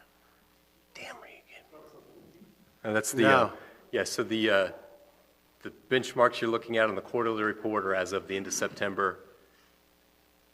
And in that period, the bonds are not supposed to be exciting most of the time. There's not a lot going on when you pick a stock and you try to find a winner or a loser, that type of thing we don't do here. The only thing that really matters in bonds is what the credit quality of the bond is and how long until it matures, right? So the credit quality here is basically not an issue because they're all mostly government bonds. It's all guaranteed. So we're really looking at how long it matures. We own primarily bonds here that mature longer than those two benchmarks. The benchmarks are designed to measure against what happens if you simply hold cash or if you buy a one-year treasury. We're in a really weird environment now where the cash pays the most, and so our best performer has been the money market fund. That's never been the case until now, but that's the reason for that now. And so, by the way, why we're are here- y'all doing that? Just, I get the bond thing, but y'all are our investment advisors, not our bond buyers. And as our investment advisors, we gave you two benchmarks, which you recommended, okay, and approved. You agreed, said, yes, those are good benchmarks. And that's how we measure your performance, is against the benchmarks. And I understand, you know, we've been lagging, I guess, for the last year or so. And so. A little over a year. Yeah, a little over a year. And at some point, you know, you got to beat or at least meet the benchmarks. That's why we have benchmarks. Correct. No, that's a fair question, and you're right. The two benchmarks that were selected, which we had some input on as well, you're right about that. The U.S. Treasury is the best benchmark, the one-year U.S. Treasury. That simply is a measure of buying a one-year Treasury each month and rolling it into a new issue as those mature. Most of the time, that's a pretty good proxy for what we've done here. Most of the time, we've beat that. And if we look at the history of the performance back to inception, our line is above that line most of the time, which means that if you need the cash, there's an unanticipated need to spend money, most of the time, you're going to cash out ahead of that benchmark. The last 15 months or so, you're right, that's not the case. It has reversed now. We're seeing that gap close again, but the answer is in that dynamic in the interest rate environment. The second benchmark, Florida Prime, is essentially a cash proxy. We chose the benchmark because it was publicly available and it is another valid opportunity for the city to put funds there. It's very safe, very short term. The misleading part is that it is an evidence of what your rate would be on money placed today and not money that was placed 2 years ago. And so we're seeing money that we placed 2 years ago in a much lower rate environment, slowly catching up and closing that gap. They're talking about a maturity of, say, 90 days or less, which is the equivalent of money market, in which we are making 5.2% on money market, which is very much in line with their benchmark. But they don't show the history of that. It's more of a, what does new money get today, if that helps answer that question. And so we are getting that with new money today. Right, but, and I'm not going to beat this horse too much more to death, but we're paying y'all for us to beat the market and the benchmarks. Not, you know, if we were just wanted to make the benchmarks, we'd go buy, you know, we'd just transfer everything to Florida Prime. Correct. Or we'd just go to treasury, you know, one-year treasuries and just go buy a bunch of them. That's not, we're paying y'all for your knowledge and your expertise to help us beat that rate of return on our investments, and we're not doing it. And so that, as a guy who takes our fiduciary responsibility very seriously, that's very troubling. And so I hear what you're saying, and I don't disagree with what you're saying. Yeah, we invested in this, and maybe we invested too much in long-term bonds, you know, 2 years ago, and we weren't getting, that was back when bonds were getting, you know, 0.5% or whatever they were getting, and now we're kind of stuck with them, and we, you know, but we're paying for y'all to be smarter than us. You know, fair enough. I'd suggest that the bonds themselves are not chosen so much as the strategy is, as the strategy on the portfolio was chosen to align with the investment policy statement. There is certainly room to invest in shorter duration. Longer term, that would have been a losing battle. It's not our suggestion that you do change that strategy, because the strategy is showing life now. It's going to lag. It's going to lag the interest rates moving higher. It's going to lag the interest rates moving lower. It's probably going to look great again in another year, as it did 2 or 3 years ago. We don't advocate changing that unless there was a need for liquidity. When there was a need for liquidity, it was our suggestion, and it's what we, in fact, what we did, to put money into a money market fund, which was paying more, was immediately liquid, had no risk of loss. I'd continue to advocate for that for short-term liquidity needs. For longer-term money with an indefinite need, I wouldn't advocate for a different strategy, but it will take probably a couple more quarters. If you can tell me when interest rates have stopped going up, that's when we're going to start looking really good. Well, they've stopped going up the last month. Correct. So the strategy. So at this point for this So year, I told you. at this point, we're up across the board actually over 3% for the year, which is not enough to close the gap on the benchmark, but it is closing the gap on the benchmark. And so I'd expect that would be a couple more. You know, I don't know if that's 2 more quarters or 4 more quarters. We can certainly change the strategy, but it's a question of duration. No, we don't need to change strategy. The strategy has got the flexibility for y'all to invest however y'all helped us develop the strategy. Y'all had us change some of the strategy as far as how much could be, no, that needs to be up to 75%. Oh, that doesn't need to be over 20. Y'all help us write the strategy. All I want is y'all to outperform our benchmarks on a fairly regular basis, but for over a year, you haven't. You haven't even gotten close to the benchmarks, and that's given me pause. I mean, y'all do a great job. You're very flexible. When, Crystal had some money that should have been invested that wasn't invested, y'all were right there, Johnny, on the spot within a couple of weeks. You're very helpful, but you have to be very helpful, and you have to outperform the benchmarks. Okay? Correct, yes, sir. Thank you. All right. See no further questions. All right, thank you. Thank you. Next up, we've got an informational item from our Code Enforcement Director, and you want to take it away? Button. Thank you. Code's done a lot in this past year, and I just wanted to, it's the last meeting before the end of the year, and just say Lance was a big part of this, so I just wanted to share that with you all, and if you had any questions about it. I thought they looked great. They were. I appreciate the report, Troy, and your team and the new hires and everything y'all are doing.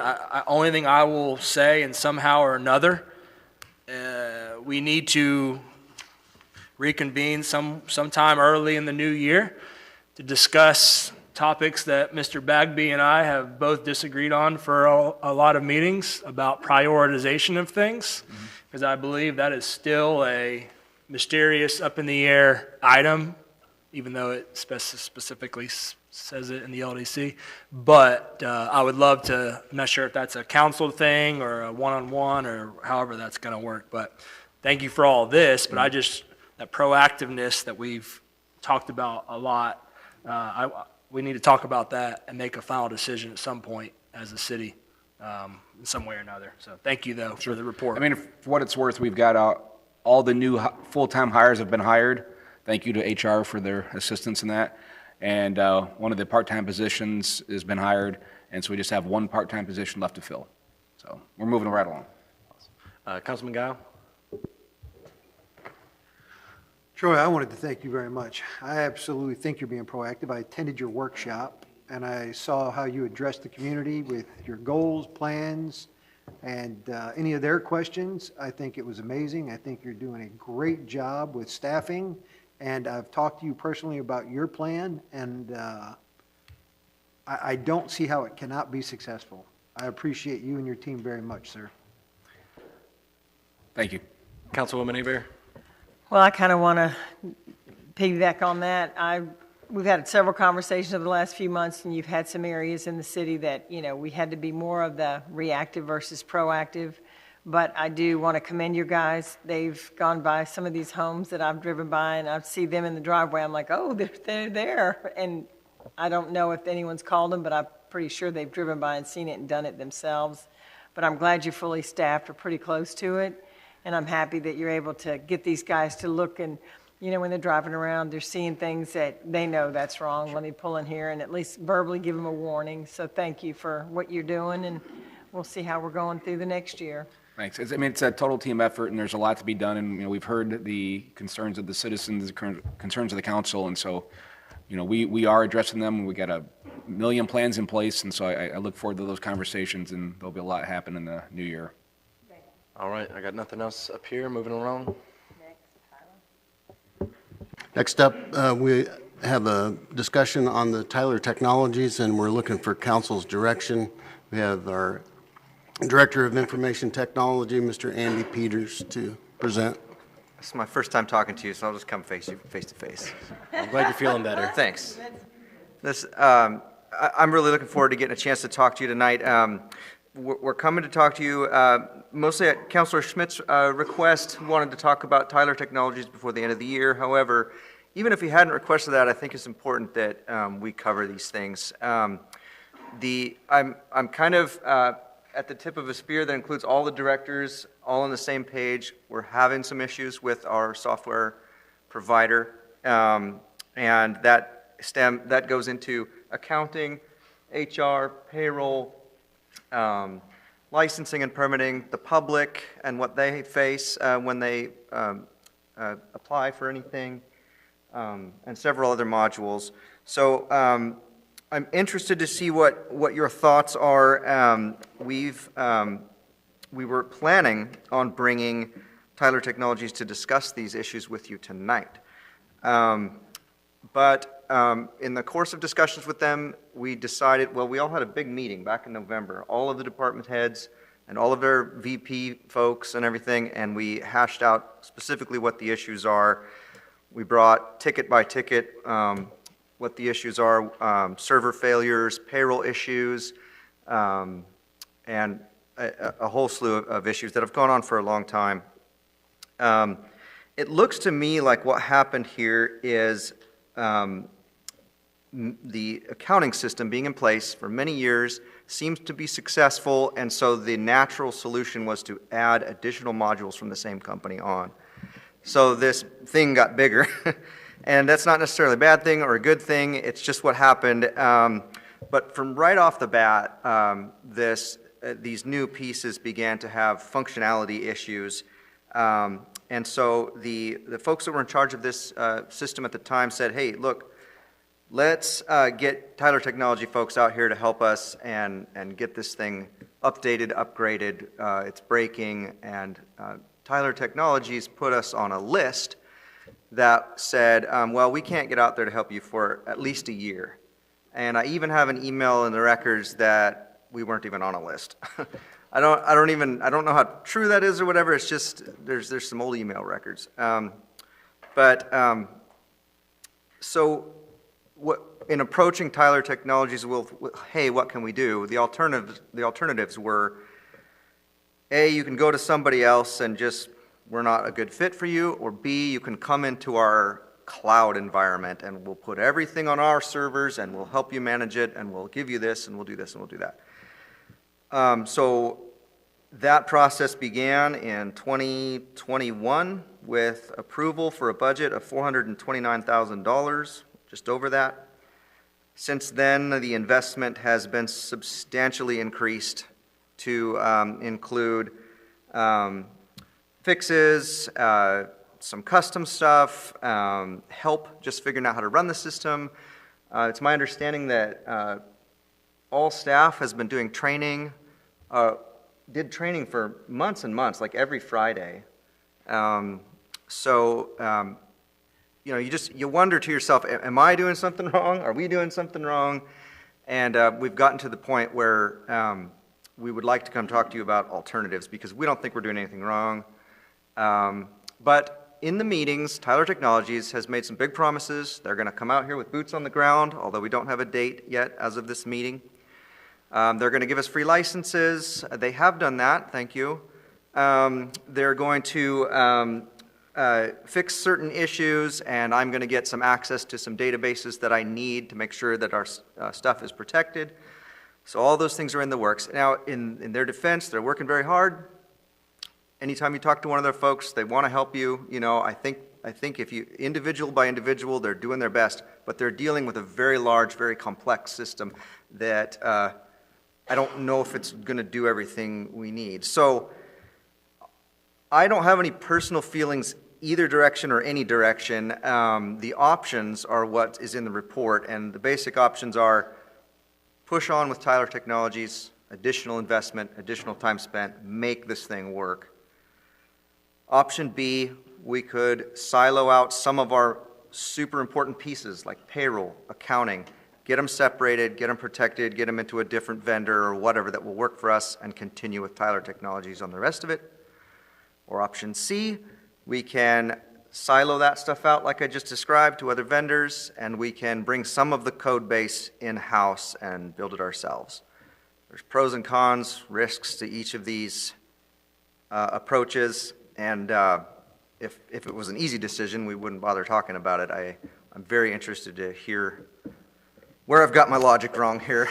Happy to hear it. So, All right, we got two up on the board. Councilwoman Aber? Thanks, Mayor. I know we talked this week, Andy, and I'm frustrated for you because I know as, coming into the city, just a few months ago, you probably thought, okay, great, I'm going to be the IT guy, I'm going to make things work, and then you come in and you find out. Unfortunately, it sounds to me like Tyler Technologies they were a great little company, but when they started to blow up at the seams, they didn't really have the management of it or the way to train the people that are working for them that could help train the people that were using their system. And I'm looking at all the options. It was sort of like, silo out pay right away for sure. Get rid of the financial stuff. There's a lot of companies out there that handle payroll, and there's a lot of companies that handle HR, stuff like that could help Jamie that gets overloaded when it's in a system like Tyler's that obviously we're off balance with.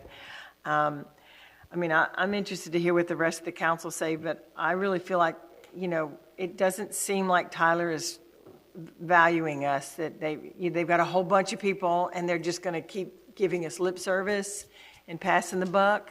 And I'm hoping that maybe we can farm out some of our stuff to companies that handle these specific, like you said, silo out the big stuff, and then maybe just learn in-house how to take it over. I just kind of want to hear what the rest of y'all think. Councilman Schmidt?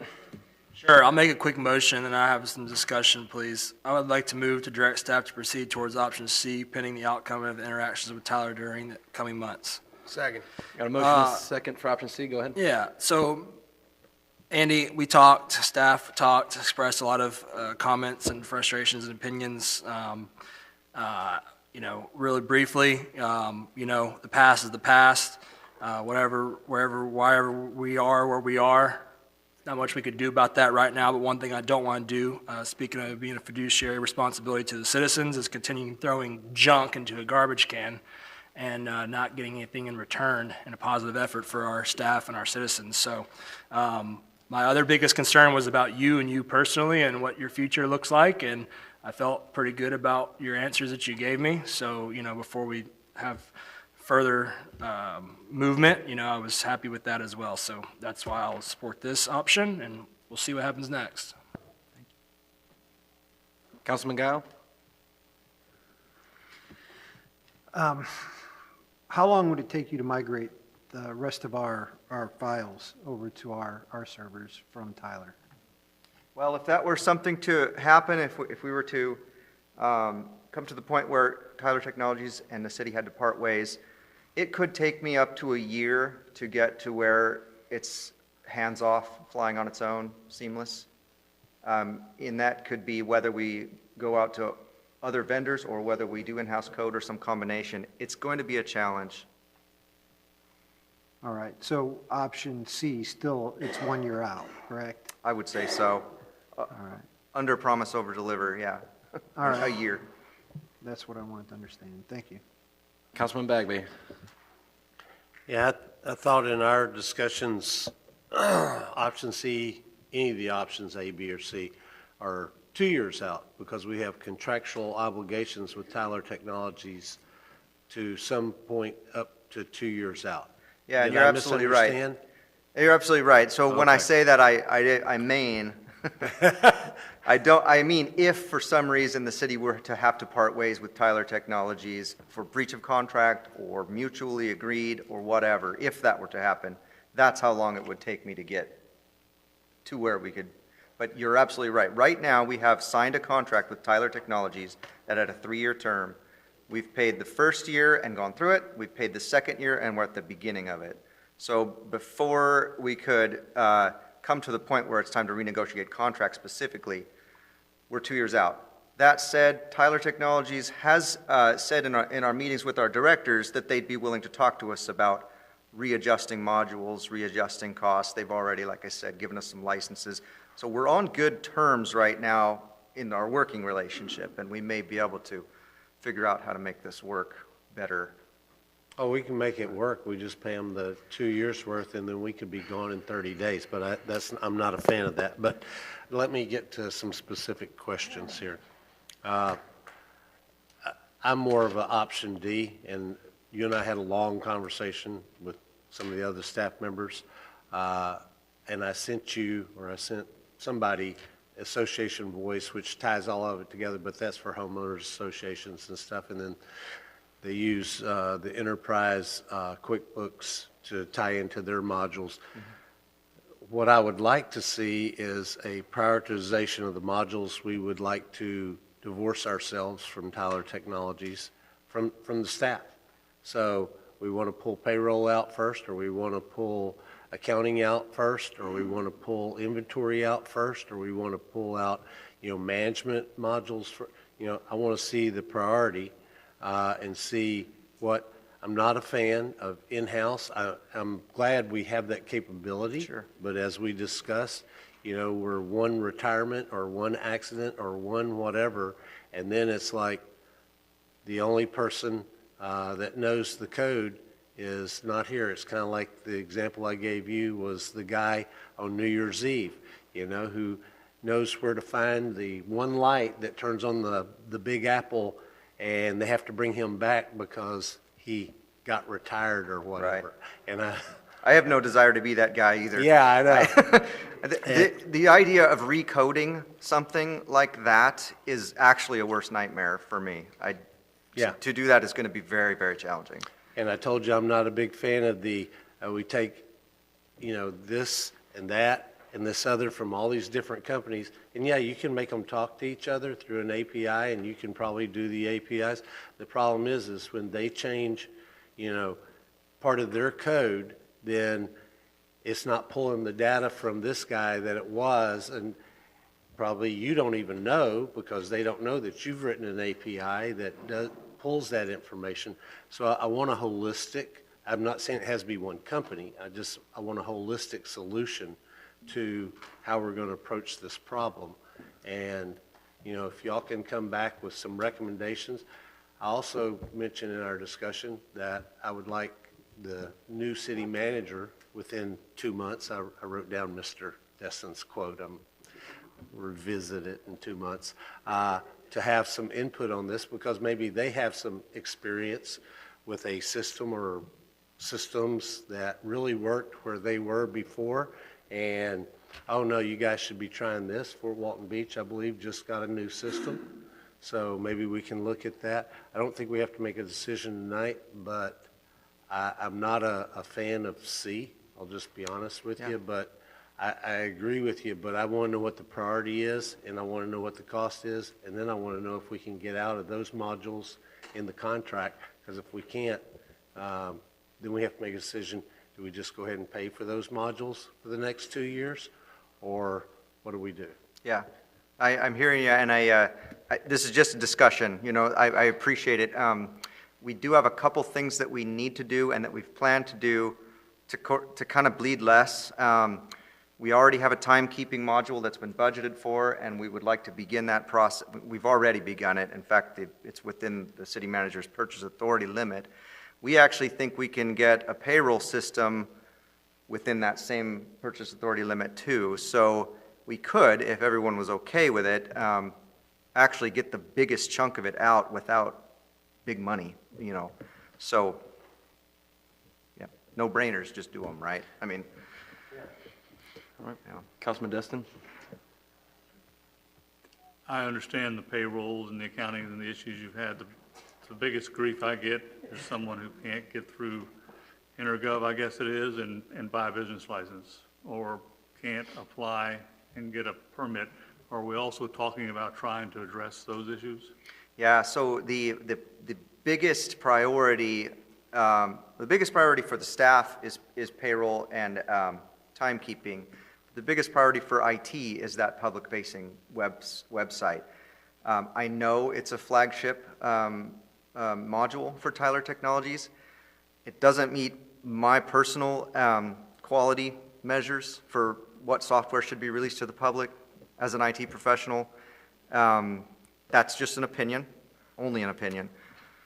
Shared by many folks, I'm afraid. Yeah, the difficult thing is that the whole back end of InterGov is also intimately tied to that, so I have to do them both at once. That's something that can't be pieced apart. Well, I mean, anything can be done, it's software, but it would be difficult to piece it apart. more difficult, but not impossible.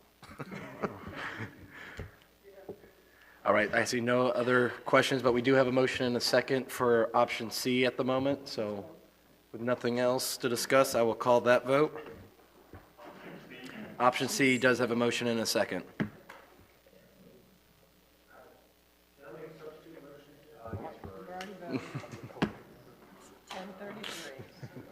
I do like your, let me throw extra motion after theirs. All right, ayes have it, so moved. Thank you for your direction tonight. Appreciate it. All right. Item H is Resolution 23-29, and that's regarding the publishing of the dates for the regular city council meetings in calendar year 2024. Motion to approve option 2. Kim I'll wants to second. make it difficult. Kim, make it Second. difficult. Okay, well, is that the one you wanted, Ray? Okay, perfect, we're good. All right, call the Take a vote. vote. I do want to point out one thing. What? That's not included on here. The items that the staff is going, or the city's going to be working on, there should be also at the end of next year, this fiscal year, a staff survey. It's time to do it again. Well, that's not on the city council regular meeting. No, but it was on the when she had the budget stuff, it was actually on our read ahead. The vote is open. Just hit yes for now, let's get this done. Option 2 it is. All right, unanimously approved. So moved. A few quick announcements. On December the 19th at 11 a.m. at Captain Royal Melvin Heritage Park, there will be a bench dedication for hit-and-run victims Shelley Meters and Joshua Kaiser, who were killed in 2002 and 2020 respectively. Thank you. I can't get that out. At the ceremony, Sheriff Aiden and our own mayor will be speaking and addressing the crowds. Thank you for that. And the public is welcome to attend. We also will be hosting a vulnerability assessment public outreach meeting on Wednesday, January 26th at 6 p.m. Public is invited to learn more about flood-related challenges as well as offer input on current and future flood hazards.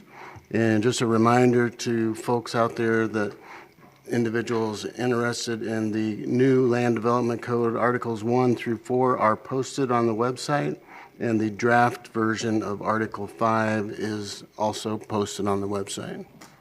That's all I have. All right, thank you, Lance.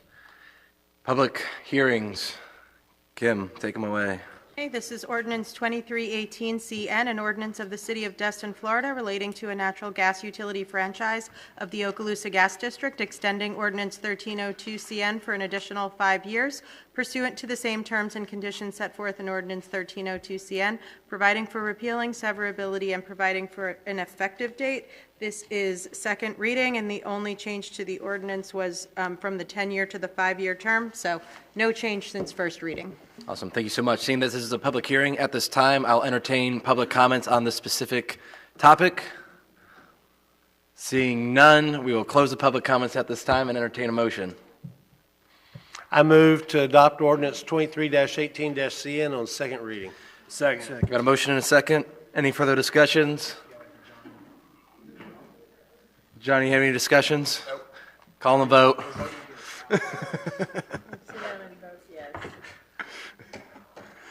Ayes have it unanimously, so moved. 5B.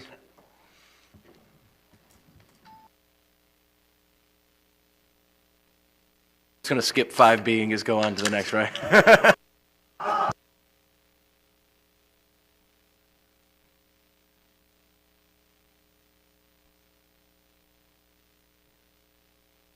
Okay, so 5B, we will turn it over to Mr. Steve O'Connor.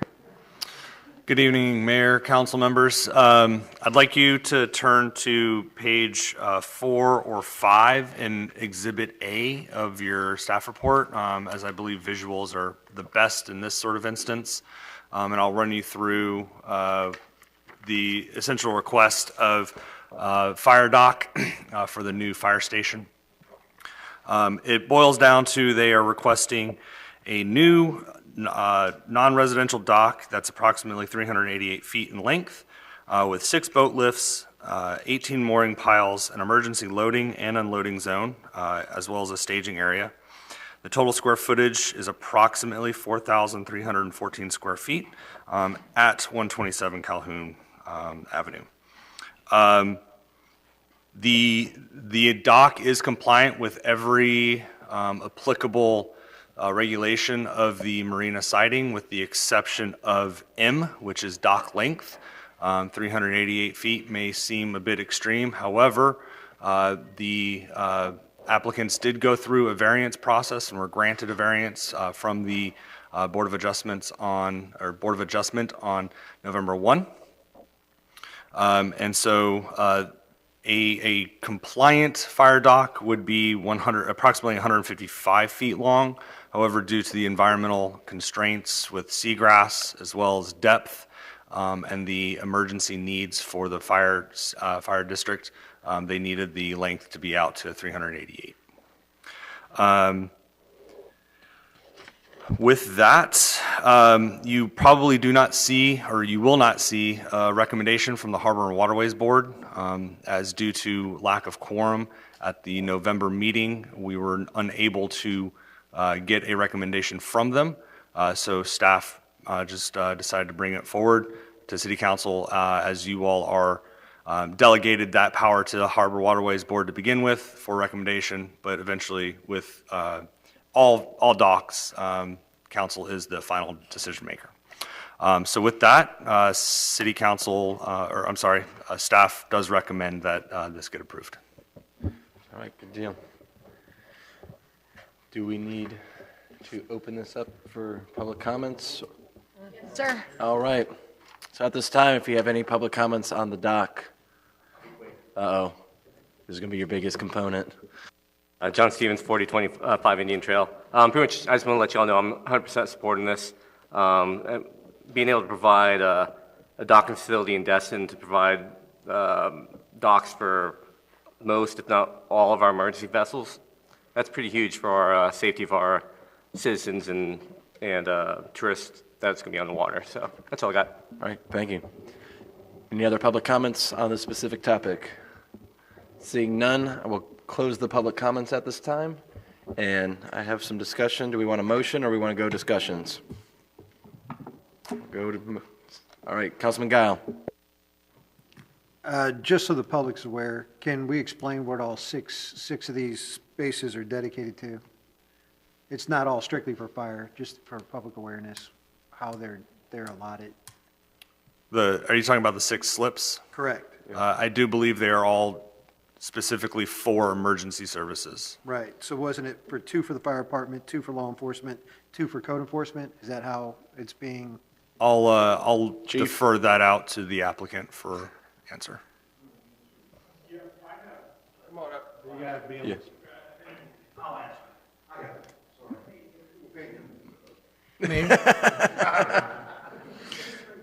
So our intent is to, you were really close. So our intent is that we're going to have 2 boats. We've offered up to the sheriff's office. We've talked with them. They're excited about the project and being able to put 2 boats down there as well. We've offered it up to FWC at putting a boat, and then NOAA actually has a unit that's operating in the area now. So we've spoken with them. They would like to put a boat there as well. So we're going to call it a emergency marine response dock that'll house multiple emergency response agencies that can house their boats there for access to be able to respond and serve citizens. All right, I just wanted the public to understand where the slips were going. Yes, sir. There's no commercial there. It is every bit of it will be emergency response. Councilman Schmidt.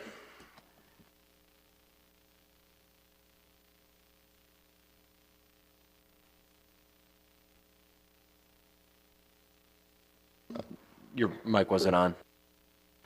Sorry, this would be for Steve or Kim. If this property is not what it is in the future, what would happen to the usages of the dock? They would have to go, whoever was going to use the property next would have to apply for a change of use, and then it would go through new review processes. Got it. All right. Well, I will move that the city council, I need to read the whole thing, huh?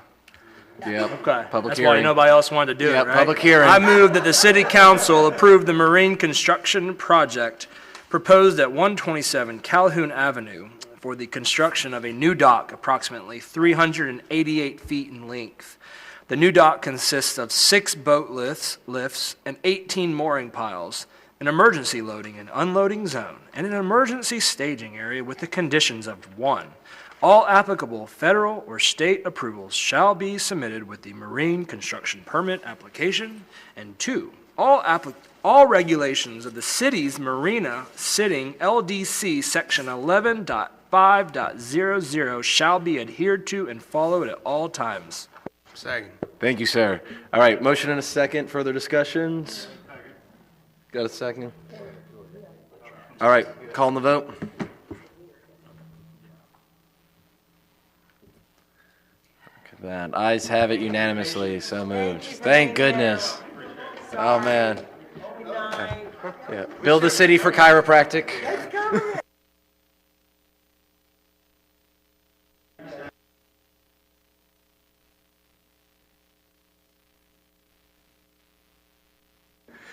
All right, moving right along. 6B, Councilman Guile. Thank you. I wanted to thank staff for both the Christmas party and the parade. You guys did an amazing job. Secondly, I want to ask the public to accept my apology. I'm not going to go over the project status update today. This has gone, it's fairly late. This council and staff still has to wake up in the morning and do their regular jobs. So we're going to postpone this to a day where it's more feasible. Councilman Destin. Thank you, Mayor, and I also want to thank the staff for the decision they made on the parade. As I was getting soaked, I thought it was a bad one, but when the sun came out and the parade went without a hitch, that turned out it was a very good decision. I also want to thank Lance for his 20-plus years with the city, the last 5, doing the most difficult job probably in the state of Florida, and we appreciate all his years he put in. You got it, good.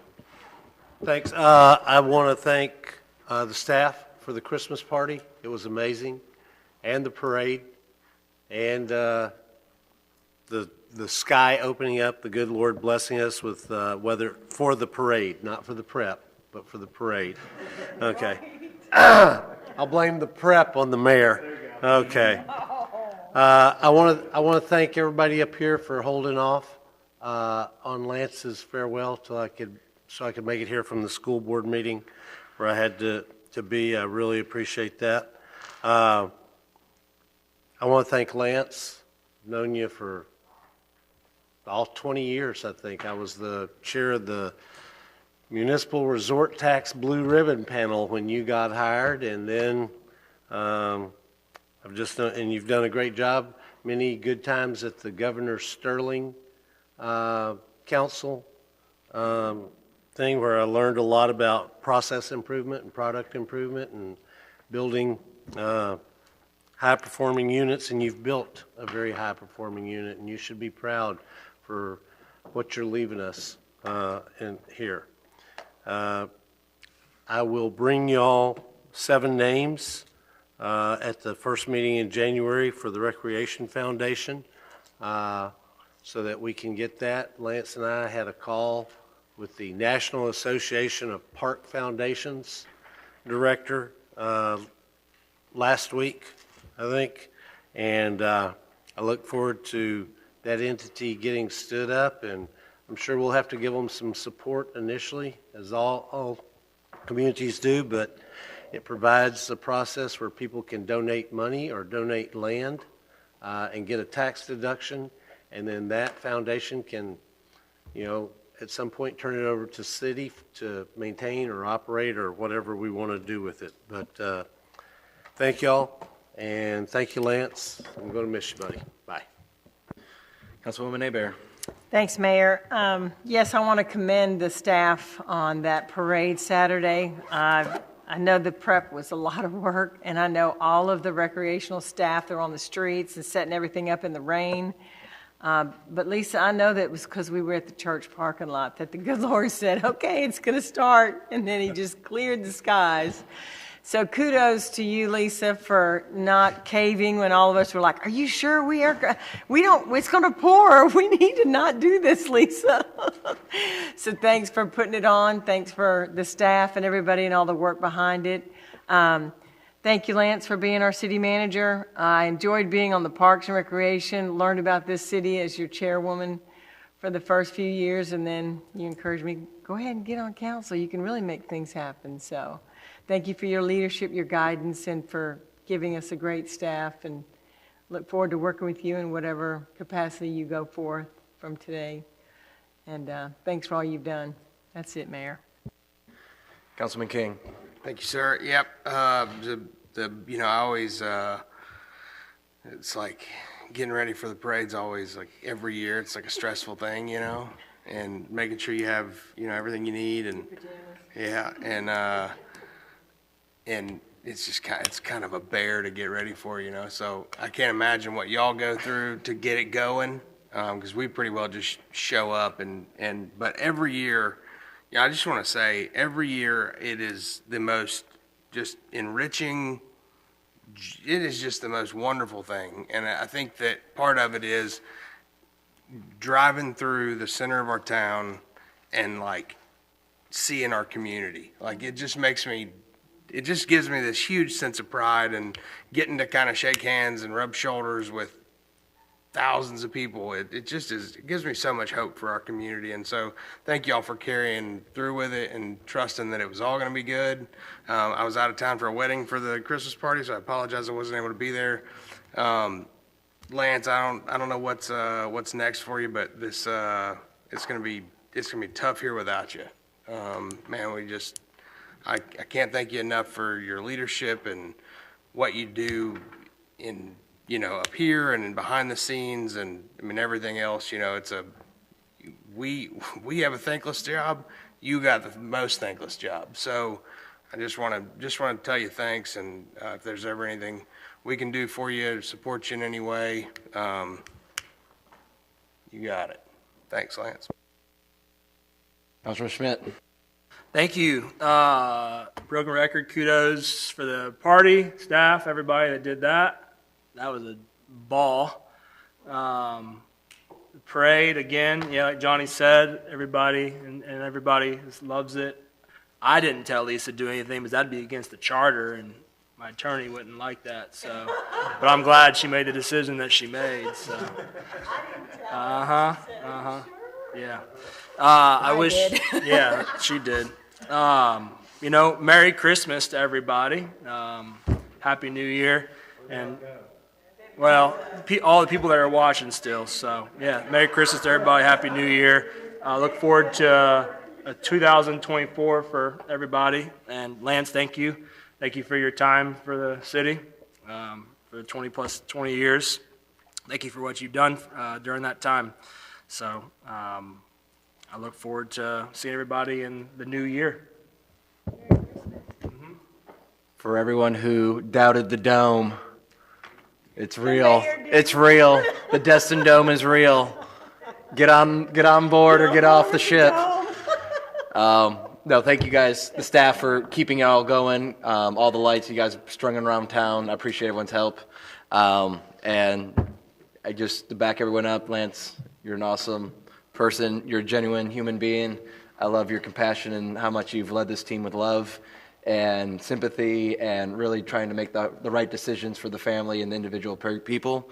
And so for me, you've always been a good mentor and someone I want to lead by example with. So thank you for all your time and dedication to the staff, to us, the council, the citizens.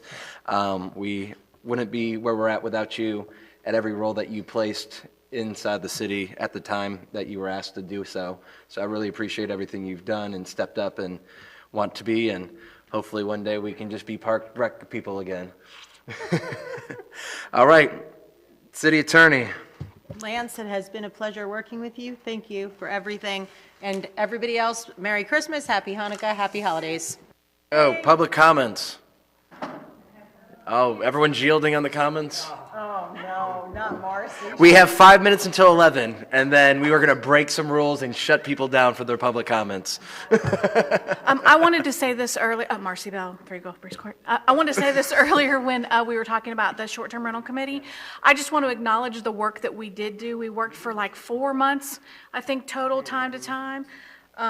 We did have some heated conversations. I have to tell you that I think I conducted one of the best debates I've ever had in my entire life with Mr. Wampler, and I was extremely proud of myself. I just wanted to acknowledge that task. I apologize for all the mishap earlier in the meeting. Let's see, the last thing I wanted to say was, no, one more thing. So I work a lot with staff, and I work a lot with all of you guys. You guys hear from me all the time. You're probably like, if I don't send something, you're like, where is she at? Is she on vacation? Hopefully she's not at the bottom of a ditch. But I just wanted to say to all of you here outside of just happy holidays that for whatever you hear from me and however you receive it, it's never meant with maliciousness, and it's always intended to be positive, or at least try to turn the table so something positive is happening in the city for the citizens. At the end of the day, it isn't about me. There's nothing that I do that's about me. Well, maybe once in a while. But it's really not about me. And so I just wanted to acknowledge that. I wanted to acknowledge the staff. I wanted to tell them thank you very much for everything that you do for me when I contact you, and including council. So with that said, I will end it by saying happy holidays. All right, thank you so much. Anyone else? Seeing none, it's before 11, and this is why we do 2 meetings a month. Yeah. Meetings adjourned.